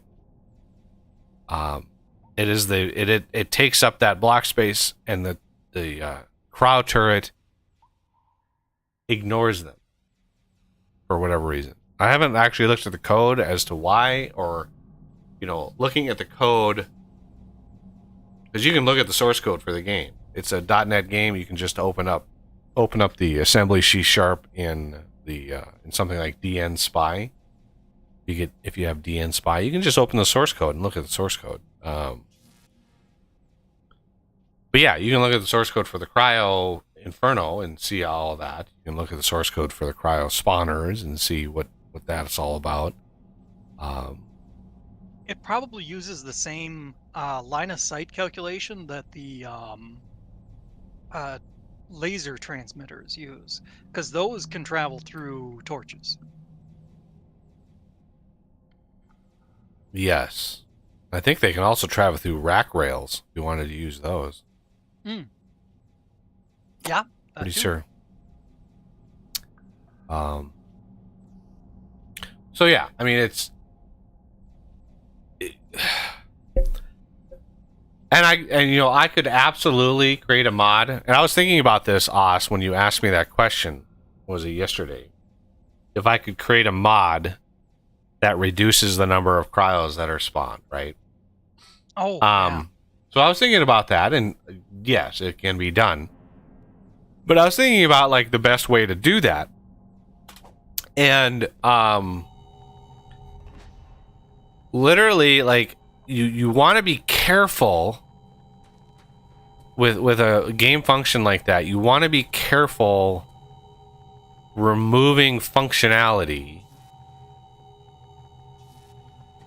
Wait, I went to the wrong. We're under 2 minutes on this one.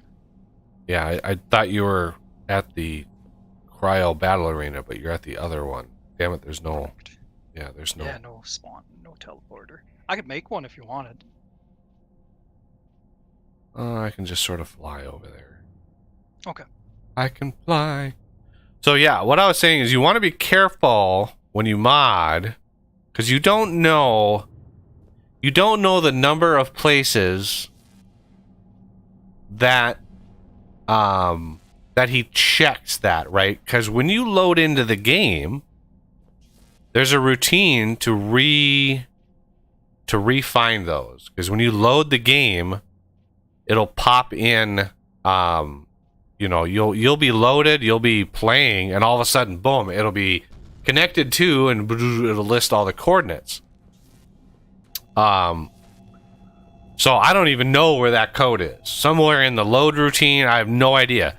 So if you physically eliminate 4 of the cryos, how would that affect that routine? So I was thinking, like, instead of just eliminating 4 of them, what you could do is in the routine that spawns them. It's in the C5. It's somewhere in there. I could find the code that literally spawns them. After that routine runs and it spawns all of them, you just basically capture that routine, and then you kill. This process, right? When this timer runs out, right? This machine, time remaining, actually, there's a line of code that kills that cryo and marks it as killed. See? C5 marking off Octant 4 as dead. Okay, so that is a very special tracking system in the game. So you want to basically use that. You want to use whatever line of code that does that, and you want to take out the 4 corners, and there's just 1, 2, 3, 4. So essentially, it would be kind of weird, but you would power the C5. You would see boom, boom, boom, boom. They're all spawning, and then boom, boom, boom. You'd have 4 dead, dead, dead, dead. It would be kind of weird to see, but yeah, you could do it. Did I just pick up? I picked up a freaking stinger. Why did I pick up a stinger and eyeballs? Like, why is this thing dropping bug parts? Yeah. I picked some of them up. If you want to drop them all, pick them up so you don't get them again. Okay. Q and Q. Okay, looks like I got them both. Okay. Yeah, I don't think I have any other ones. Good. So we can take this out.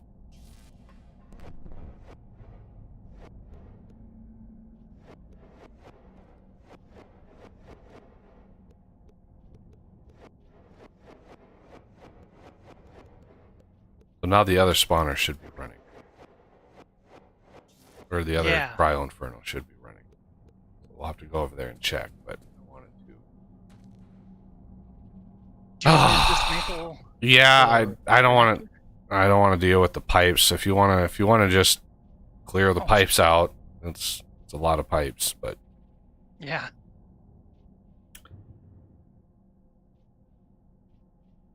so now that this one is dead, we can do one final run of this. I'm going to just do one final run of that. That one's done. Let's go to the other side. Well, now that I'm here, I can just cryo battle arena.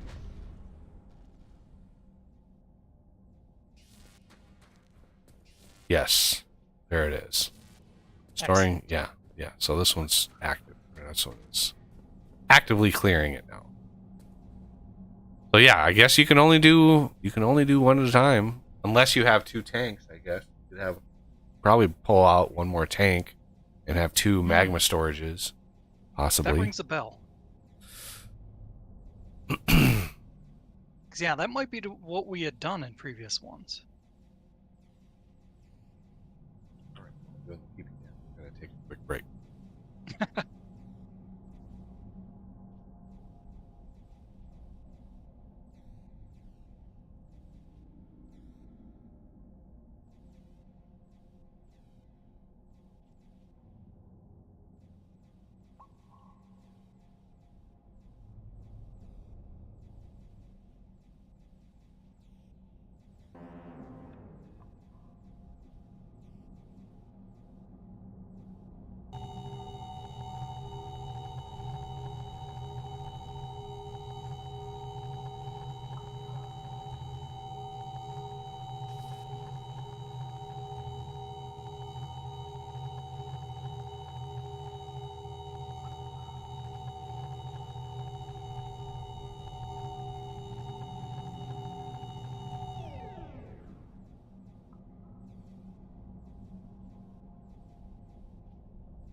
Oh, what to do now?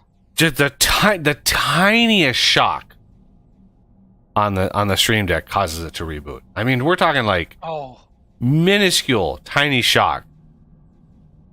It just is like can't handle it. Like, Jesus, you literally build an piece of electronics and you don't like ground it. Like what? Yeah. What the hell?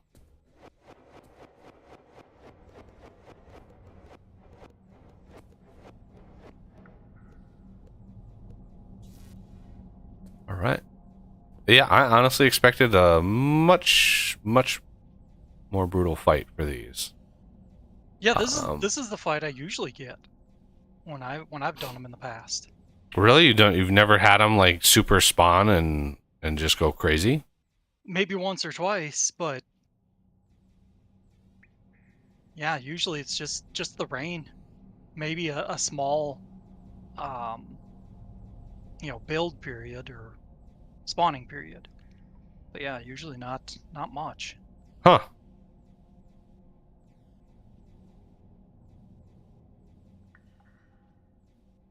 Huh.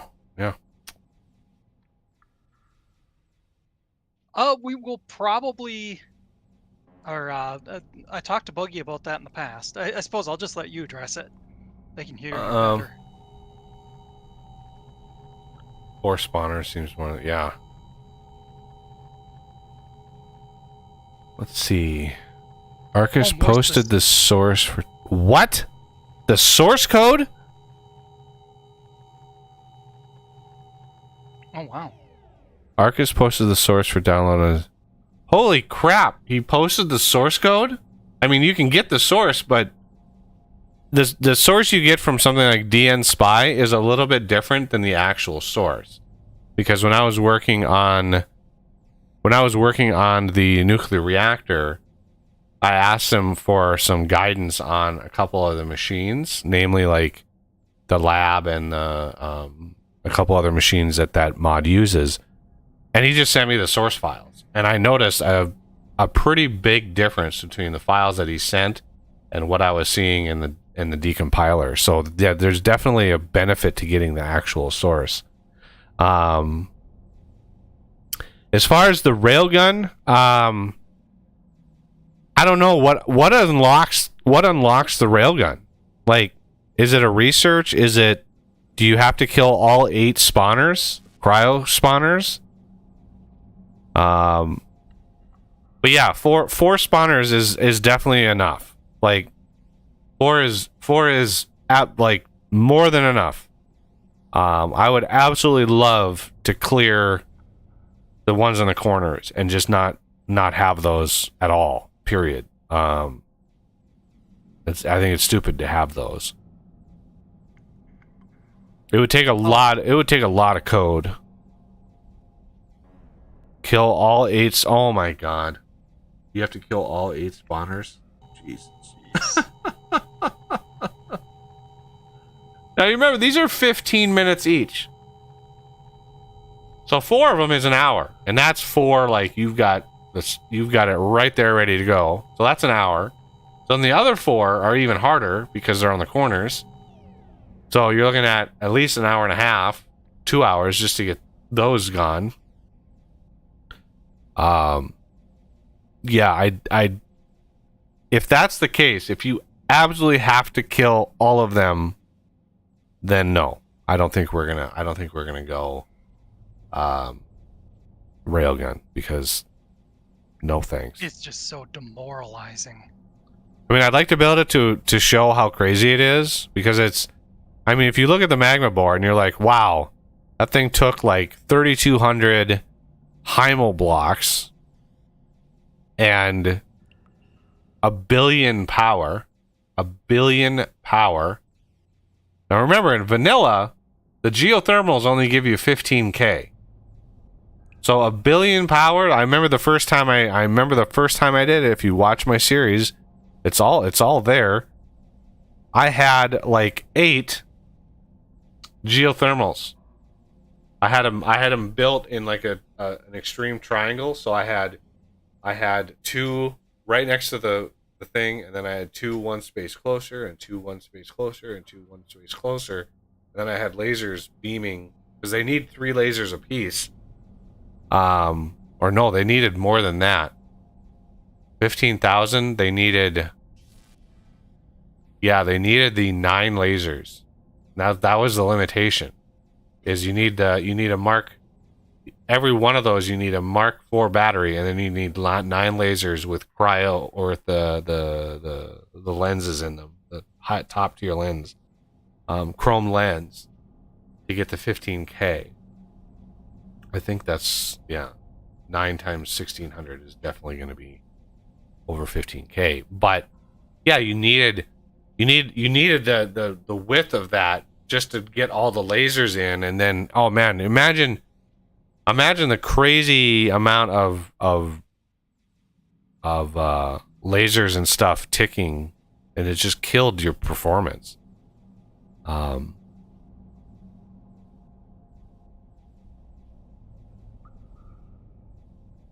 Yeah, what you can do once this is done, right? You can just go straight that way and straight that way and kill those, if the pipe makes it.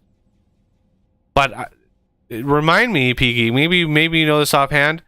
This pipe from the magma storage, is the limit on this 512 blocks? 512 pipes? Or is it higher than that?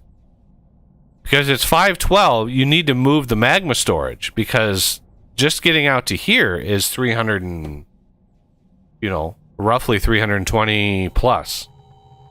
Yeah. So another 320 that way, that's you're exceeding the 512. You have to move the magma storage. And that's a pain in the ass all on its own. Like, unless you can go magma storage and then magma storage up here, like, can you build a magma storage up here? Can 2 magma storages be connected to one another? Is it coded for that? I have no idea. It's one of those like I have no idea. It's been a while since I've tried to do this. Yeah, I figured only one storage. Right. I something told me like you could only have one storage. It's not coded to be storage to storage to storage. So you literally have to take a pipe from the magma or the magma bore, because that pipe is also 512. So you have to take a pipe out to there, all the way out to one of these coordinates, and that's where the storage goes. And then from there you can go side to side, right? The magma bore comes into this side, and then you go to each corner from here. It's the only way to do it. And then when those two are done, then you have to go to the other side and do it all over again. Which, like, the fact that there's 8 of these is just so annoying. It's so annoying. Again, it's just not. It's not a fun enough process for me wanting to do it 8 times, right? Because like I'm just sitting here staring at this, going, okay, well, this is 15 minutes of my life I'm not getting back.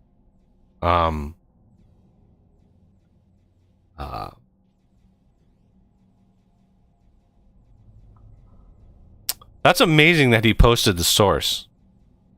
Yeah, that's shocking. 256 from the board of the store. Oh, so that's not even 512. You can only go 256. I was about 10 blocks short of the yeah. The last 2 spawners to be the most annoying, yeah. Well, I don't know if you caught this, EP Geek, but my excavator, I updated it this week, Thursday. This baby has a clear cryo setting now, baby. Oh, yeah. And it may or may not, I've heard rumors, it may or may not clear resin, too. Yeah. Yeah, you heard it here. It uses 3 times the power that the clear ore setting is, but yeah, that's how we've been clearing the cryo out of all this. Is this thing, clear cryo. Fun times. This is the only way I could keep my sanity while doing this fight. We had so much cryo in the like when I came over here last stream and I saw this, I was like, there is no way we are going to be able to get like through some of this in time. Like it was so demoralizing. Plus, add to that, Buggy and I were talking about this off stream. It seems like the spawners are spawning far more than I've ever seen. Like many times more, 4 or 5 times more cryoplasm than any game I've played so far. Yeah, they definitely fill up. Like we've got literally 5 wide excavators. And yeah, the excavators version 10, I think the last version from 5 years ago, you can build them in any orientation and they'll dig from that orientation. That was a feature long requested, and I actually had somebody help me do that because I had no idea how to my brain works in linear order. My brain does not work in 3-dimensional like space. So trying to figure out how the coordinates change when you build it on the side or on the ceiling or, around and around, like no idea how to change the coordinates. So Innominate helped me with that. But yeah, they work in all directions now, which is very, very nice. Let's set this up to 15. Just have it clean up a little bit out here. 30 seconds.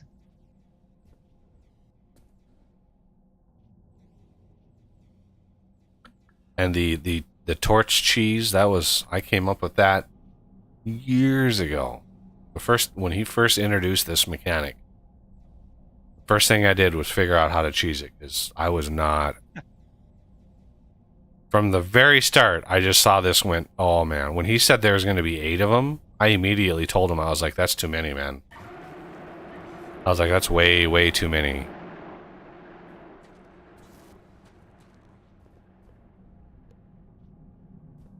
What does that drop? You know, I have brain matter. Somebody must have gotten a high brain matter from the other one. Oh. I don't recall seeing brain matter. But, Death could have gotten it too. Or maybe it just, doubt you it. know, Do you have a brain in your inventory? Brains. Not that I Oh, see. there's pieces way out here, so maybe the Yeah. other one spat out into the distance. Yeah, for some reason it's almost like it explodes and it goes way out. I don't know why. But so that's 2 of the 8. We're like a quarter done. I mean,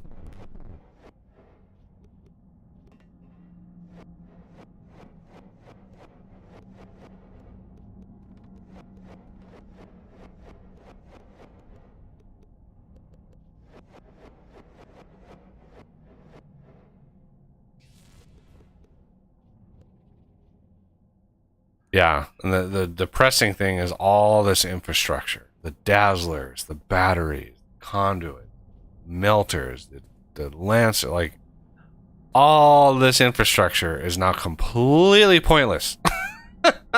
Yeah. Like, you get all of this done, and then you're like, all right, well, this is the medium line. Basically, what you would do is you would just dig the trench both directions and be like, we're gonna go this way and this way now. I've done that. I think one of my series I must have done all of them. If you have to clear all 8, I know in one of my series I built the railgun. Maybe in the Encore series, I did all the work Sounds behind right. the scenes. I had to clear them all. I might have done a video where it was like, cut, clear, cut, clear, cut, clear, and it just dead, dead, dead, dead, dead, and people don't realize how many hours are in between those cuts, but it's very time consuming to do a series in this game. Very time consuming. Yeah. Sometimes he's lucky enough to catch some people online that'll help him out, but not always.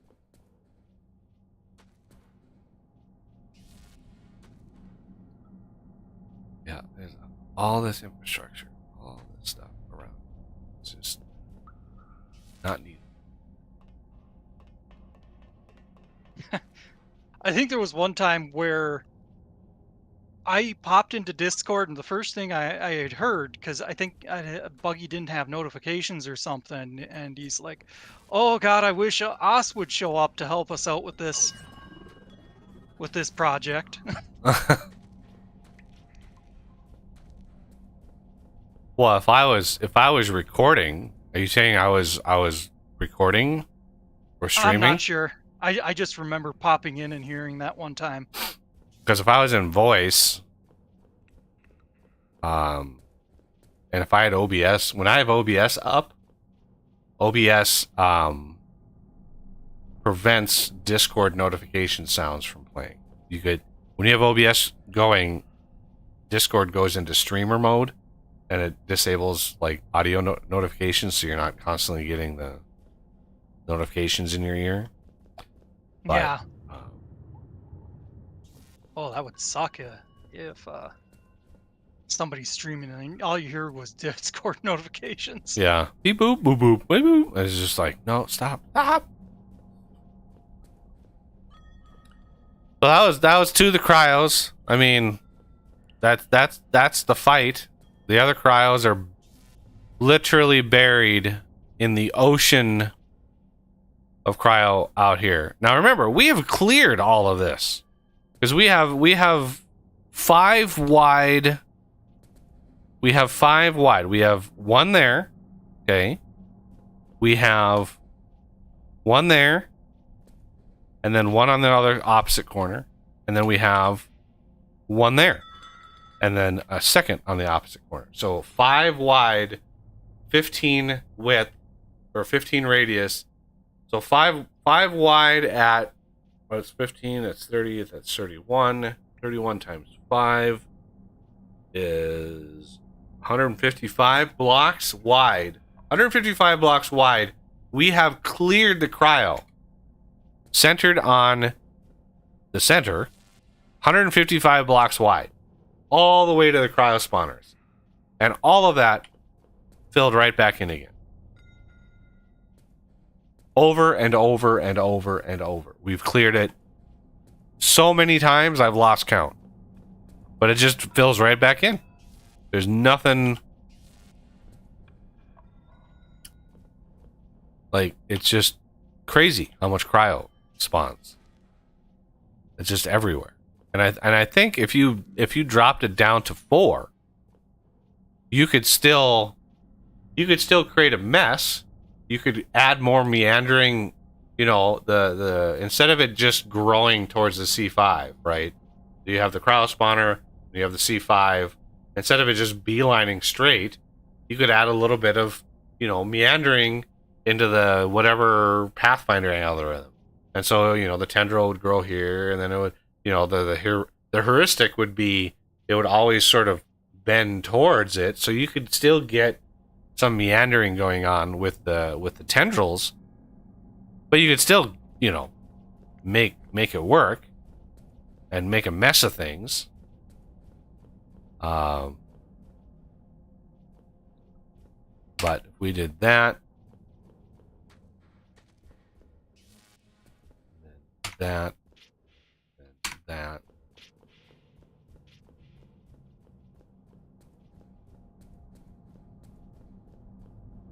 that,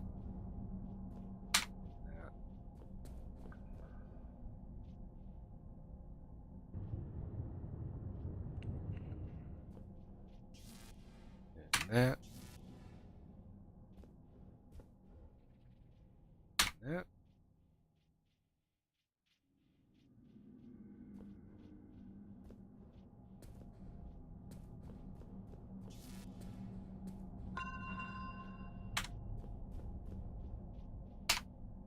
And that. Here's your 5 wide. You can see this one cleared pretty good. This tendril grew a little bit on this side. This one really grew over here. I mean, this one really, really grew. But all of this, like, pockmarked area, this is because this is it. I mean, it burrows through the terrain. It just destroys everything in its wake.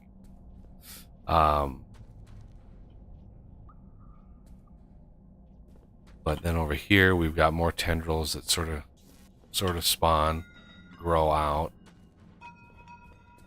And then this one's really, really thick in here.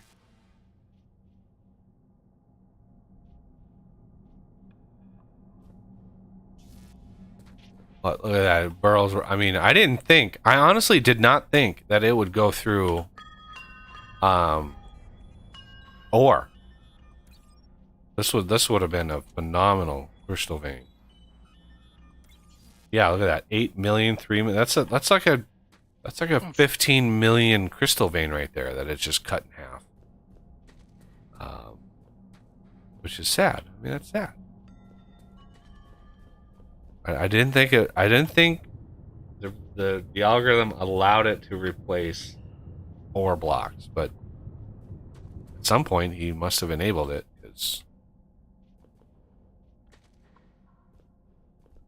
But yeah, now it's just like a waiting game. We would just start burrowing and, you know, taking this and going that way with the 3x3 and then the stair cut, and then we would just replace all of these.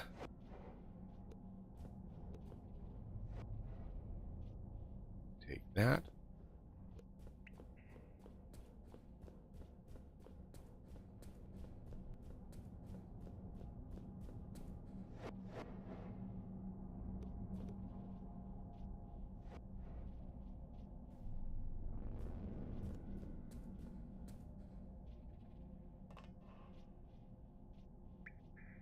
Shouldn't be getting any more cryo here. unless one of the corners sort of meanders in here, but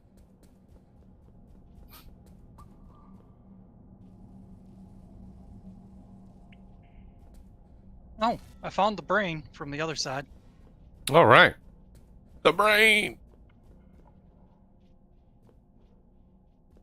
While collecting nuclear reactor pieces. Or the stuff that was out here. Okay, yeah, I think I got them all.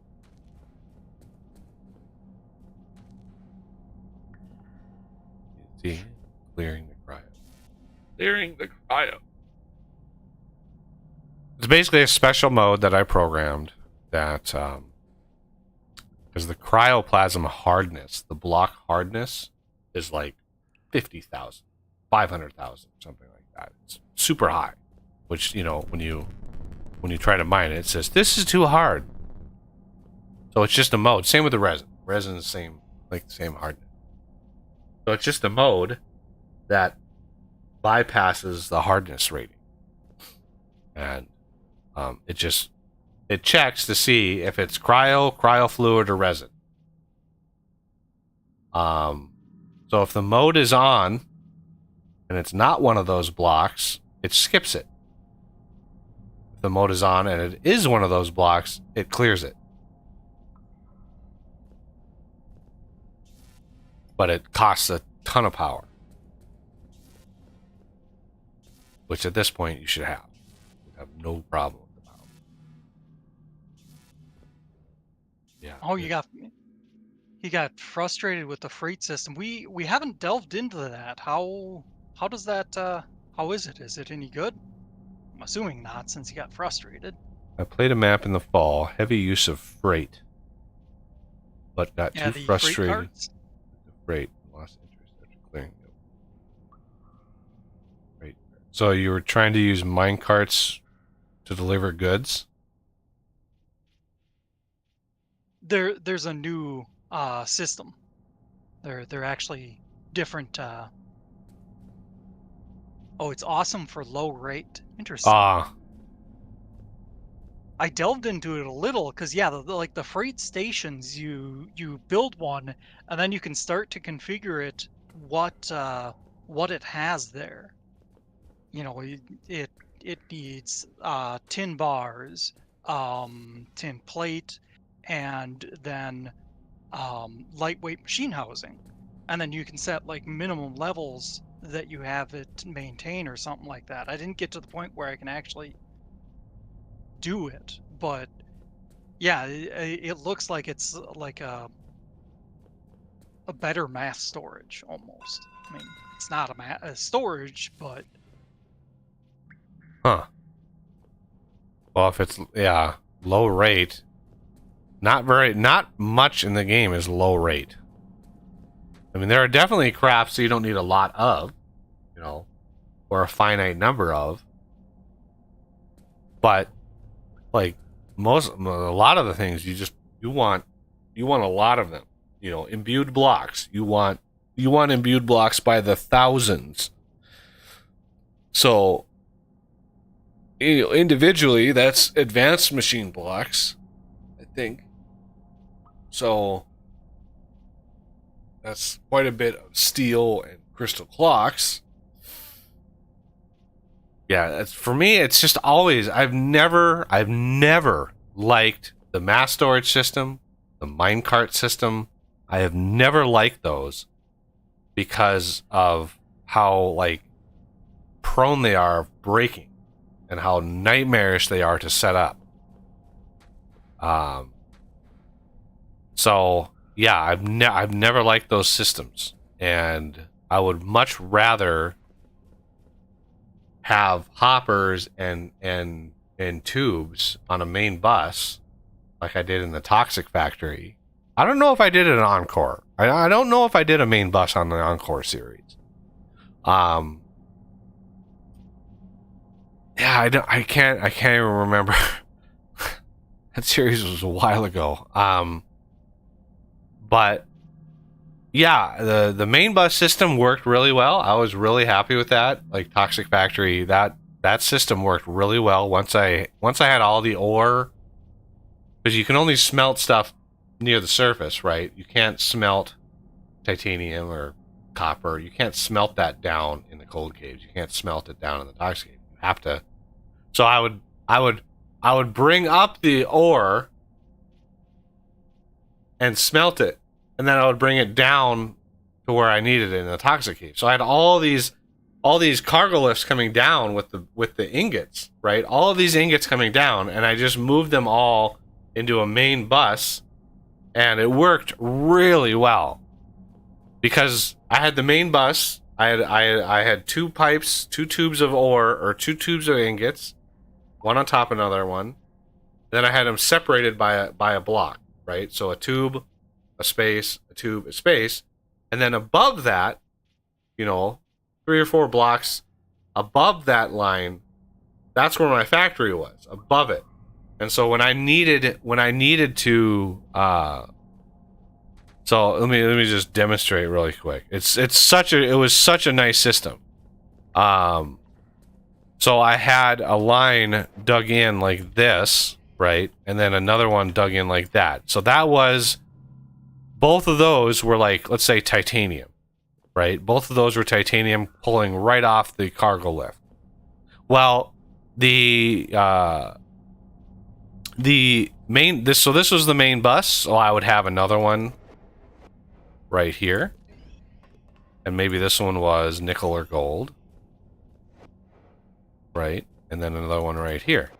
And I'll put some lights down because, yeah, this is just freaking annoying that there's no light.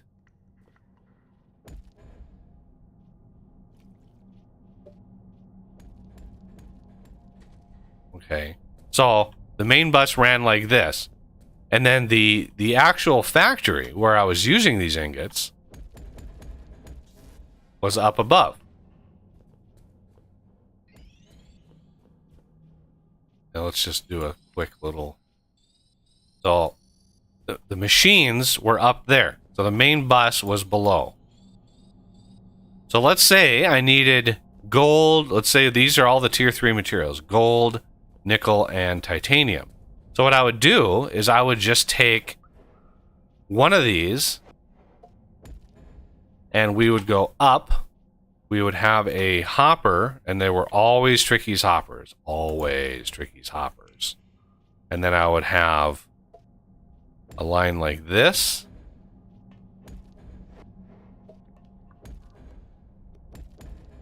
Come on. Like that. And then because, remember, this one is going up and in, right? So this tube extends that, but we want to actually go down with this one and then in with that one. So then there's 2 tubes going off that way. And you just repeat this. You want to offset it enough so you're not going to get crosstalk between the two. So again, you go up one of these. This one goes down. This one goes in and over, right? And then, well, no, that one doesn't do that. I want to replace, right? I needed to skip one. This one, because this one goes straight down. This one goes over. Right? And then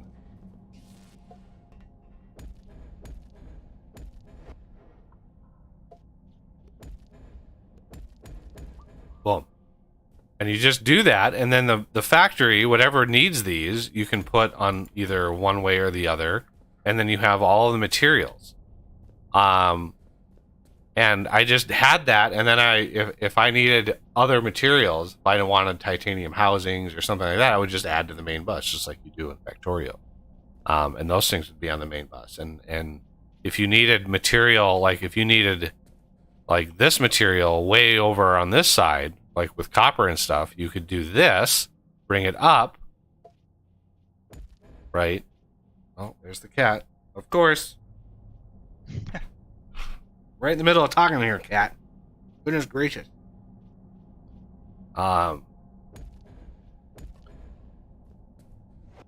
So if the hopper is here, this goes up like that, and then you just have it go over, right? And that it goes over, and you can go up where you need it, and that keeps the factory super clean, right? And all the material is in the factory, and all the raw materials are down on the main bus. It works really well. I was very tempted to do it for this series or this stream series, but I don't know. It's a lot to manage, especially when people aren't used to it. You know, when you have multiplayers and nobody really understands what's going on or where all these materials are, and then you have 5 or 6 different ways of pulling stuff off the main bus, and everything gets all discombobulated, and it really takes discipline to do it right, because you can't have, you know, crazy belts and tubes and hoppers, and if you place a hopper in the wrong place, let's say if somebody put this hopper here and had this go there, now you're possibly polluting the bus with the wrong material, because this hopper can push out into it. So you got to be very, very vigilant and have zero mistakes. And one of the things I learned with multiplayer is if you try to build a system that requires 0 mistakes, you're gonna be disappointed. So you want to be able to make sure that you are absolutely vigilant with the system. And sure, you can go like this, and then down, and then this way, and then this on this side, right? As long as you don't try to put a hopper here with whatever material is here. And then she just jumps down. Why jump up here, cat? Like, why jump up here? Look at me. No, she just didn't. Yep. So yeah, this system works really well. It takes a lot of space. I mean, it's huge, but that's actually good. You want ideally your factory to take quite a bit of area. Like, you want it spread out, and the main bus system spreads it out very, very nicely. So yeah, we're clearing. Where are we with this? Oh, so this one's only up to here. Whew.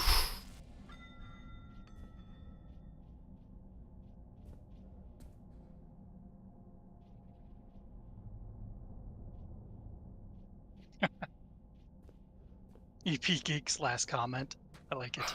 Human. Yeah, the cat is weird. But she was chilling on my chair, like she gets all comfortable and her legs stretched out. I think I have a yeah. What? Why does this? There it is. So that's her relaxing on my chair, right? She's just chilling. So for some reason, she goes from that and jumps up on my lap and is like, you know, visits me, because I think she senses the amount of cat hair in my nose is a lot less. And so she's like, I need to refresh that for you. She's like a bartender, only cat hair. So we're beating back the cryo to the other cryo spawners again, because we've done this. I know I've run this direction at least 4 times. So all of this cryo is all stuff that we've taken care of many, many, many times before. But that cryo spawner is back here somewhere. I don't even know.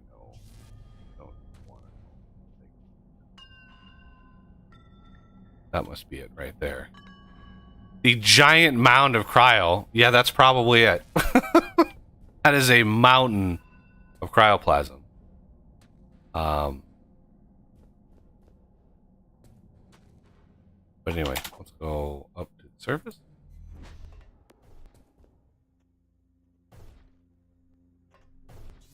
Poor Spider Bro. Has nothing to do. There's no bugs. I think Spider Bro should be able to go down to the cold cave. I mean, probably take a lot of programming to get him to be able to navigate down there, but Yeah, I mean, such a shame. I mean, I know that it's possible. I've seen other voxel games do pathfinding just fine. It's just DJ just. That's the reason the bugs fly. He doesn't want to do pathfinding, and I understand. And they're the game is how old? 15 years old at this point. Back in those days, 3-dimensional pathfinding, it was not a cheap algorithm. This was not a cheap algorithm anyway. So it's a tough thing. But you'd think that you could cap his pathfinding where it would only if you set him down in the cold caves, you would just clip the search to a certain band of height, depth into the world. You'd say only do a pathfinding for blocks in between these two values, and then you could just sort of snake, wherever the path is. If there's a big wall, you'd have them go around it. Like it's possible to do. It just takes effort and yeah.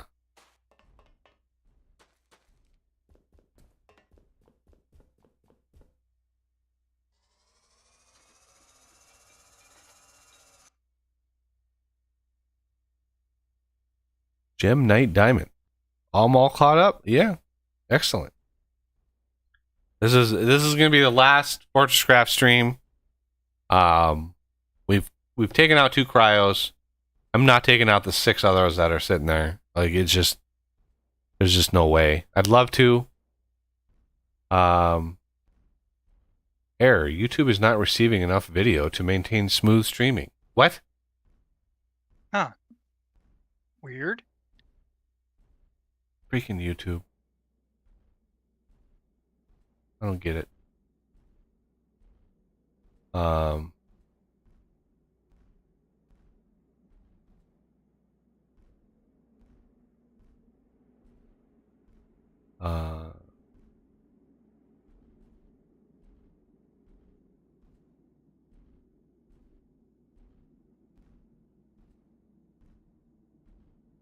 7 days that I can do it.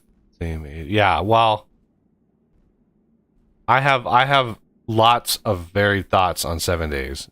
That is a rant I don't think anybody wants to hear. That development team is,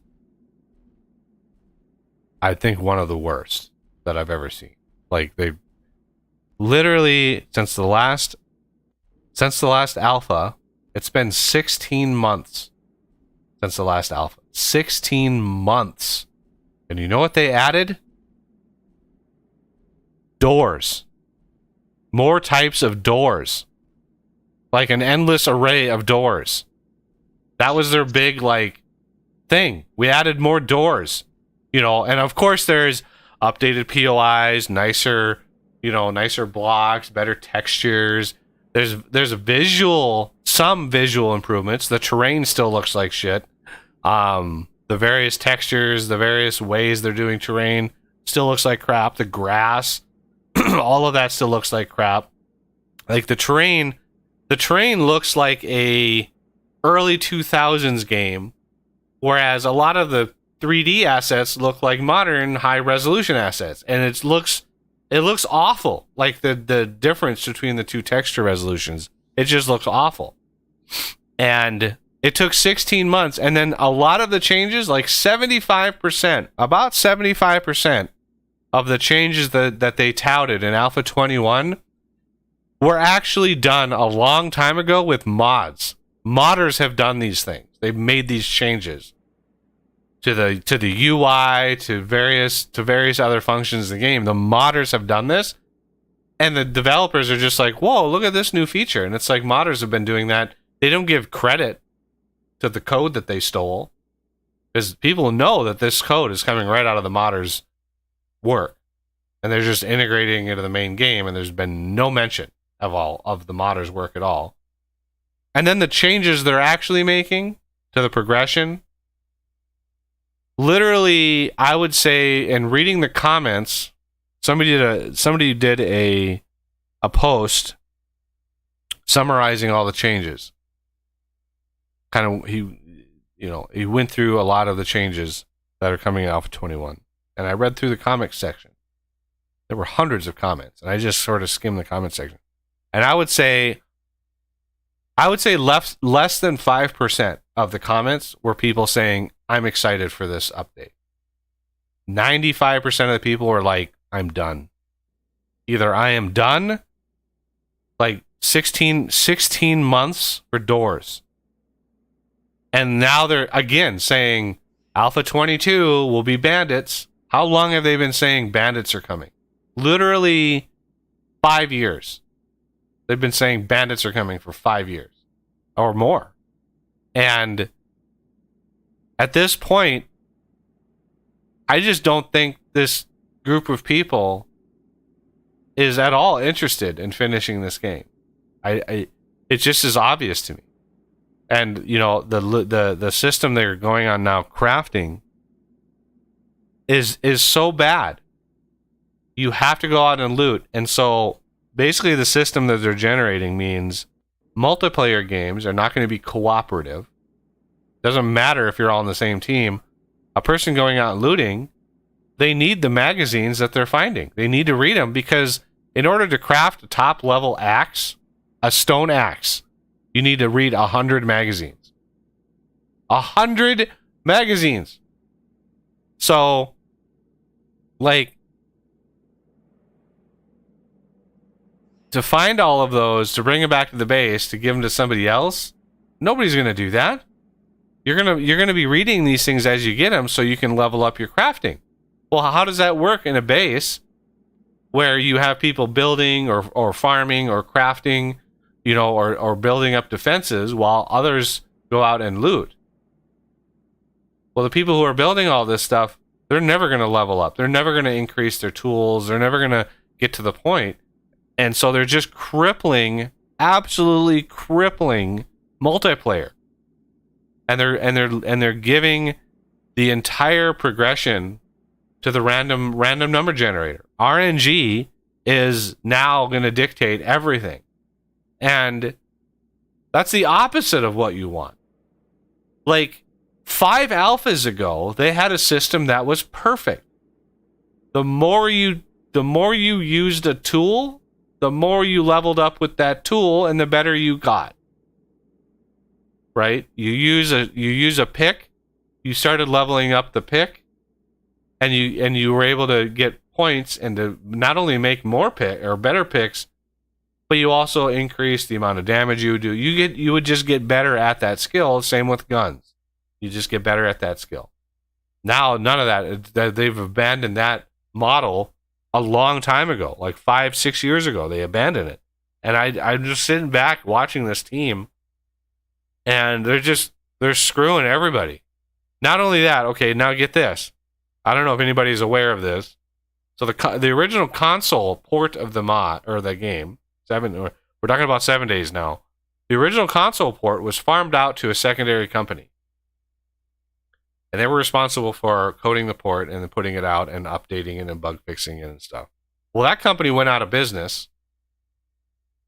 And for about a year, the console rights, the rights to the console port, were sort of in limbo. And then finally, the Fun Pimps reacquired the rights to the console version. Well, now, again, they farmed out, not learning their lesson, they farmed out the console to some Australian company. Unnamed, we don't know. So some Australian company now is working on the console. But here's the catch. When they finally do release a new console version, all the existing console owners have to rebuy it. Tell me, how do you justify that? It's the same game, and it's a console version, same platform, and yet you have to rebuy it because reason. It's a different company. Like, so they're screwing all of their console people. And so that was another detail that they came out with. They're like, yeah, you're probably gonna have to rebuy it. You know, we're looking at seeing if we can do a discount or, you know, a coupon or something like that to try to help people, but you're gonna basically have to buy the console version if you already own the console version. So, like, you can imagine people who have been waiting patiently for an updated console version for a long, long time are not happy with that, and understandably, they're kind of angry at that fact. So it's the state of that game. It had so much stuff that I loved, and they've literally stripped all of the stuff that I enjoyed about that game out. Everything. I mean, I loved the rebar and building it and having pillars and having some rebar and some wet cement and some dry cement and having the look of a base that was in the process of building, and you had to time it so you could be in between hordes, blood moon hordes and stuff, and so you had to build it really fast and get some stuff up so you could defend it enough for the next blood moon, and then once that was done, then you could build up some more. I just love that sort of, like, you got to build up the base in between the events, and you get this sort of half finished look. Well, they completely took out rebar. They completely changed how all that stuff works, and now it's oh man, it's not fun. It's just not a fun game anymore. Which is funny considering the game the company is called the Fun Pimps, and they just stripped all the fun out of that game. And the unfortunate thing is nobody, none of the content creators that they reach out to, that they give early access to this stuff with, none of those content creators want to stir the pot. Just like modern media, nobody wants to stir the pot, and so they just kind of go with the flow. They don't criticize. Because as soon as you start criticizing, then you lose your access, right? Which is why on a really crappy movie, you get initial reviews that are really positive, because all of the people who got early access to view the movie, they don't want to lose that early access, so they'll give it a positive review. It's human nature. You're incentivized to give it a positive review. The same thing is true with content creators. You're incentivized to give a positive review of a game if you're given earlier access to it. Whereas the rest of the people, once they finally get access, are like, this is crap.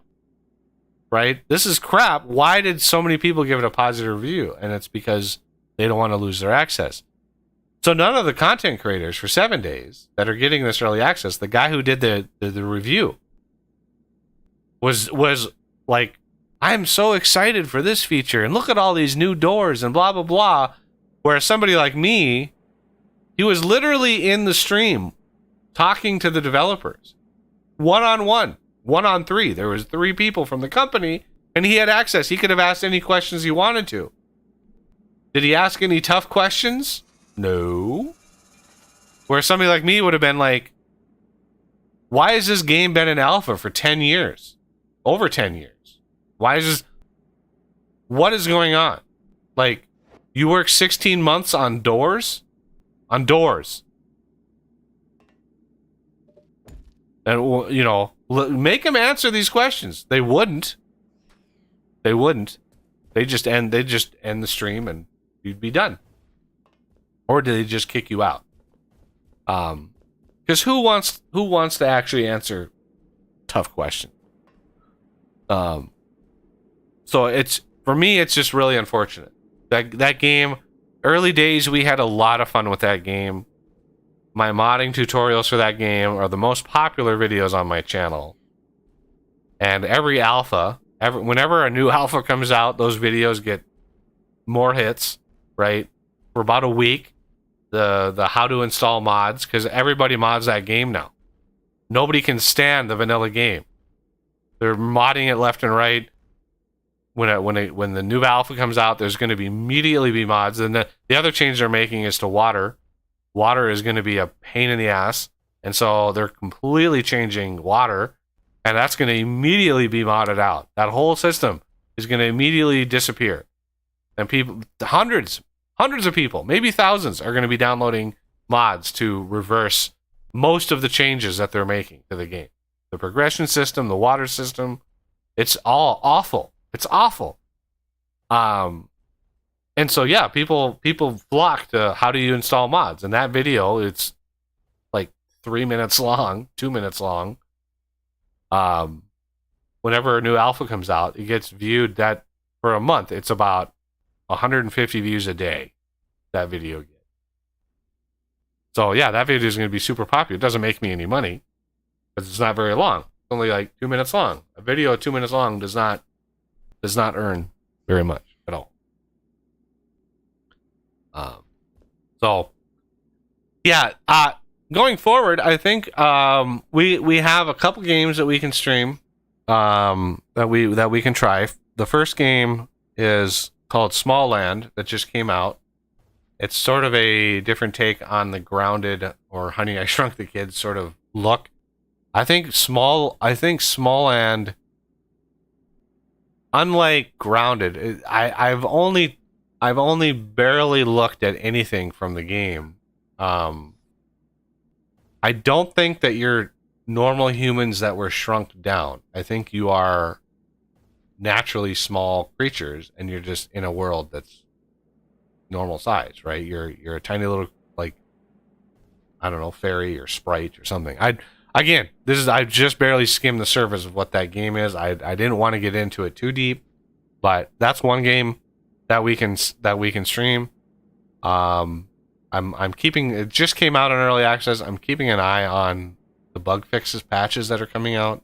I usually let it simmer for a couple weeks, get some of the big bugs to be fixed, especially with multiplayer. And the other one, there's an update that the World War Z just hit. Another update for that, where they added another mode. They added another zombie horde mode that you get actually multiple choices of cities that you can play. So there's some variety in the horde mode now, and so that's definitely one that we can stream here and there. Other games,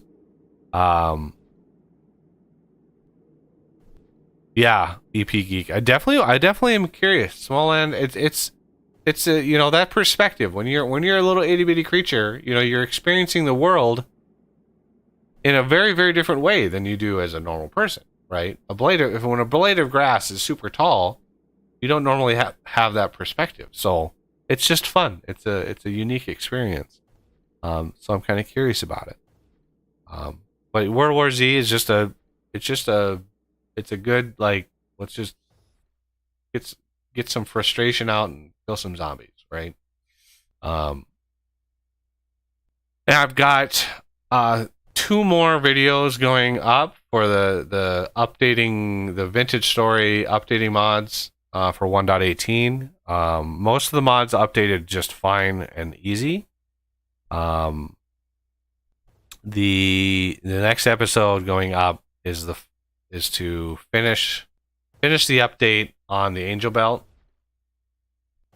I do struggle with the bug on that. I did report a bug, but I'm not sure if Tyrone saw it. And then the video after that is updating the Night Watcher mod. All the other mods updated fine. Load them in, recompile, you know, zip them up, re-upload, and they're all my mods are uploaded. I didn't update. I didn't record my updating of any JSON mods, like Ores of Plenty. So all my JSON mods are updated or didn't need to be updated. Like rock blocks, quartz blocks, those are really dead simple mods. They don't need updating between versions, right? Ores of Plenty did. My random changes did. There's some renamed stuff, some and various things. And there's a potential for there's a potential problem with my cathedral because the gold block code changed. And because of that, the cathedral, the big gear on the front facade of the cathedral is gold blocks. There is a way to translate block types. To say this block type is now, it's a remap. You take this block type is now this block type. There's a way to remap that. So there's a way to fix it. I just got to figure it out. But yeah, we're gonna slowly after the next 2 episodes debut, I'm gonna be working this week and working on, you know, the initial stages of trying to map what I want to do, how I want to organize the project. You know, if anybody out there wants to help, you know, in the early days, there's not going to be a lot of code. There's going to be a lot of like design documents and stuff that I want to put together to more or less to organize it in my head. I don't want to just fly into it blind, because then it just breeds chaos, and I don't want chaos. I want to tackle it like you would a project at a job. Like, let's do it the right way. And so I want to basically outline what the mod does, functions that I want it to do, features that I want, and then break it down into little bits, little problems to solve that in the end can be built to build a nice big mod. That's the way I want to approach it.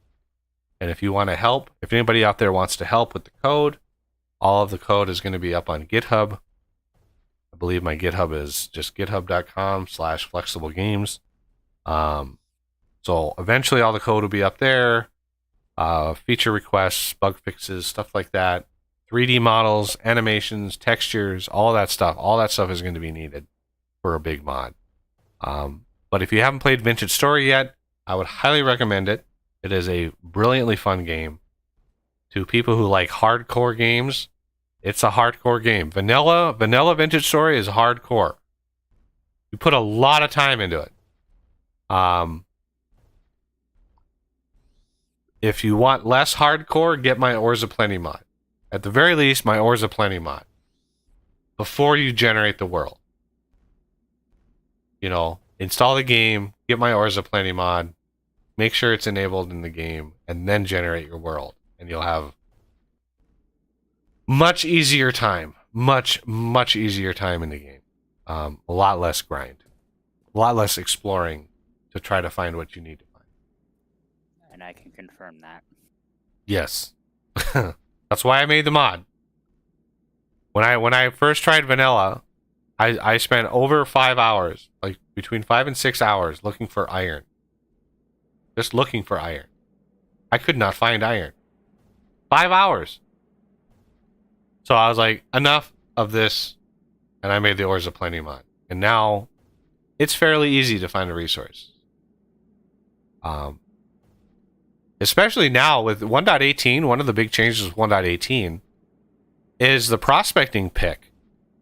Now, instead of having to enable the search radius mode, it's enabled by default now. So now it's a lot easier to find ores because he enabled it by default. You don't have to, people won't claim that you're cheating by turning that mode on because it's enabled by default now. So it's a lot easier to find ores, and because you can look, the default mode basically looks in the chunk and it reports vaguely what ores could spawn in the chunk. Not ores are there, but what ores could spawn, have a chance to spawn. Whereas the other mode, the radius-based mode, actually looks in the radius around you for the blocks, right? It will report, hey, you've got iron, right? You just got to find it. So the radius is 6, and so it's a bubble, basically a bubble around you of 6. And if it's in there, you just dig for it, and you can find it, and it's really nice. And then if you want an even better time, if you have the Ores Aplenty mod, then I would highly recommend my Flexible Tools mod. for late game tools. But the mod I'm working on is going to be for extending the late game or end post steel. You got to Later, work. EP Geek. Yeah, later. Sorry. So the think of immersive engineering for Minecraft, and it's going to be loosely based on that. I'm going to use that as a model for how I program the mod, because these big mods I've never done before. So having a mod as an example is what I need the most. And that's just as good a mod as any. But yeah, it's going to be a pretty involved process. Yeah, I've already gotten, the first video posted. I already had somebody post and say that they appreciate it, and they're trying to learn modding themselves, and it's, walking through that process, I think is helpful to a lot of people. So I want to include as many people as possible in the process, and do streams. The odd stream, if I know I'm going to be working on one feature or another, and it's interesting, then I can stream it if I know I can get some work done. But I have a hard time concentrating when I'm streaming. So if I'm trying to figure out how to solve a problem in code, and I'm sitting here trying to do it, when I'm streaming, I feel a pressure to do something. Right? There's like a nagging pressure. Like, you better keep the stuff going. And if I'm trying to figure something out in code, I have that part of my brain has to be working, and the narration part of my brain has to be turned off. And you kind of get a sense of that if you watch the 3 episodes that I recorded updating those mods, because it's just like, I hit the bug and I just my brain just shut down. I was just like, what? The behavior was not expected, and now my brain has to work at it. Not fun. But yeah. Anyway, I'm just checking to see if the project's changed at all. Nope. So you do need to kill all 8 of those damn spawners. That is amazing. Yeesh. Oh, man. So, yeah, I am, I'm hoping we get a lot of people enjoying the different content. And we'll still play games a couple times a week. Wednesday and Saturday, we're still going to do multiplayer streams for whatever patrons don't abandon me. So, anyway, that'll be it for the stream today, everybody. I thank you all for coming by. Thank you for watching this maybe final expose of FortressCraft. Maybe the next time we play, God forbid, will be with the new version of FortressCraft in sometime in the next 10 years, when DJ actually gets it done.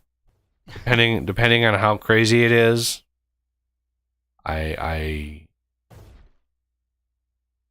Yeah, hopefully it doesn't muck it up. Yeah. I'd like to see an ideological successor. Yeah, I mean, you wouldn't need to do much to improve upon the game. Yeah. You would need to do a lot of bug fixing Yeah. to improve the experience, especially multiplayer and modding. If he starts the code base with modding in mind, he starts the code base with multiplayer in mind, that would be an improvement. If, however, he does what he says he is going to do in the design document for it, and have less of an open world approach to the game, which is what his design document said. Less open world, more forcing of rooms, building rooms, and using rooms because of some perceived performance improvement that he gets. But that doesn't actually exist, I think that it would just destroy it. If he forces people to play a certain way, that is going to kill you. That would kill my enthusiasm for it, and we wouldn't cover it. If large chunks of the game are you're forced to play a certain way, then I just would lose enthusiasm. If he takes the verticality of the game out. But I do know that he did add some content to the magma caves and to the toxic cave. He added something. He wasn't specific on what, but I did ask, and he said he there's some new stuff for that. What that is, I don't know.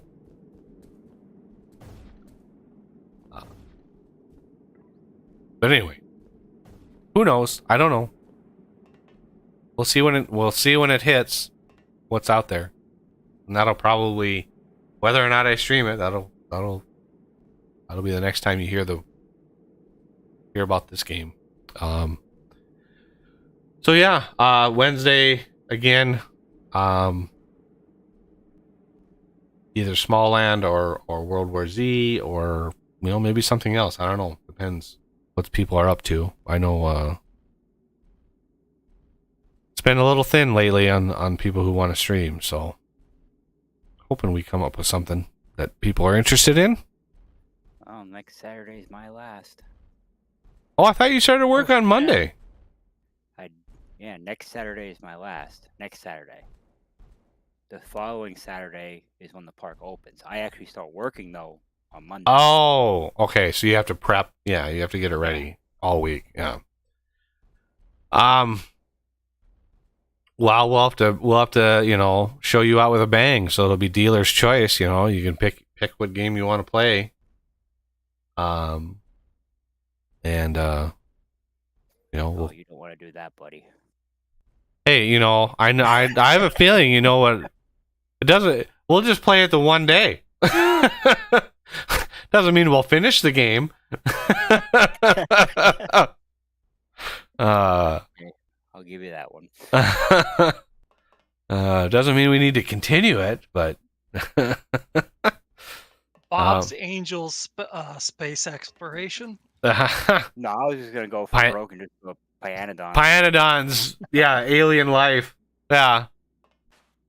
Oh man, I would just sit back with my arms folded during that whole stream and be like, "You handle it." Like, we do a 10-hour stream and we don't even get copper smelted. Like, that's on you. I just follow you around and be like, "Hey, you wanted it, you do it."